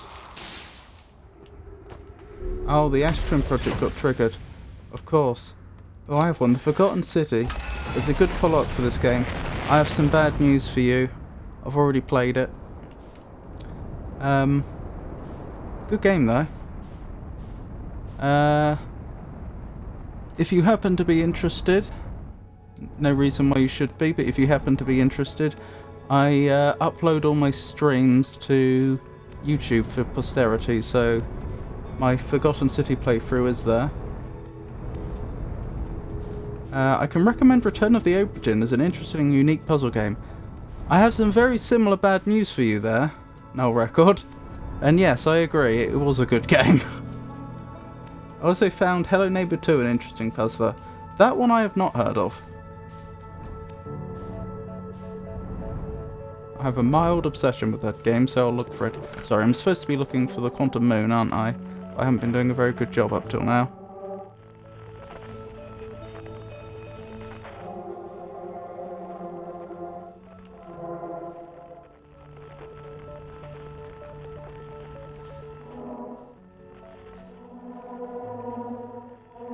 I'll add Hello Neighbor... Oh, there's the Quantum Moon. I'll add Hello Neighbor 2 to the list, though. I keep a list of potential games to play. I'd love if you played Hollow Knight. That could be arranged. I don't think I own it, but that could be arranged.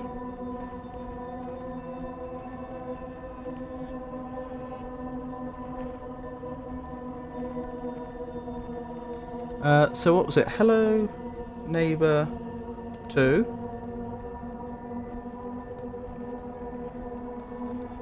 And Hollow Knight.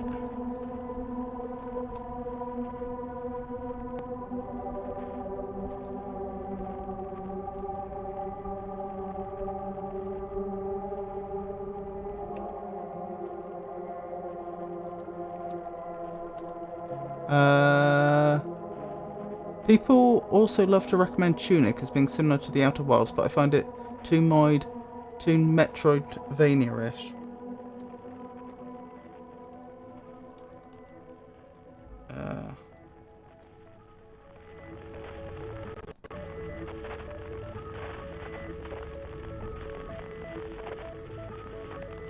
Sorry, just typing that out.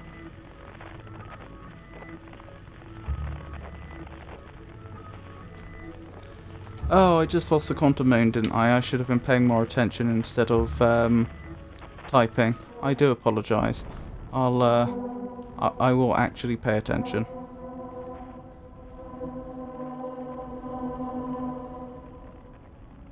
I have not done Psychonauts, actually. Very, very pedantically, I think I've done, like, the first 30 minutes of Psychonauts many, many years ago. Not on stream. So I'm familiar with the concept. But I've not played it. I would request you to play chess on stream, but also it would not surprise me if you would not stream it. The main thing I have against chess in general is I know enough to know that chess is more... If you want to play chess really well, it's not so much about having really good logic so much as it is as having a really, really good memory. And I have a really, really bad memory. Like, a really bad memory. I have played chess before. It's a perfectly fine game. But it's not a game I could ever be very good at, and I don't know how much interest there would be in someone playing chess really badly. What am I doing? I need to launch that probe, don't I?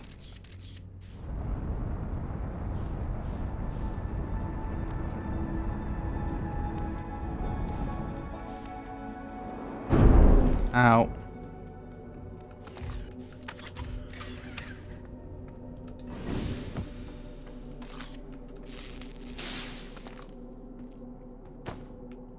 Right. So first things first, we need to find the... whatchamacallit, don't we? The shrine.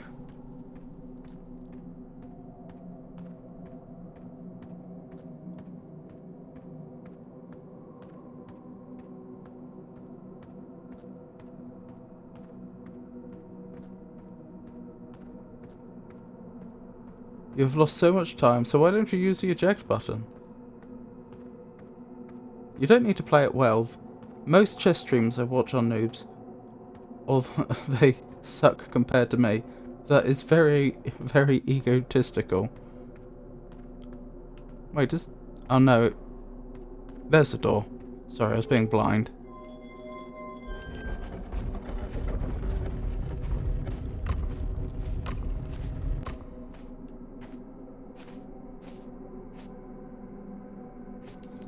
Right. Where were we? I was going to try and trigger moving to a different planet.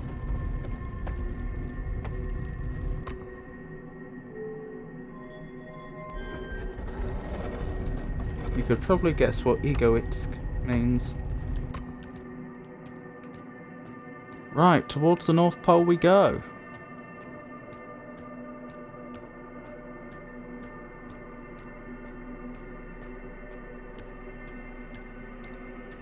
I had actually considered doing some, like, teaching myself chess streams before, because there are like chess tutor programs which I could potentially do.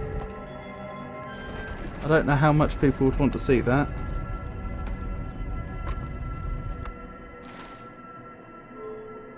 Do it, I will be your teacher.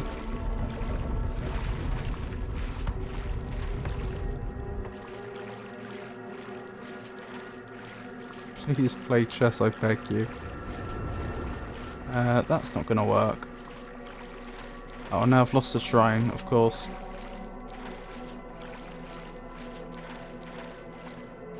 Oh, there it is. Well, I won't make any promises, but it's possible.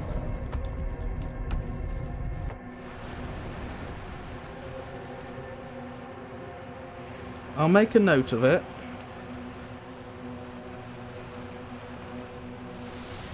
And Psychonauts was also a suggestion, wasn't it?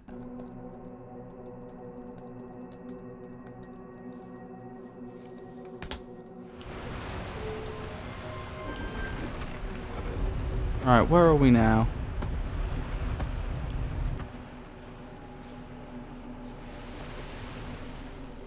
Timber Hearth.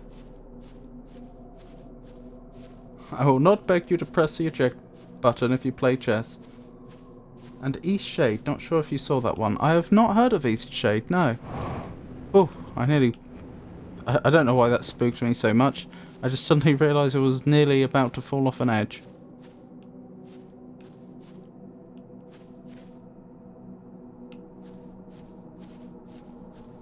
I wonder if that was actually a living Nomai we observed.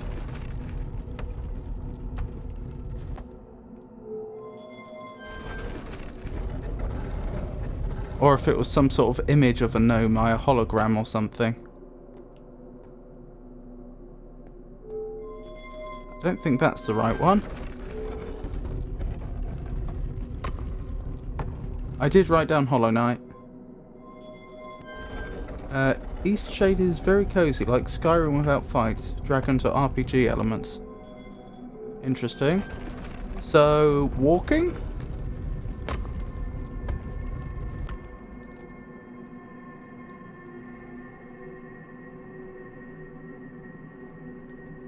Use your torch, it's faster. That's a very good point.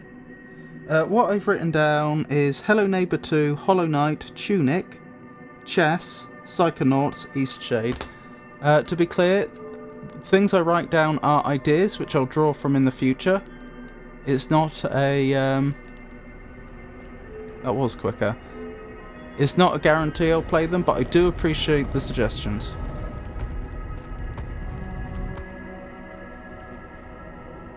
Walking through beautiful nature, talking to people, visiting taverns, painting paintings of epic vistas. That does sound very cozy, I have to admit.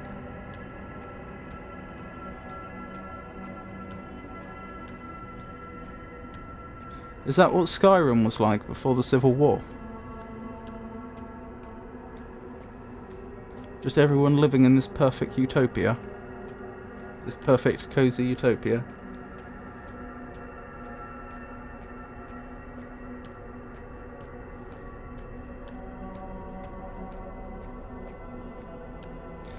Incidentally, Morrowind, which is the Elder Scrolls 3, is one of my all-time favourite video games. One of them. And I had been thinking of doing a playthrough of Morrowind, probably once I finally get my VTuber model sorted, which I've been planning to do for like the last 2 years. But we'll hopefully have finished off before the end of this year now.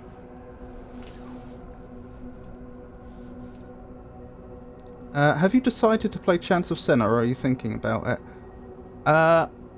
Chance of Senna is... It's next to Journey in my head as probably the next game I play. I'm currently thinking I'll do Journey and then Chance of Senna and then something else. Quite possibly something that was suggested today. Who are you? To be fair, they probably don't speak the same language, so... And it's not clear that the translator would translate speech. Me Stone, Quantum Moonstone, pick up Eye of the Universe Stone, pick up U Stone, pick up Identity Stone, pick up Explain Stone. You think Chance of Senna before Journey? What makes you say that? I thought Journey... I got the impression Journey was quite a short game, one that I could probably finish in one stream. I'm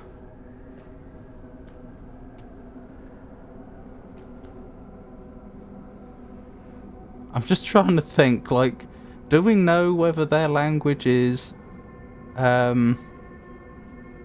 subject, verb, object, or is it subject, object, verb, or...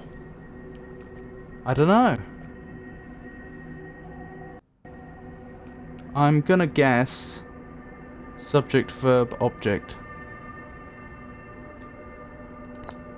Also, how did we know that meant you? Where am I supposed... Oh, place them down here. Oh, I'm only allowed 2 stones. Oh, I see. These are nouns. These are verbs. Chance of Senna equals good. Journey equals game. I have not played, so bad with other words. Journey is supposed to be a very, very good game. Are you familiar with Journey at all?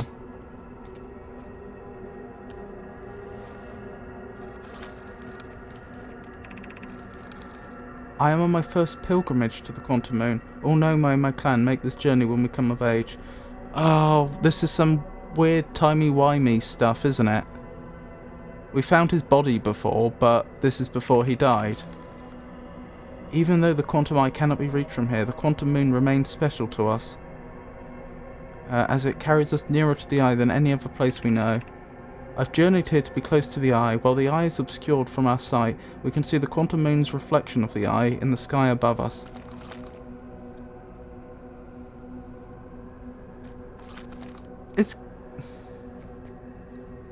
Since this is possible, it's a bit of a shame we didn't know about this earlier. I feel like with an actual living Nomai here that we can talk to, we could have been a lot more productive up till now.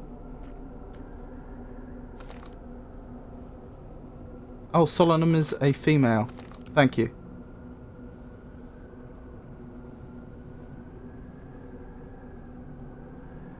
Journey is universally very highly regarded.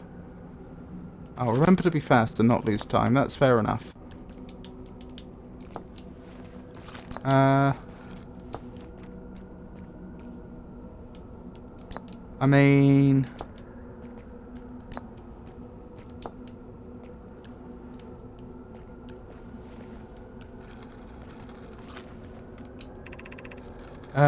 there is fundamental uncertainty throughout the universe. Normally this uncertainty is only observable on a very small scale. As one approaches the Eye, however, that uncertainty grows enormously. The Quantum Moon probably exhibits macroscopic quantum behavior because of its proximity to the Eye. Shards that broke off from the Quantum Moon have a similar effect, as I've imagined you've seen elsewhere in this star system. Conscious observation forces a quantum object to collapse to a single possibility. But what would happen if a conscious observer somehow entered the Eye itself? Over time, this has become my clan's greatest question. It's a shame that we can't actually answer that, because in this timeline we haven't been to the Eye of the Universe yet. What did happen to us when we went to the Eye of the Universe? That really wasn't clear. I imagine your purpose here is the same as mine, to learn about and to find the Eye of the Universe. I'm unsure how you arrived here, however. Perhaps you came from another star system, as my clan originally did? Oh, I asked them to explain me. Sorry, I'm just going through all the permutations quickly. Have you encountered a quantum shard on another planet? The shards look the same as the Quantum Moon's surface does now, while at the Eye. From this, we can reasonably infer the Quantum Moon's natural state is as we see it now, and that the Eye is its primary location. A bit of a stretch, but okay. Given the Quantum Moon is the Eye's moon, it's likely that any characteristics the moon exhibits are also exhibited by the Eye itself. The Quantum Moon and its shards, for instance, are quantum, thus the Eye is likely also quantum. In fact, this moon is probably quantum because its proximity to the Eye made it quantum, the same way the area surrounding the quantum shards that landed on other planets eventually became quantum too. And also, Journey is a 2-hour experience plus minus 30 minutes maybe, so definitely a one-stream game. It's the best experienced in one sitting. You can also mix verbs and verbs or nouns and nouns. Yes, I was going to do that. I was thinking I would go with explain, identify next. Yeah, make sense of that.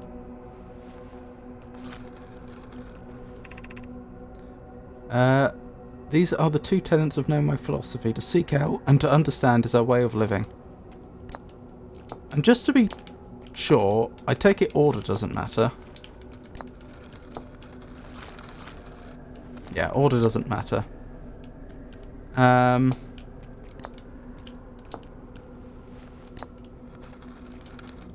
Quantum Moon. You.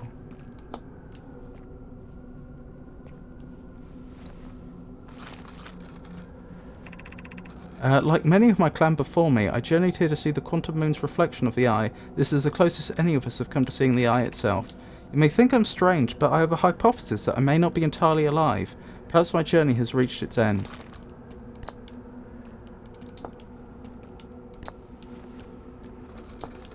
I have bad news for you regarding that hypothesis. Or good news, depending upon how you look at it, I suppose.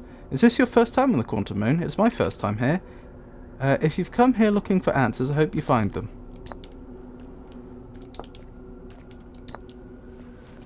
Quantum Moon, Eye of the Universe. I imagine you've noticed the Quantum Moon changes in appearance depending on which location it is currently orbiting. For instance, the Moon looks quite different when orbiting Giant Steep than it does when orbiting the Hourglass Twins. That is very true.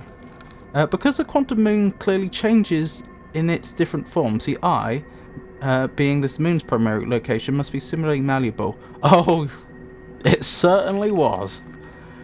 From this, we can hypothesize that the Eye represents extreme changeability. That said, despite its malleable nature, the Quantum Moon becomes locked to one specific version of itself when it is consciously observed. But what would happen if a conscious observer were to enter the Eye? Right, I think that one's exhausted. I think we've tried that one with every other one. So what's this? Eye of the Universe, me. Suppose you were to reach the Eye of the Universe, would you try to enter it? I did. What do you imagine the effects of a conscious observer might be? Well, it was very disorienting. I didn't really know what was going on. Many in my clan have... What? Okay. Oh, time's paused while I'm looking at it, but if I do anything, it continues. I wondered why Solanum here was moving in a very jerky fashion. Many in my clan have believed the Eye called to us for a particular purpose. When I was a child, I used to believe the Eye was malevolent, to have lured my clan to this star system, only to then vanish from them so completely. But I don't fear the Eye anymore. In fact, it became my fondest hope to see the Eye itself someday, but I fear this may be beyond my reach. You may think I'm strange, but I have a hypothesis that I may not be entirely alive. Perhaps my journey has reached its end. We've seen that before. I think that means the last combination is you and me. We do not have much connection, you and I. Still, this encounter feels special. I hope you won't mind if I think of you as a friend. Am I correct in saying that I've done all of them now? I'm pretty sure I've done all of them.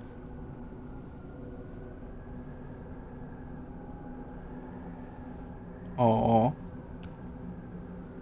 That was very sweet, thank you. Thank you, Solanum, the undead. If you're not sure... Oh, selfie time. I don't think we can. I don't think... Wait. Oh no, we can.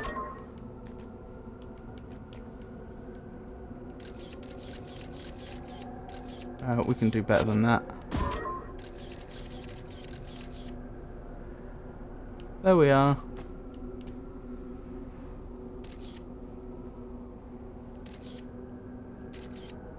There we are together. Even better. The best of buds, the best of pals. So if you're not sure, just let me know you're not sure. I'm just asking if I did actually do all combinations, or as far as you can tell, because obviously the next thing I'm going to do is walk away, and then probably eject for Grumpy Monk.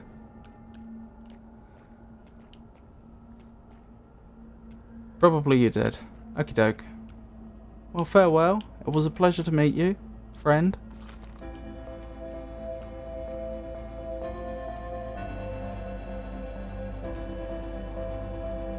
Shame we can't take her with us. It would be very interesting to know what would happen if we did try to take her with us. Eject. Woohoo! So I think the only thing left is the DLC now, which, as I say, I started. And then fortunately Grumpy Mutton turned up and told me, you know you're on the DLC, right?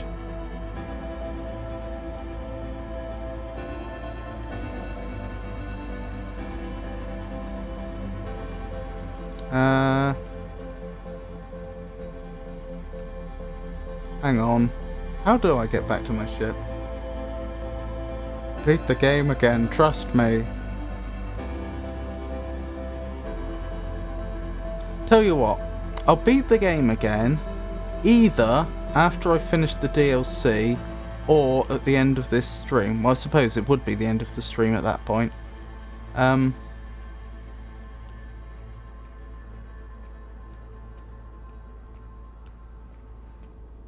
Just looking for the shrine. I see no shrine. I could just reset.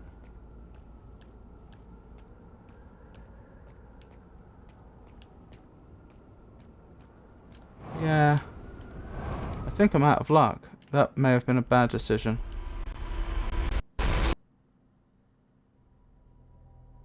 Is a replay that worth it? I don't think Grumpy Monk is suggesting replaying the entire game. I think they mean just do the very end bit again. Go to the eye now that we've been to the quantum moon, because it will change the ending. It'll be significantly different this time. Do you know what? Why not? I was thinking it would make more sense to do it after the DLC, but, well, the ending changes a bit due to the quantum moon, but also if you do it after the DLC, you'll see the difference in them both. Oh, I see. So that would be yet a different ending. Okay. Alright. Fair enough. I'll be skipping the credits, though, this time. How do I get back down again? I need to go to the campfire and rest there for a short while.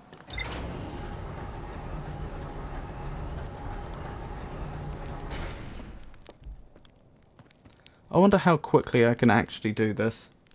Since in theory I know exactly what I'm doing this time.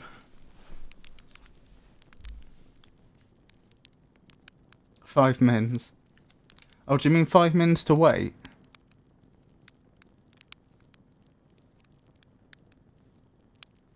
Okay, I'll wait 5 mins.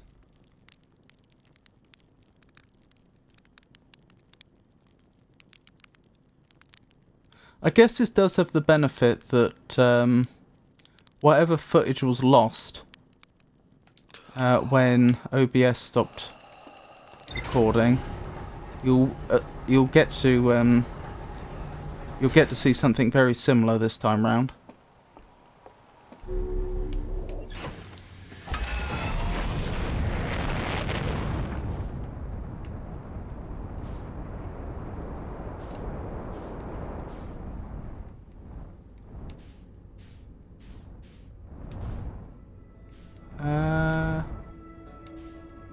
I'm looking for the Ember Twins, aren't I? Where are they? Are they on the other side of the sun or something? They must be.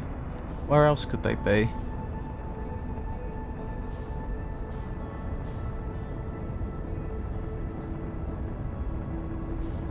There they are. You can't fool me.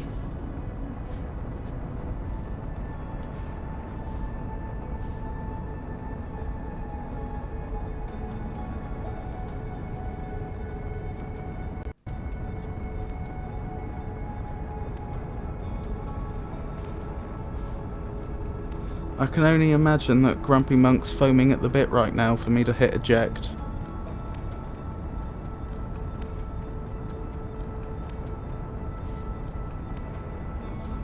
But if I did that, I'd have to start again. I'd have to start from the beginning of the time loop again.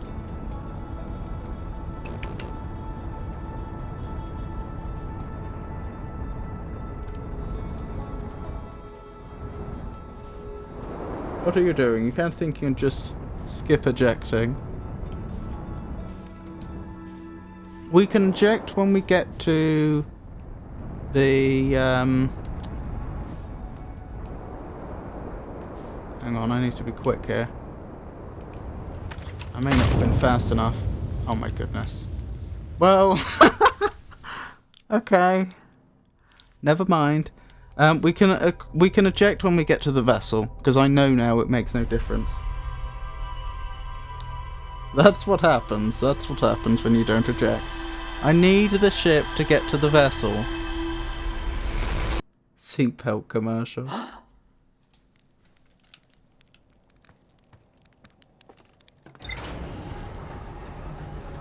Incidentally, is this bug where OBS stops recording a known thing with this game? Or is it something that's peculiar to my system?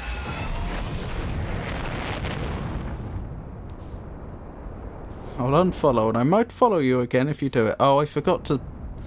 We'll go to church, campfire, and rest for 5 minutes there.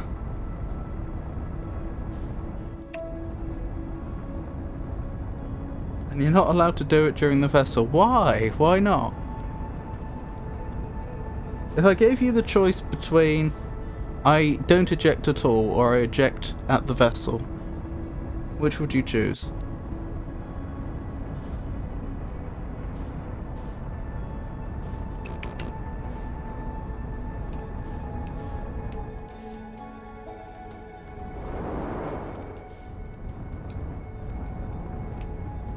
Because it's not fun. You mean it's not fun when it's not an inconvenience? It's the inconvenience that makes it fun.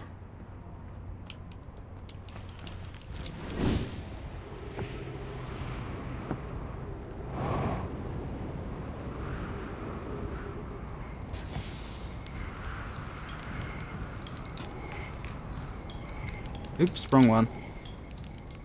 If I give you the option to keep a follower or lose one, which would you choose?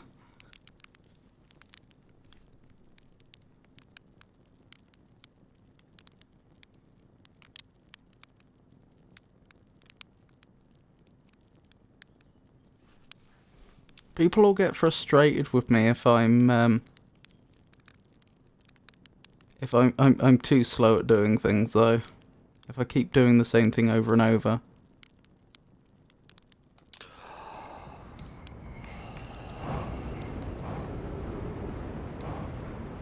Yes.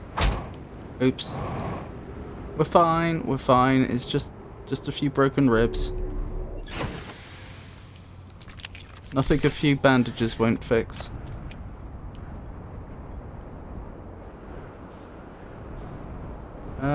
No, I didn't get a notification. You don't get notifications about unfollowing.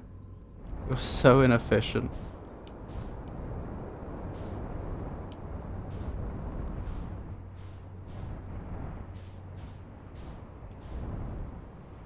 That's the most terrible insult in the German language, isn't it? I'm joking, of course.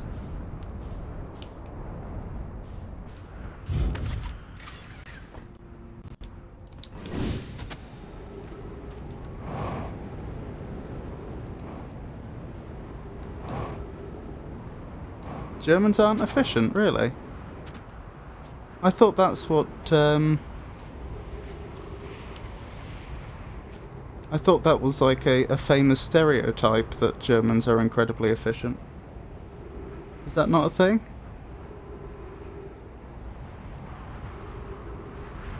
But they do things by the book and you get what you ask for.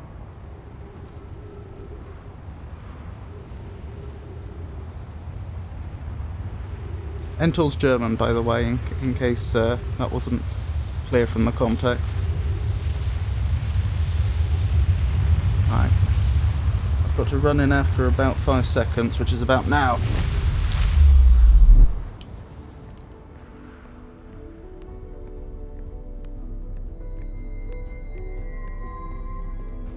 So if you ask for efficiency, then you'll get efficiency, by that logic. Oh, what was I saying? Yeah, I don't think you get notifications about unfollowing, you only get notifications about following. I mean, it's just consistent with the way all these companies try to manage things now. They won't tell you about things that could be regarded as bad news. You know, things like, for example, things like shadow banning and stuff like that, where if they have reason to believe on some platforms, if they want to ban you for certain things, sometimes instead of actually banning you, they'll shadow ban you, which is where everything you've ever posted can no longer be seen by anyone other than moderators, and everything you post from now on cannot be seen by anything other than moderators, and yourself. You can see it, the moderators can see it, no one else can. So and you're not told about it. So from your perspective, it's as if people are just ignoring you, but you can't prove anything. And yeah, like, you don't get told about unfollows.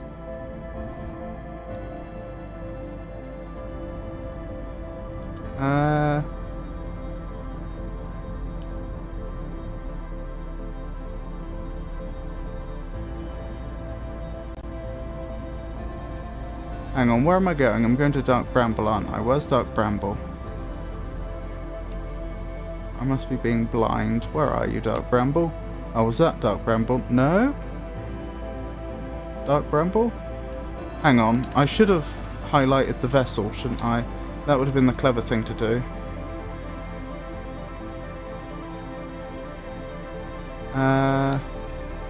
If I could remember where the vessel was. I hope I don't fall into the sun while I'm doing this. There's the vessel.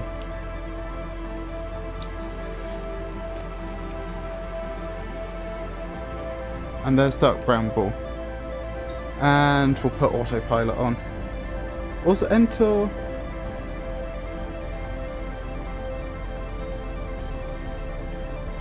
I have no idea.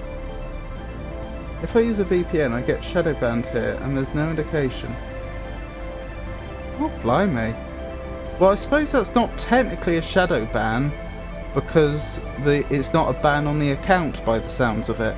I assume you don't mean you used to have another account and that got shadow banned, so now you just have to remember not to have a VPN up.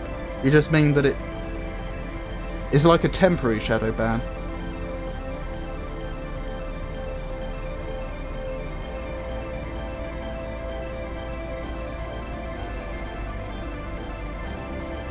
It's not permanent for sure, it just doesn't show any of my messages to anyone else. I actually had that happen to me once when I was watching when I was watching a streamer. I made a comment, and this streamer had like chat up on her stream, and the comment just never went through, and there was no indication to me that it hadn't gone through. And then I thought about it, and I realised that the comment itself could have been taken to be insulting if you didn't know the context. I think it was something like they were running around like banning banging pans around right in front of NPCs' faces or something. And I made... Oops. Sorry, I mucked that up. I mucked that up. Don't eat me. Don't eat me. Oh dear. I should have been paying more attention. Sorry, I made some sort of comment along the lines of, well, it looks like you're a lot of fun to be around or something like that. And the comment just never went through. Oh, that's the end of the game. Hold on. Let me try that again.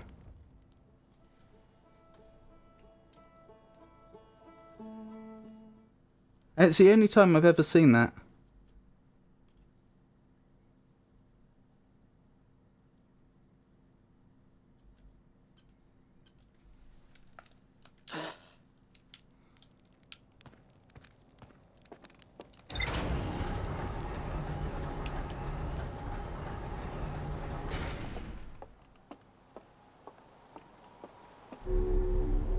Hang on. Campfire.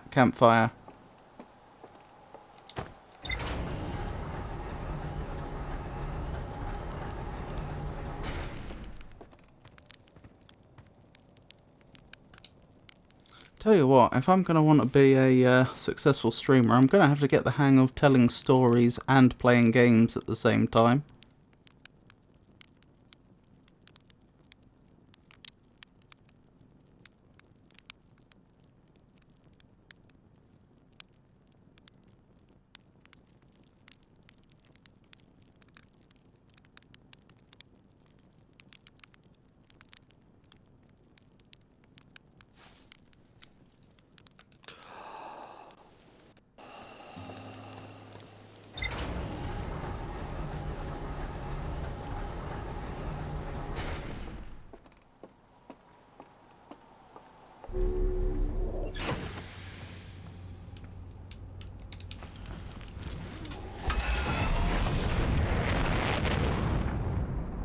Right, what am I doing? First stop is Ashtwin.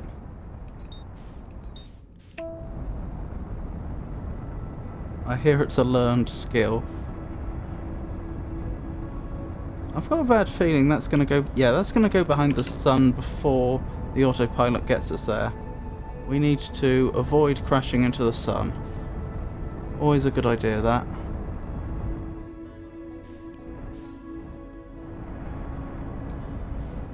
What happened? I looked away for a sec and you were dead. Anglerfish. I was telling a short story and I wasn't paying enough attention, and when I went through the orange seed on Dark Bramble, I forgot I had to cut the engines.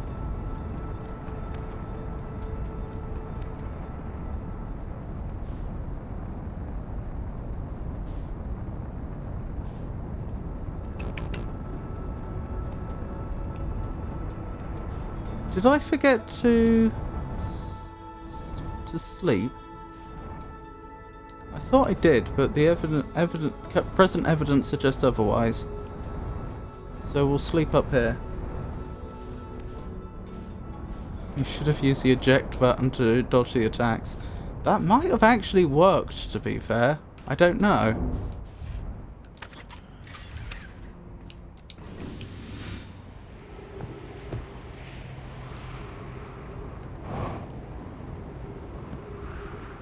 Since once I'm in Dark Bramble, I probably could navigate by jetpack if I absolutely had to.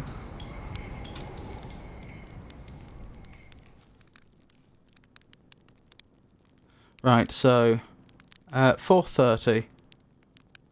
Then we head up to Ashtwin, go into the Ashtwin project, grab the core, back to Dark Bramble, remember to cut the engines this time, head to the vessel and go to the end. That's the plan anyway.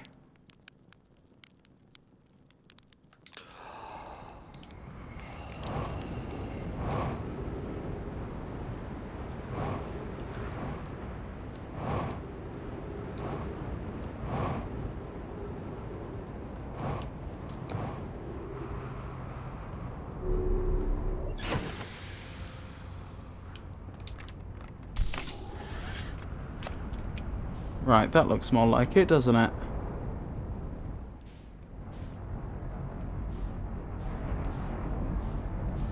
Actually, I think I have overslept this time. That's weird. I'm not going mad, am I? I swear when I came here the first time, none of this was uncovered, and now it's all uncovered. That suggests I slept twice when I didn't mean to.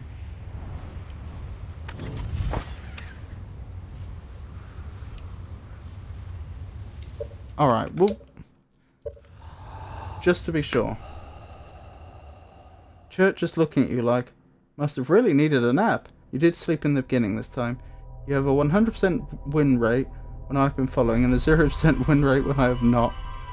This is true. Maybe you should use the button. Alright, just to please Grumpy Monk, I'll do one more eject, but then we're actually doing it.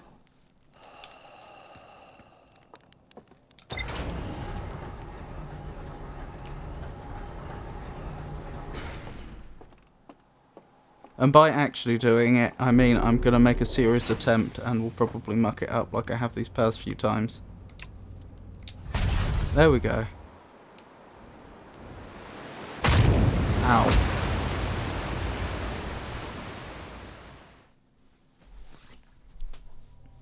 There, did you get your follows worth?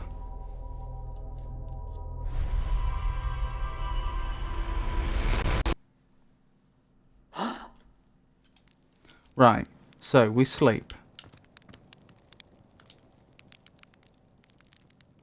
You deserved that after what you said. That was the eject.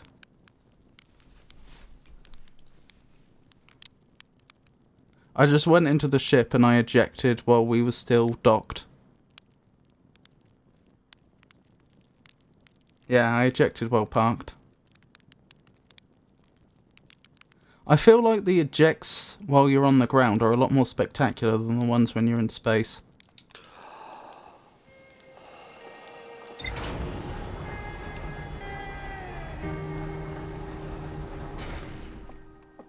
Ah, I saw the follow notification though.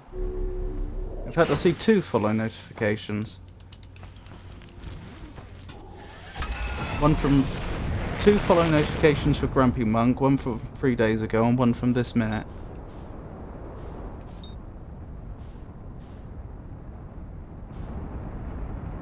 You have deserved my following again. Right, we know we've napped this time. So there's no excuse.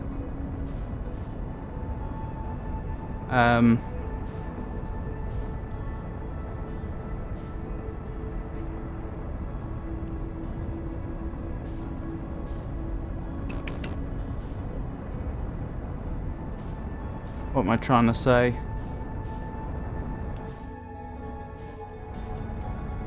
There's no scope for messing it up due to sleeping the wrong number of times or anything. Oh, looks like I missed the first window, but that's fine. Oh, thank goodness, I thought I'd just killed myself.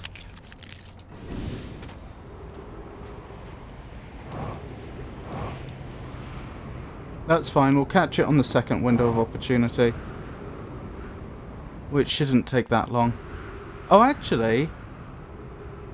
No, this hasn't fully uncovered yet. We haven't missed the first opportunity. This is almost perfectly timed. I just realised you could speedrun this game really, really quickly. Like, you wouldn't have the benefit of having marked the vessel to help you navigate there, but if you were happy to go there manually, you could just do it, couldn't you, from the very beginning?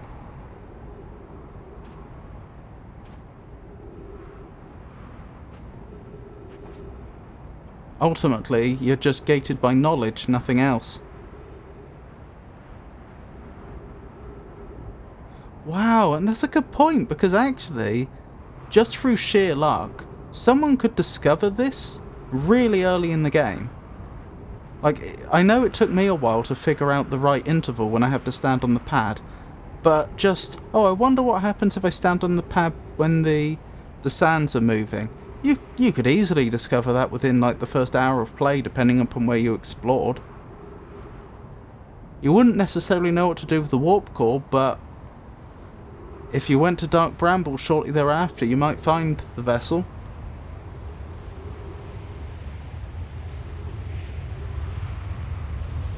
You get an achievement for beating it in the first loop. Say when you get the launch codes. Interesting.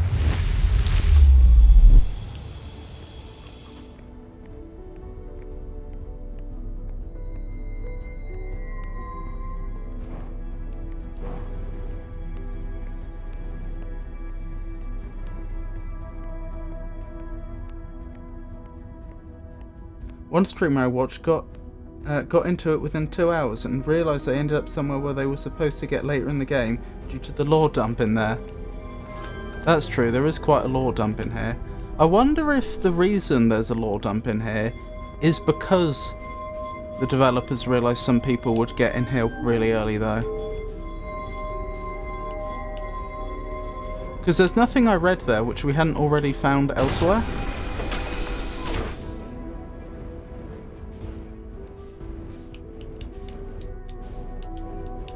Actually, that might not be true.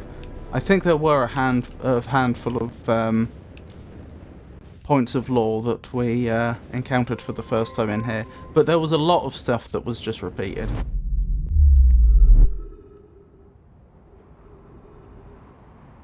The reason it's here is to tie up the loose ends and explain what's going on.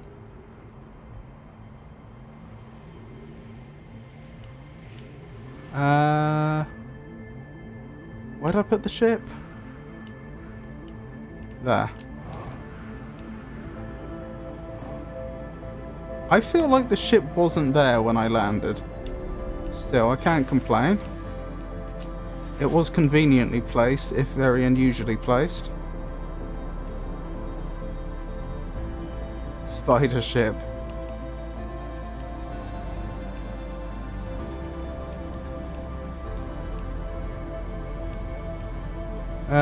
Is that Dark Bramble? That's Dark Bramble. Take me to Dark Bramble while I mark the vessel in the ship's log. And don't you dare crash into the sun. Right, so all I have to remember is to cut the engines when we're about to encounter the anglerfish, and we should be golden.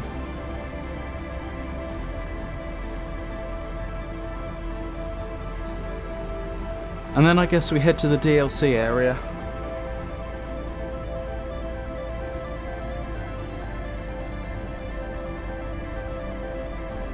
Do we think there's much chance I'd finish the DLC today, or should I think more in terms of that being a different stream? I don't know how much there is, and I don't know, as a proportion of what there is. I don't know how much the stuff I've already done represents.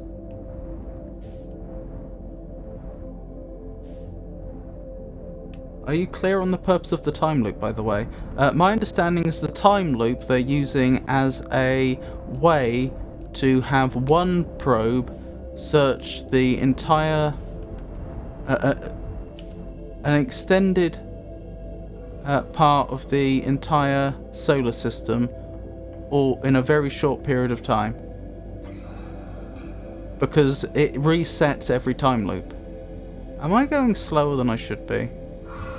I'm not sure. Yeah, so they launch it once, it will report back its results via telemetry, and then the time loop happens, the telemetry gets sent back, and then the next time the probe knows it has to launch out at slightly different coordinates. And then you repeat that ad nauseum, and then within notionally 22 minutes, you've gathered thousands of years of probes worth of data. Now, DLC is like 10 to 15 hours depending on your puzzle solving skills. Oh my goodness, is it? How long is a normal stream for me? It's changed over the length, over the years that I've been streaming, but usually at the moment I'll do about 6 hours, so we'd have about an hour more. Sometimes I go a bit longer, up to 7, depending upon how it's going. Like, if I feel like I can wrap things up within the hour, I might go for another hour. Yeah, so they decided to explode the sun to make the time loop.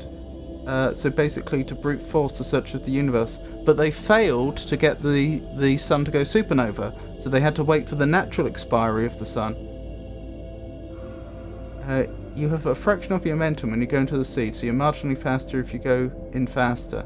Oh, I didn't know that. I thought you lost all your momentum.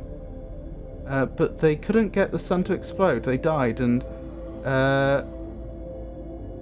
200,000 years later, the sun is exploding naturally, triggering the time loop mechanism now. Yes, I did catch on to that, but it struck me as kind of surprising that that a planet which apparently only had aquatic life forms evolved a fully intelligent, like a human-like intelligent life form in 200,000 years, and they managed to develop space travel within like a few years of the sun going supernova. But apparently that's what happened.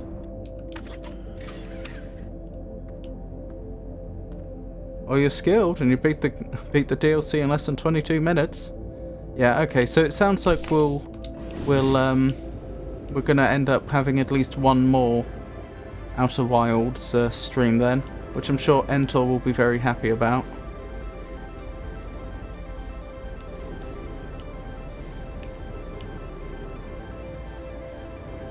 Also, if Journey's only like 2 hours long, I was going to say this earlier, if Journey's only 2 hours long, which I didn't realise, then it sounds like I'm going to have to plan to have 2 games in one stream. I mean, I do have like some games which are like filler games that I'll play if a stream ends if a game ends unexpectedly early. Like I didn't realise how close I was to the end, and then like I finished 3 hours into a 6-hour stream or something. But in this case, it might just be better to have 2 games planned. Is this next? No, that's not next. This is next.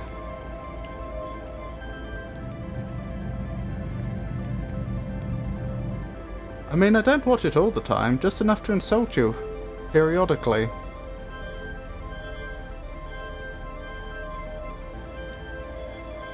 Oops. I did appreciate... Oh my goodness. Oh my goodness. Right. There. No, there. I do appreciate the fact that they put the eye coordinates in the bottom left there, because when I was doing this earlier, I realised my notes were incorrect. The first symbol I had down as like, well, I'll just show you. I had it like that, like it was balanced on both sides, like just part of 2 sides of an equilateral triangle.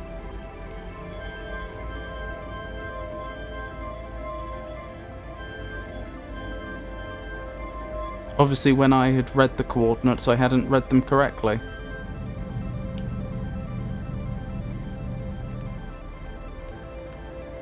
The code is gun hourglass and an end formed as a hexagon. Oh, I see what you mean. A gun, an hourglass, and an end formed as a hexagon.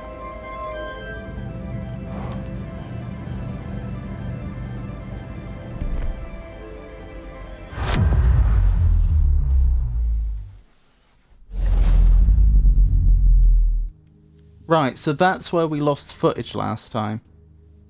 That's a shame. Because I only noticed much later on that the footage had been lost.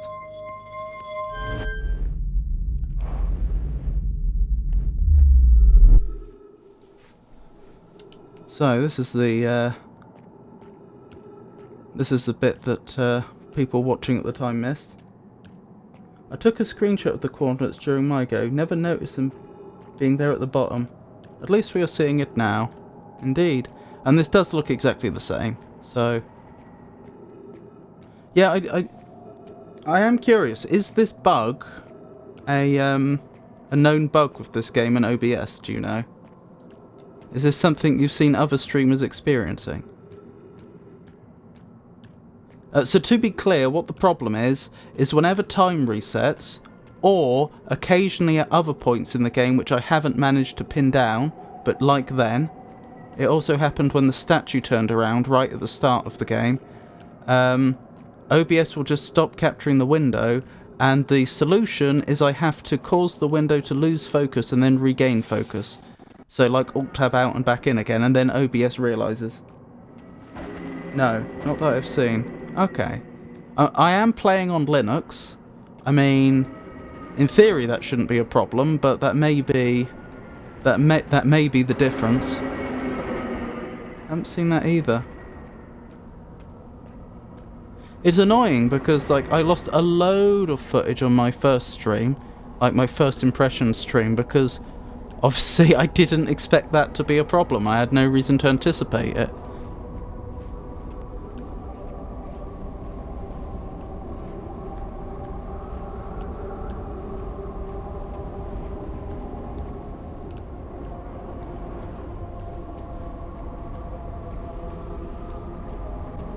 I don't think anyone was in chat at the time, that was the problem.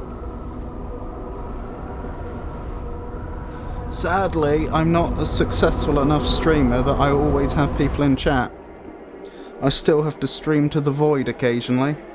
I say occasionally, quite often, depending upon what game I'm playing. Can you download your VOD? Is that then complete? No, because it's OBS itself that's not capturing. Like, when I stream, I also... I'm also recording to my hard disk, well, it's an SSD. I'm also recording to the SSD, and obviously that's what I would upload to YouTube after the, or I would publish on YouTube after the required time has passed. But the trouble is that, like, it's OBS not capturing the window. It's as if the game is doing something which is making OBS think that the window's no longer valid or something?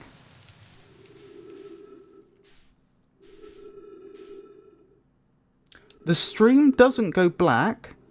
You get like the frame just before the bug triggers just continues forever.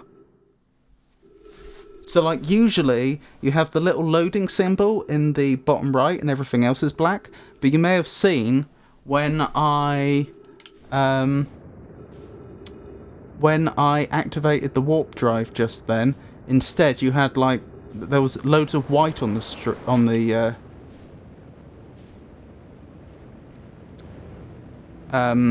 there was you had the screen was filled with white from the warp effect. That's what I'm trying to say. Yep, all my videos end up on YouTube. I believe I'm not allowed to upload a stream to you.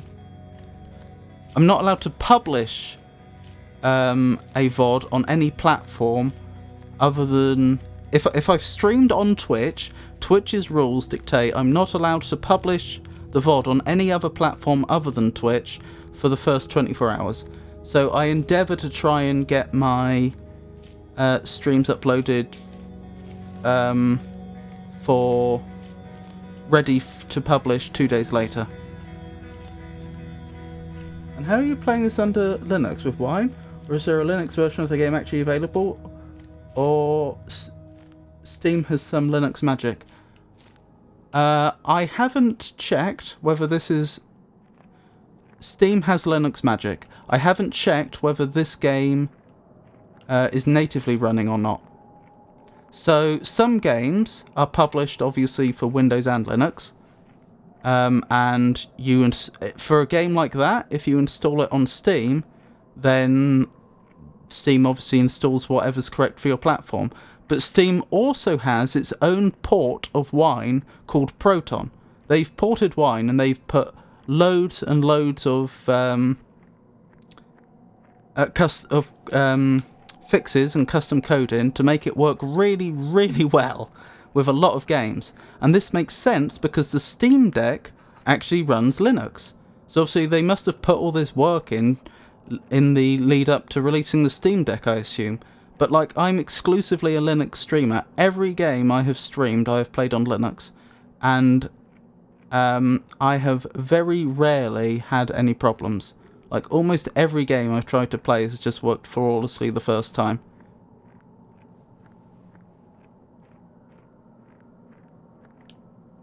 Yes, after 24 hours, I believe, I'm allowed to publish the video elsewhere.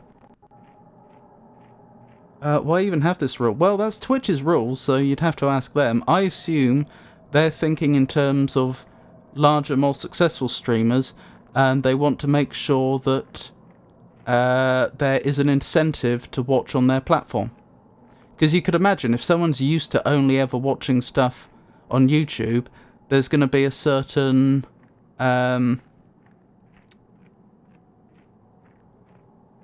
there's going to be a certain inertia before which they're willing to...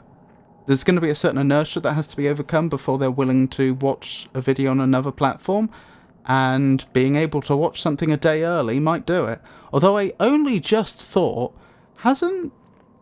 didn't Twitch recently, when I say recently, like within the last year or so, agree that streamers were allowed to stream to multiple websites so that they could, like, stream to Twitch and YouTube at the same time? I wonder what the rules are in that case. I say I wonder. As a streamer, I should have read and I should know. And I probably did read at one point and I probably forgot. But, yeah, I suppose the rules must be different if you're multi-streaming. Interesting. I never looked into Steam on Linux. Yes.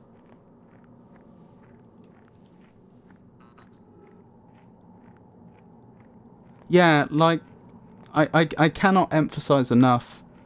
I've forgotten what I'm supposed to be doing in this bit. Wait, am I looking for a signal? Yes.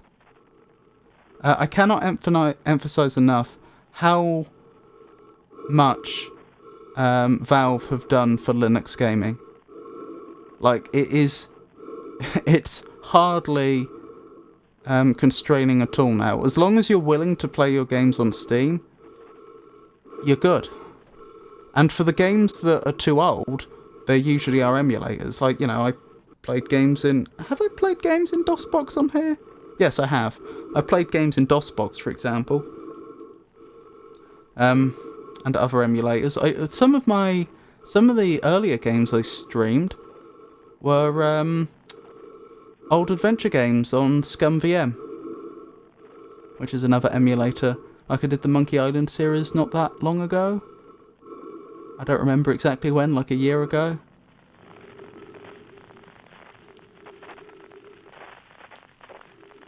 I'm not sure how VODs are being handled. I've seen chat answering before you have done the question. Is it chat pre-writing, or am I a little after? Robert is simply very slow. I would guess you're probably a little behind. I've observed this with other streamers. Sometimes you'll get a little behind, and usually refreshing the page sorts it. I suspect, but don't know, this is just my guesswork, I suspect in the background, Twitch probably has some sort of code that will slightly slow down the stream if the... if it can't download it fast enough so that you to avoid buffering or something like that, and then you'll just like fall behind over time. This is guesswork, but the observed phenomena that over time you'll apparently fall behind, and then refreshing the page fixes it, has held true for me in the past. Yes, my name's Robert. That's not a secret, that's on my Twitch bio.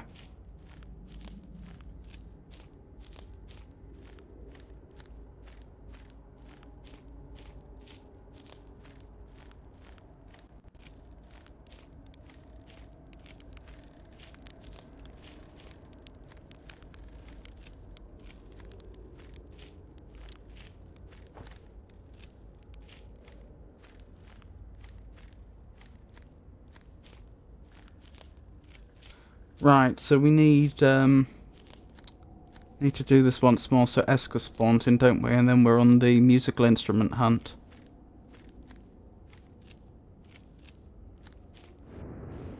No, you need to spend 15 minutes burning marshmallows just to annoy Monk.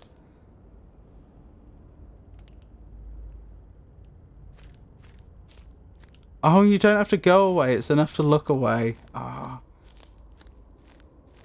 Yeah, you can call me Robert. I don't mind.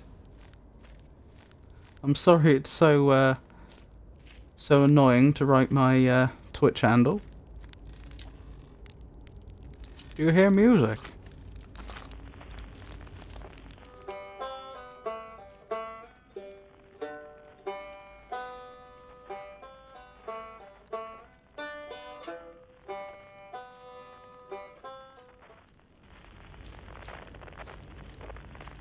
Okay, I wasn't going mad. This building did not have holes in its walls originally. Those appeared. I just don't... oh, has that done it? Well, hey! So it's just exhibiting quantum properties. Oh, just your torch on and off while looking at it. Was I not supposed to find more instruments? Or do I need to speak to them first? I'm not gonna... Unless you explicitly ask me to, I won't bother reading out the text again, because I assume it's going to be the same.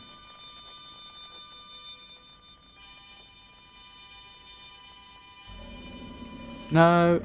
No.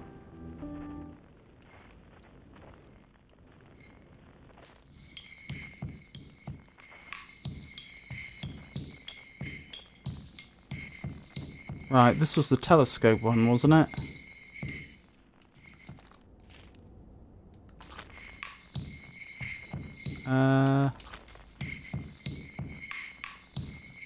There we go. I forgot how you did that for a second. What did you just say? I think the last thing I said was, that's the telescopic puzzle, isn't it? The one where you have to zoom in, or something like that, because I was approaching the drums. I think before that, the last thing I said was, nope, nope, nope, nope, nope, as an anglerfish came towards me.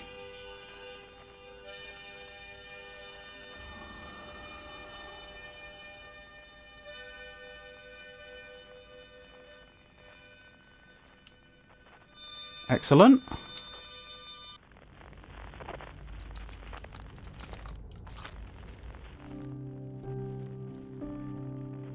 What? Is that an anglerfish? Because that's not an instrument I recognise.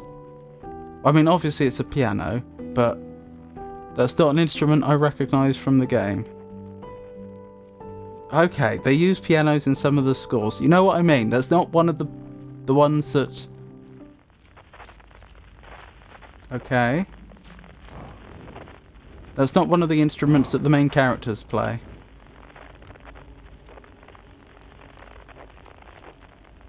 Huh. Perhaps Nomai play the piano. I assume those are Nomai bodies. Well, this shows how long after I was watching. Yeah, that's an anglerfish playing. I don't think... Was it? Because it led me here. I feel like this is some sort of Easter egg I've stumbled across. Wait, are they all pointing up? Is there something above my head?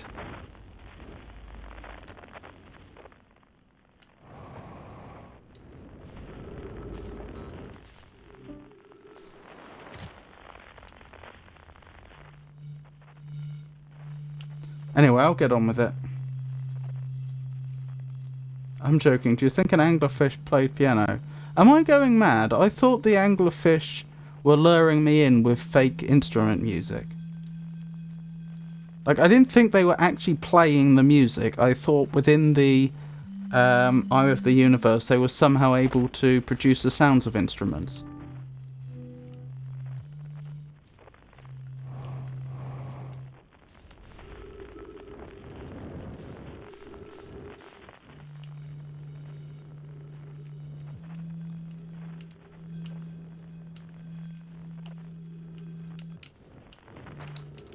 Oh dear.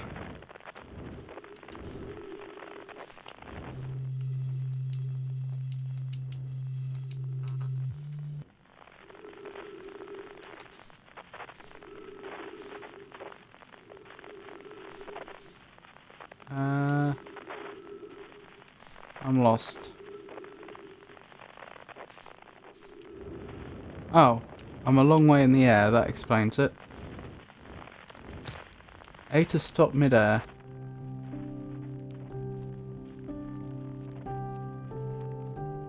Is this an anglerfish? No, this is the same Easter...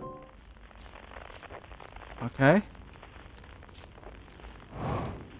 This is a bit strange. That's a very solid head.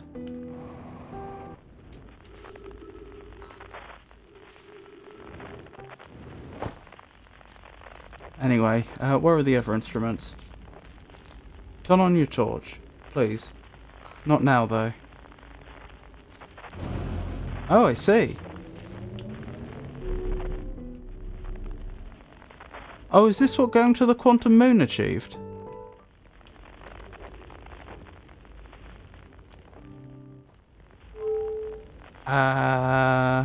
That's a launch, isn't it?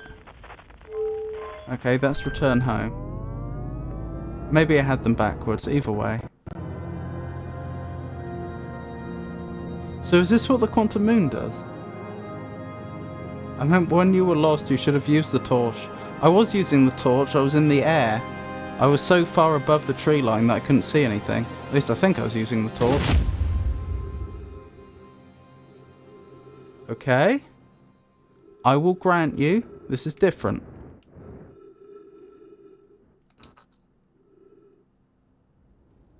Oh, I'm back here. Interesting. Am I still looking for instruments? No. Looks like everybody's gathered. Has the dialogue changed? I can't wait to play with the whole group. No. So I'm just gonna skip through this quite quickly.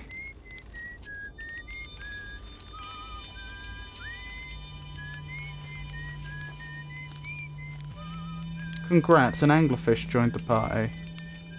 No, Solanum joined the party. A conscious observer has entered the eye. I wonder what happens now. Is it time to find out? Yes. The song is new to me, but I am honoured to be part of it. Oh! It is a piano-like sound. Although they have some sort of tablet to play it. I don't think we've heard this before. This part to this song. I could be wrong. Or this piece of music, I should say.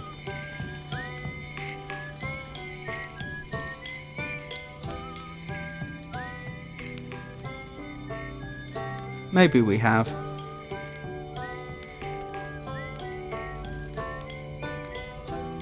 So it was because I went to the Quantum Moon that we could find Solanum.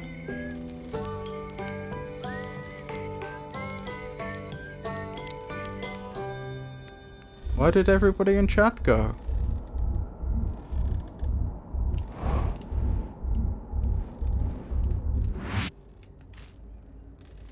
Welcome to my world, Grumpy Monk. Welcome to my world.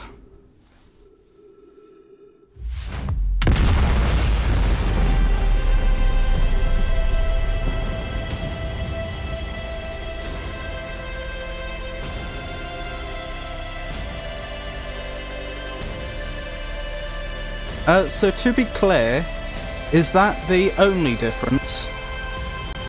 Can I, skip past anything I'm allowed to skip past now?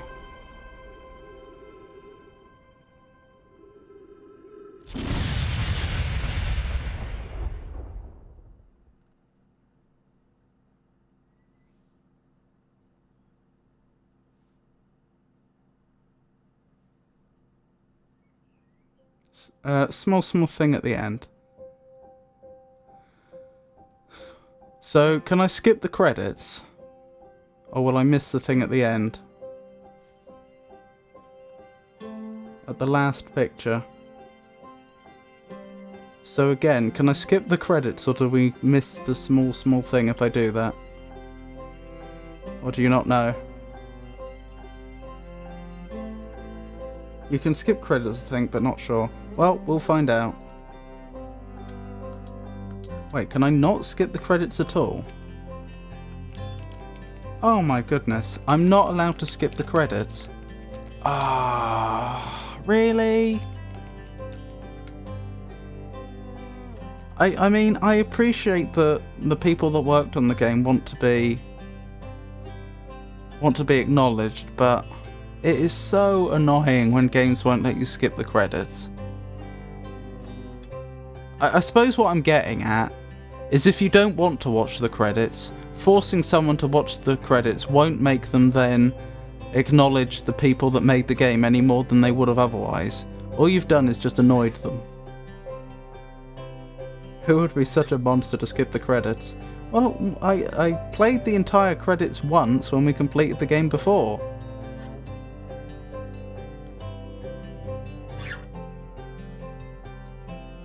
But situations like this is exactly where I think it's unreasonable to not allow skipping. We've seen the credits once already.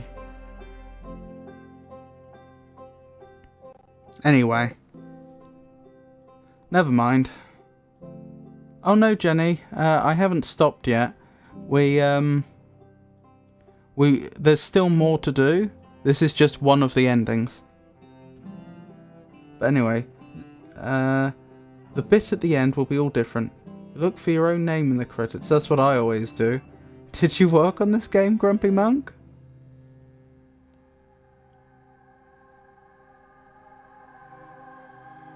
Oh, just my first one.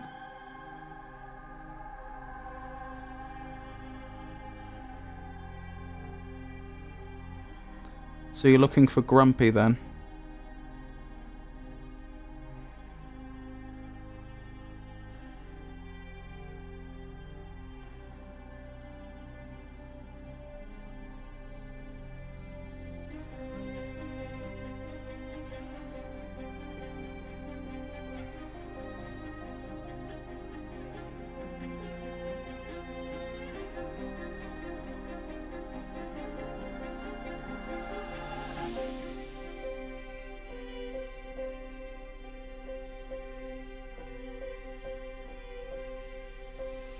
There's TTT Studios again.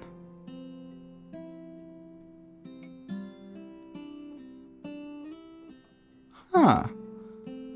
Apparently the PS5 and Xbox ports were all done by one person. I suppose if you develop in Unity, you must get almost free porting to those platforms then? Because like, if you're actually having to port an entire game engine to a different architecture without, you know, it having been designed that way from the very beginning, that's not a job that one person could do, not unless it's a very simple game engine. Still no Robert. Oh, still no Robert. Anyway, I'm off to bed. Good stream. Have a good one with the DLC. Oh, thank you. Yeah, I'll probably do another half an hour or so. Oh yeah, so for anyone that's leaving right now, next stream will be Friday, and that will presumably be more Outer Wilds since I haven't finished the DLC yet. Then I've been doing This War of Mine on Saturdays, so I'll continue that. And then Monday, assuming Outer Wilds, would either be more Outer Wilds or whichever game I do after it. Wow, my real life first name is in the credits actually, I didn't know that. Hey, Rob Dubbin.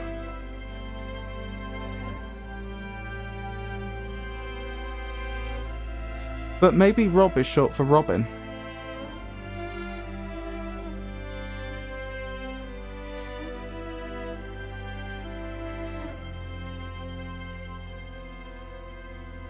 Could be.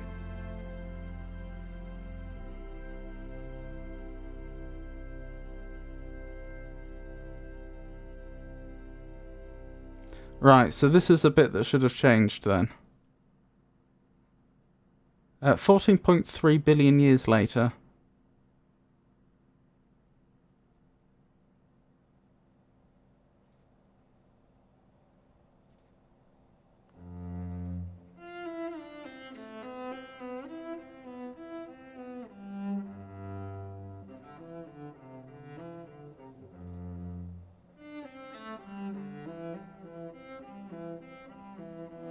Small difference.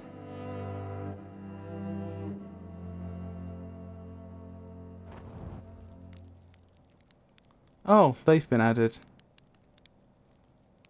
Roasting marshmallows, I think. Were those insect people there before? Only changes if you shoot the skeleton into the eye, I think.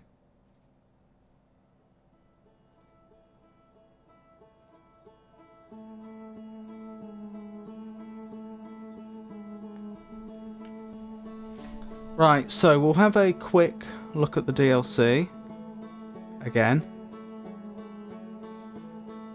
But the bulk of it will probably have to wait till next stream. No, the campfire is only if you get Solanum, otherwise it's a dead planet. Interesting. Is this some sort of search for Spock type situation? That's what happens when the bug triggers. I can see wake up and the X button prompt. You can just see the loading symbol. And now you should be able to see what I can see. It changed to the E from the X, because obviously I pressed the I used the mouse and keyboard briefly. Not just weird, very annoying. Right, so first things first, I should probably look through my ship's log and remind myself what I had found.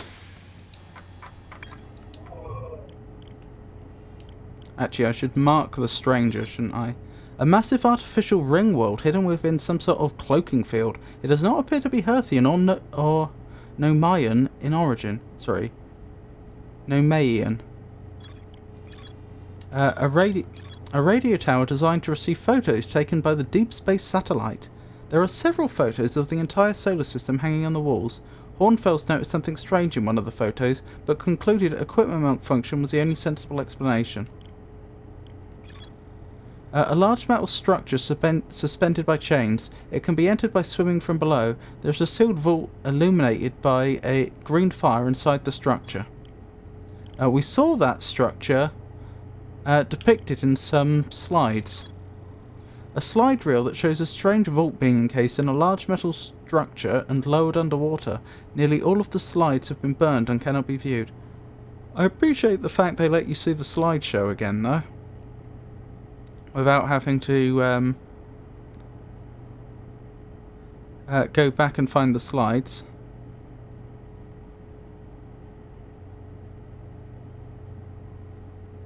I saw a stream where the ship on autopilot perfectly landed in the stranger entry area while they were en route to Brittle Hollow. It was so bizarre.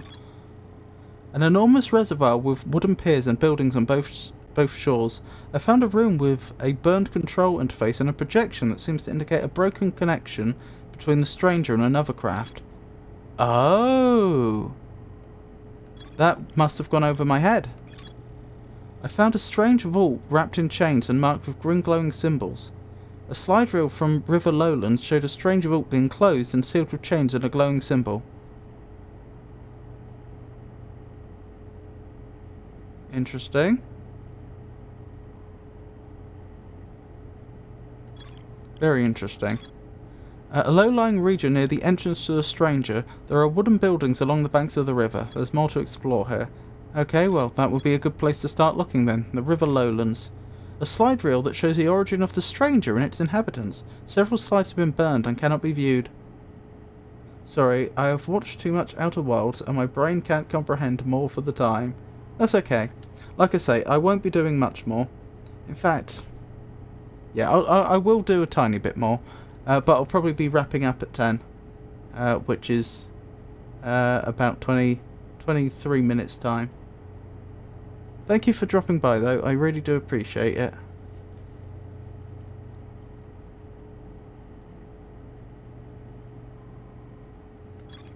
What's this one? Cinder Isles, a pair of small rocky islands connected by a village of stilt houses.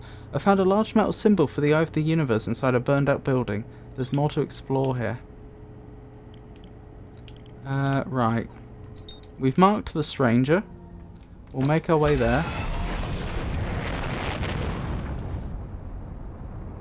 Oh, nearly mucked that up.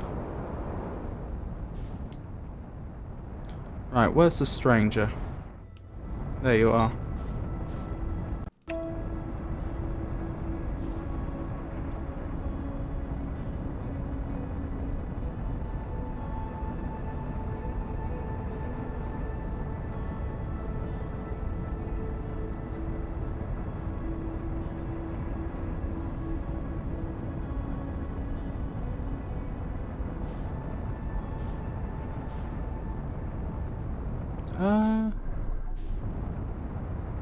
Oh, that makes sense. Because we were approaching the cloaking device, it looked a bit weird.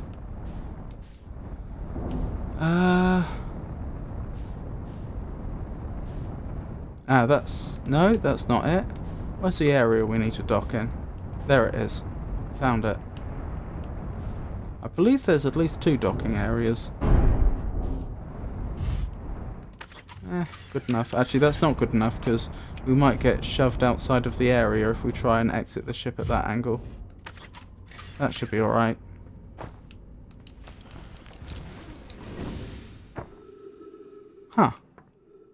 I'm not going to bother repairing the ship because there's no point.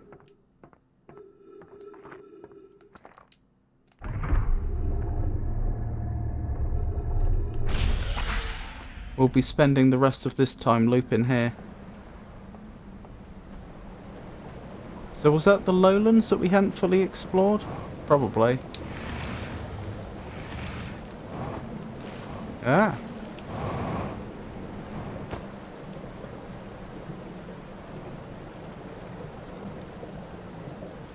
That looks like there may be ghost matter over there.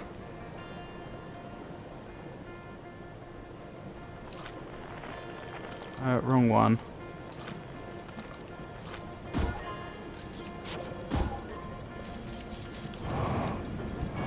Maybe we'll be alright, actually. Oh, blimey, I didn't know you could make the water splash like that.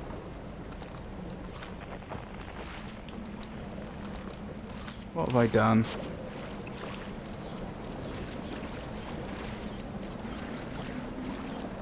There is ghost matter here.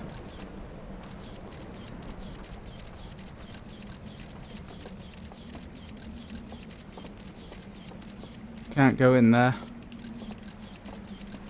If we could get inside, would be alright though. Did I see there might be a way in back here? Yes. Oh dear. Oh dearie me. We're in. So this might be the bit I haven't explored yet. Actually, I probably should keep checking.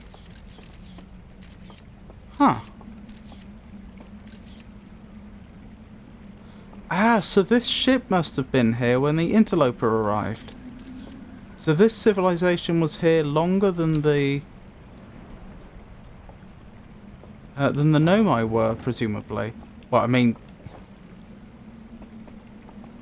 were they? Or had they? Or did they die out for some other reason, even before then?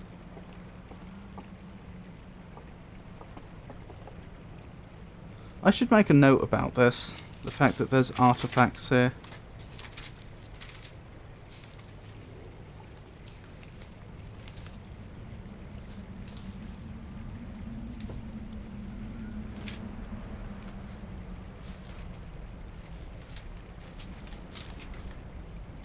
Where did I put my pen? I seem to have misplaced it.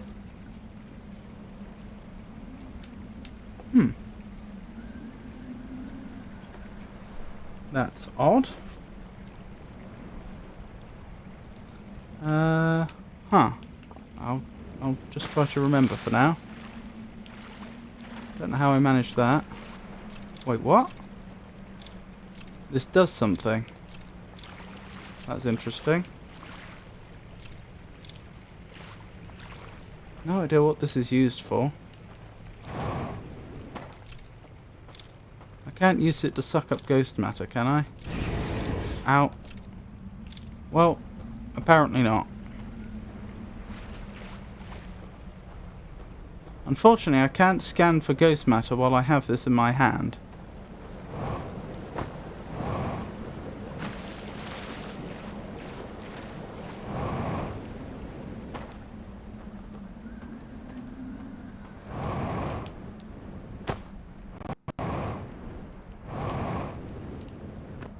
Oh dear. Oh wait. Focus or conceal. That's interesting. Focus or conceal what? Do we put a lantern in here? Is that what this is for?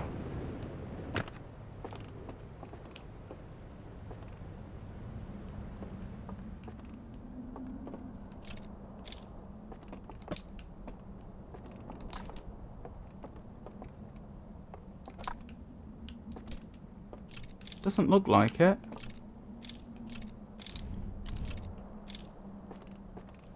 Curious. Very curious.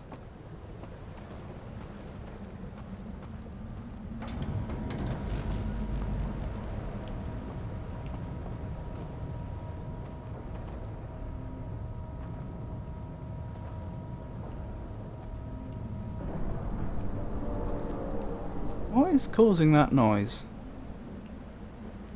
I have no idea.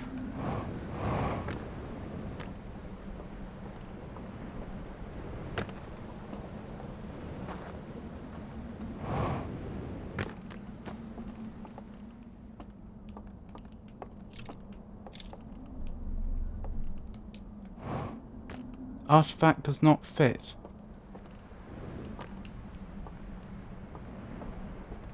So this is supposed to go in something, I think?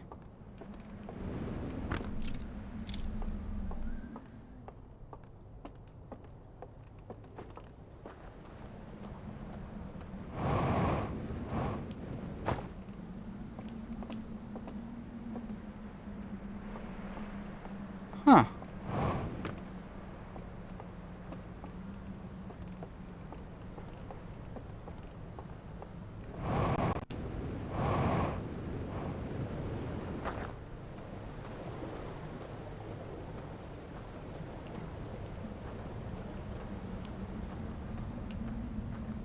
And yet there appears to be no indication what this is actually used for. Let's go back in the building where we found it just to double check I haven't missed something there. Hang on, how did the ghost matter get in here? And the crystals? If so far as we can tell, there's no holes in the hull. There's no holes over there that we know of. Because, I mean, it's holding an atmosphere.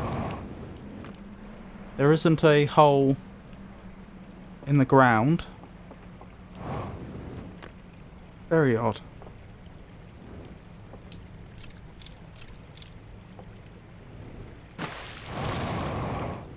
Is that some sort of power socket?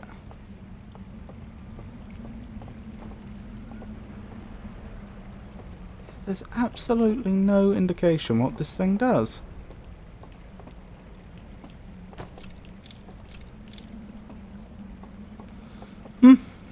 It's a mystery.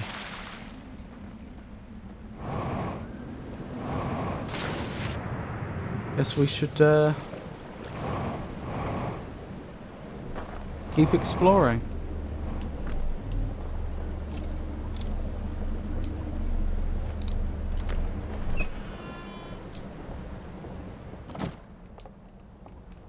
We've been there, haven't we? That's where we watched one of the slideshows in a previous stream. Perhaps we should go for a merry old boat ride. If I don't completely miss the boat.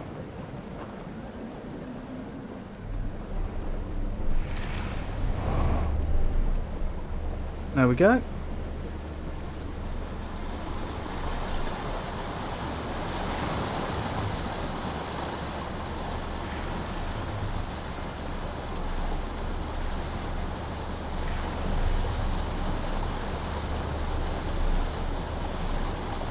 Oops.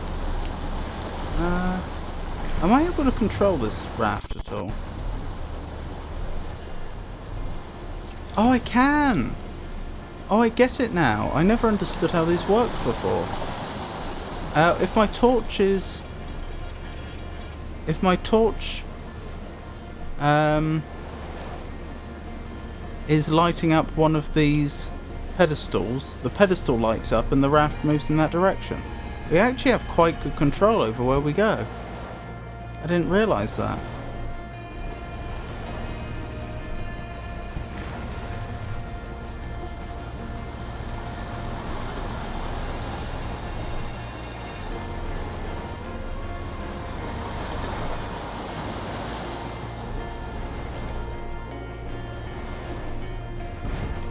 Oops.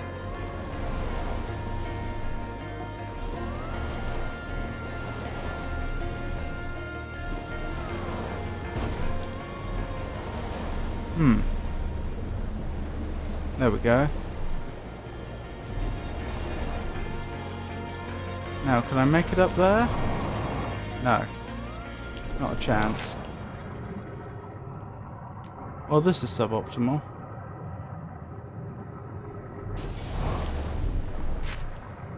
Let me on the boat. Alright, we're back on.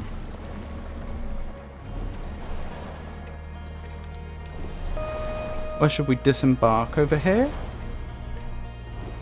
This looks promising.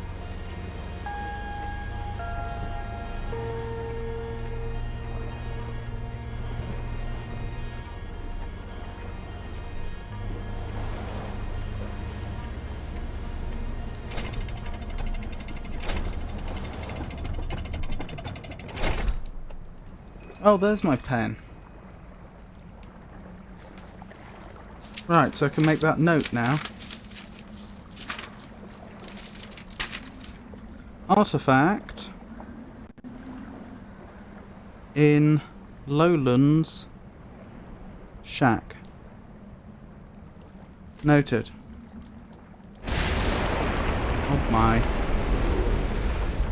Well, the bridge is gone. Whoa! That's not good.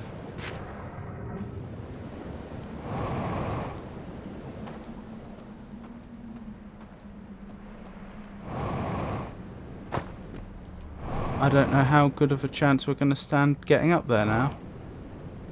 Ooh, actually, if this is where we are, I wonder if we use the artifact in here somehow. It's possible, isn't it?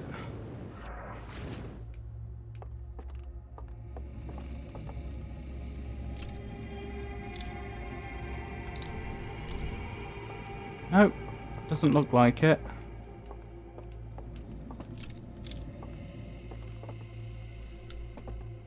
So that's that big sarcophagus looking thing, isn't it?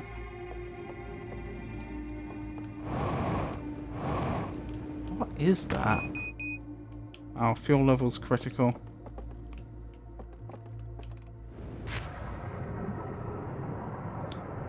Right, no luck so far.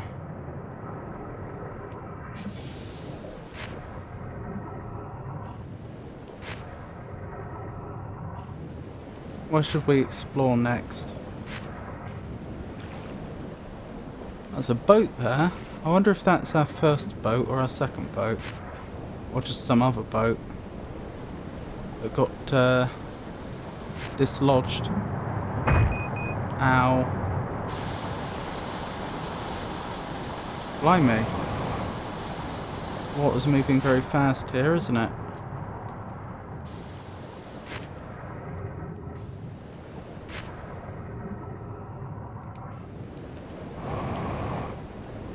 Right, we're on some wooden platforms. That should offer us at least some protection.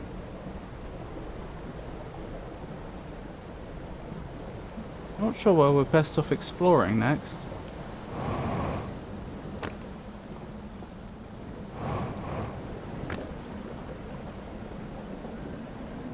Maybe over to the tower?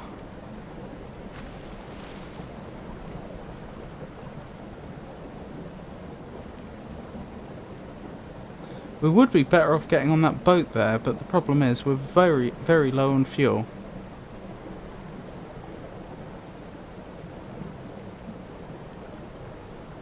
So we need to conserve it.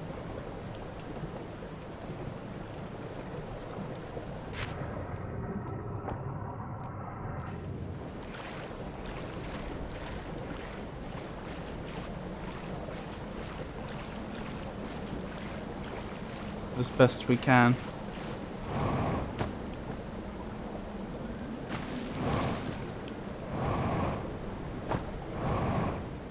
He says and immediately uses it all.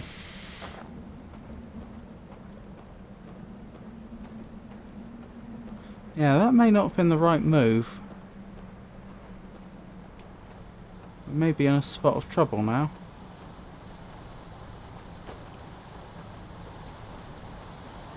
Oh, that sun's gonna go soon.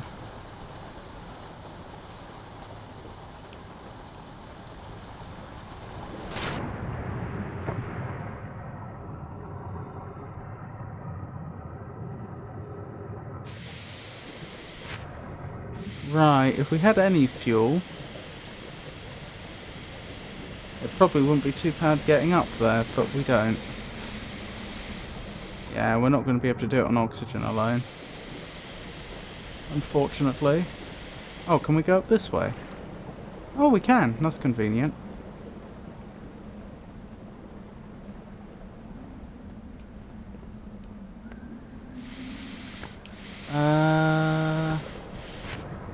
Okay, that didn't work as I'd hoped. Let's give that a second go.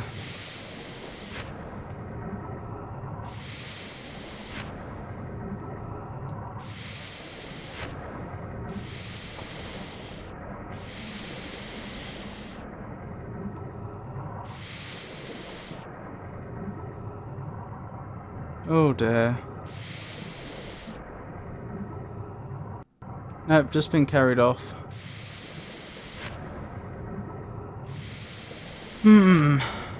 I get the feeling this is going to become quite a frustrating place to, I don't even know what killed us. I was going to say quite a frustrating... It looked like we got electrocuted in the water. Quite a frustrating place to explore. Because we'll still only have a 22-minute time window to get there and do things. And there's quite a lot of little locations that are far away from each other. I suppose if I remember, next time I should make a map. Or I could just write that down now. Make a map. Right, hopefully I'll see that next time. Right, so we'll probably stop there for tonight. So I hope you all enjoyed it. I'll be streaming again. Actually, let's do the followers first. So I would like to thank Noel Record for the follow. I do appreciate it. So yes, next stream is going to be Friday, and that'll be more Outer Wilds.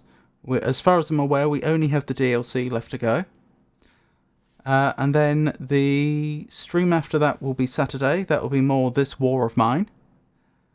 Currently, we've got a game that's going so-so. How far in are we?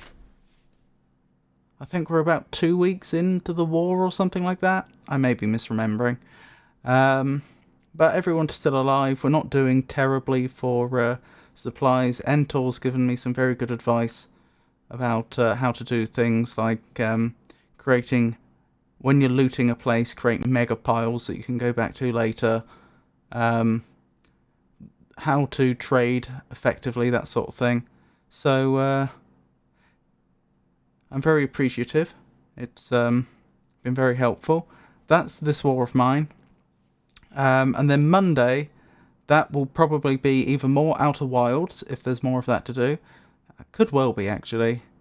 I get the impression the DLC may actually be moderately long. I think earlier on someone said about 10 to 15 hours, if I recall correctly. If so, then yeah, that would be at least 2 streams. But yeah, so those are the streams that are coming up. That's Friday, Saturday, Monday. If for any reason my streaming schedule should change, I'll announce it on social media, which currently means X, formerly known as Twitter, Blue Sky, Mastodon, and Meta Threads. And I will also announce it on our Discord server. So once again, thank you for coming, everyone, and I hope you all have a wonderful night. Good night.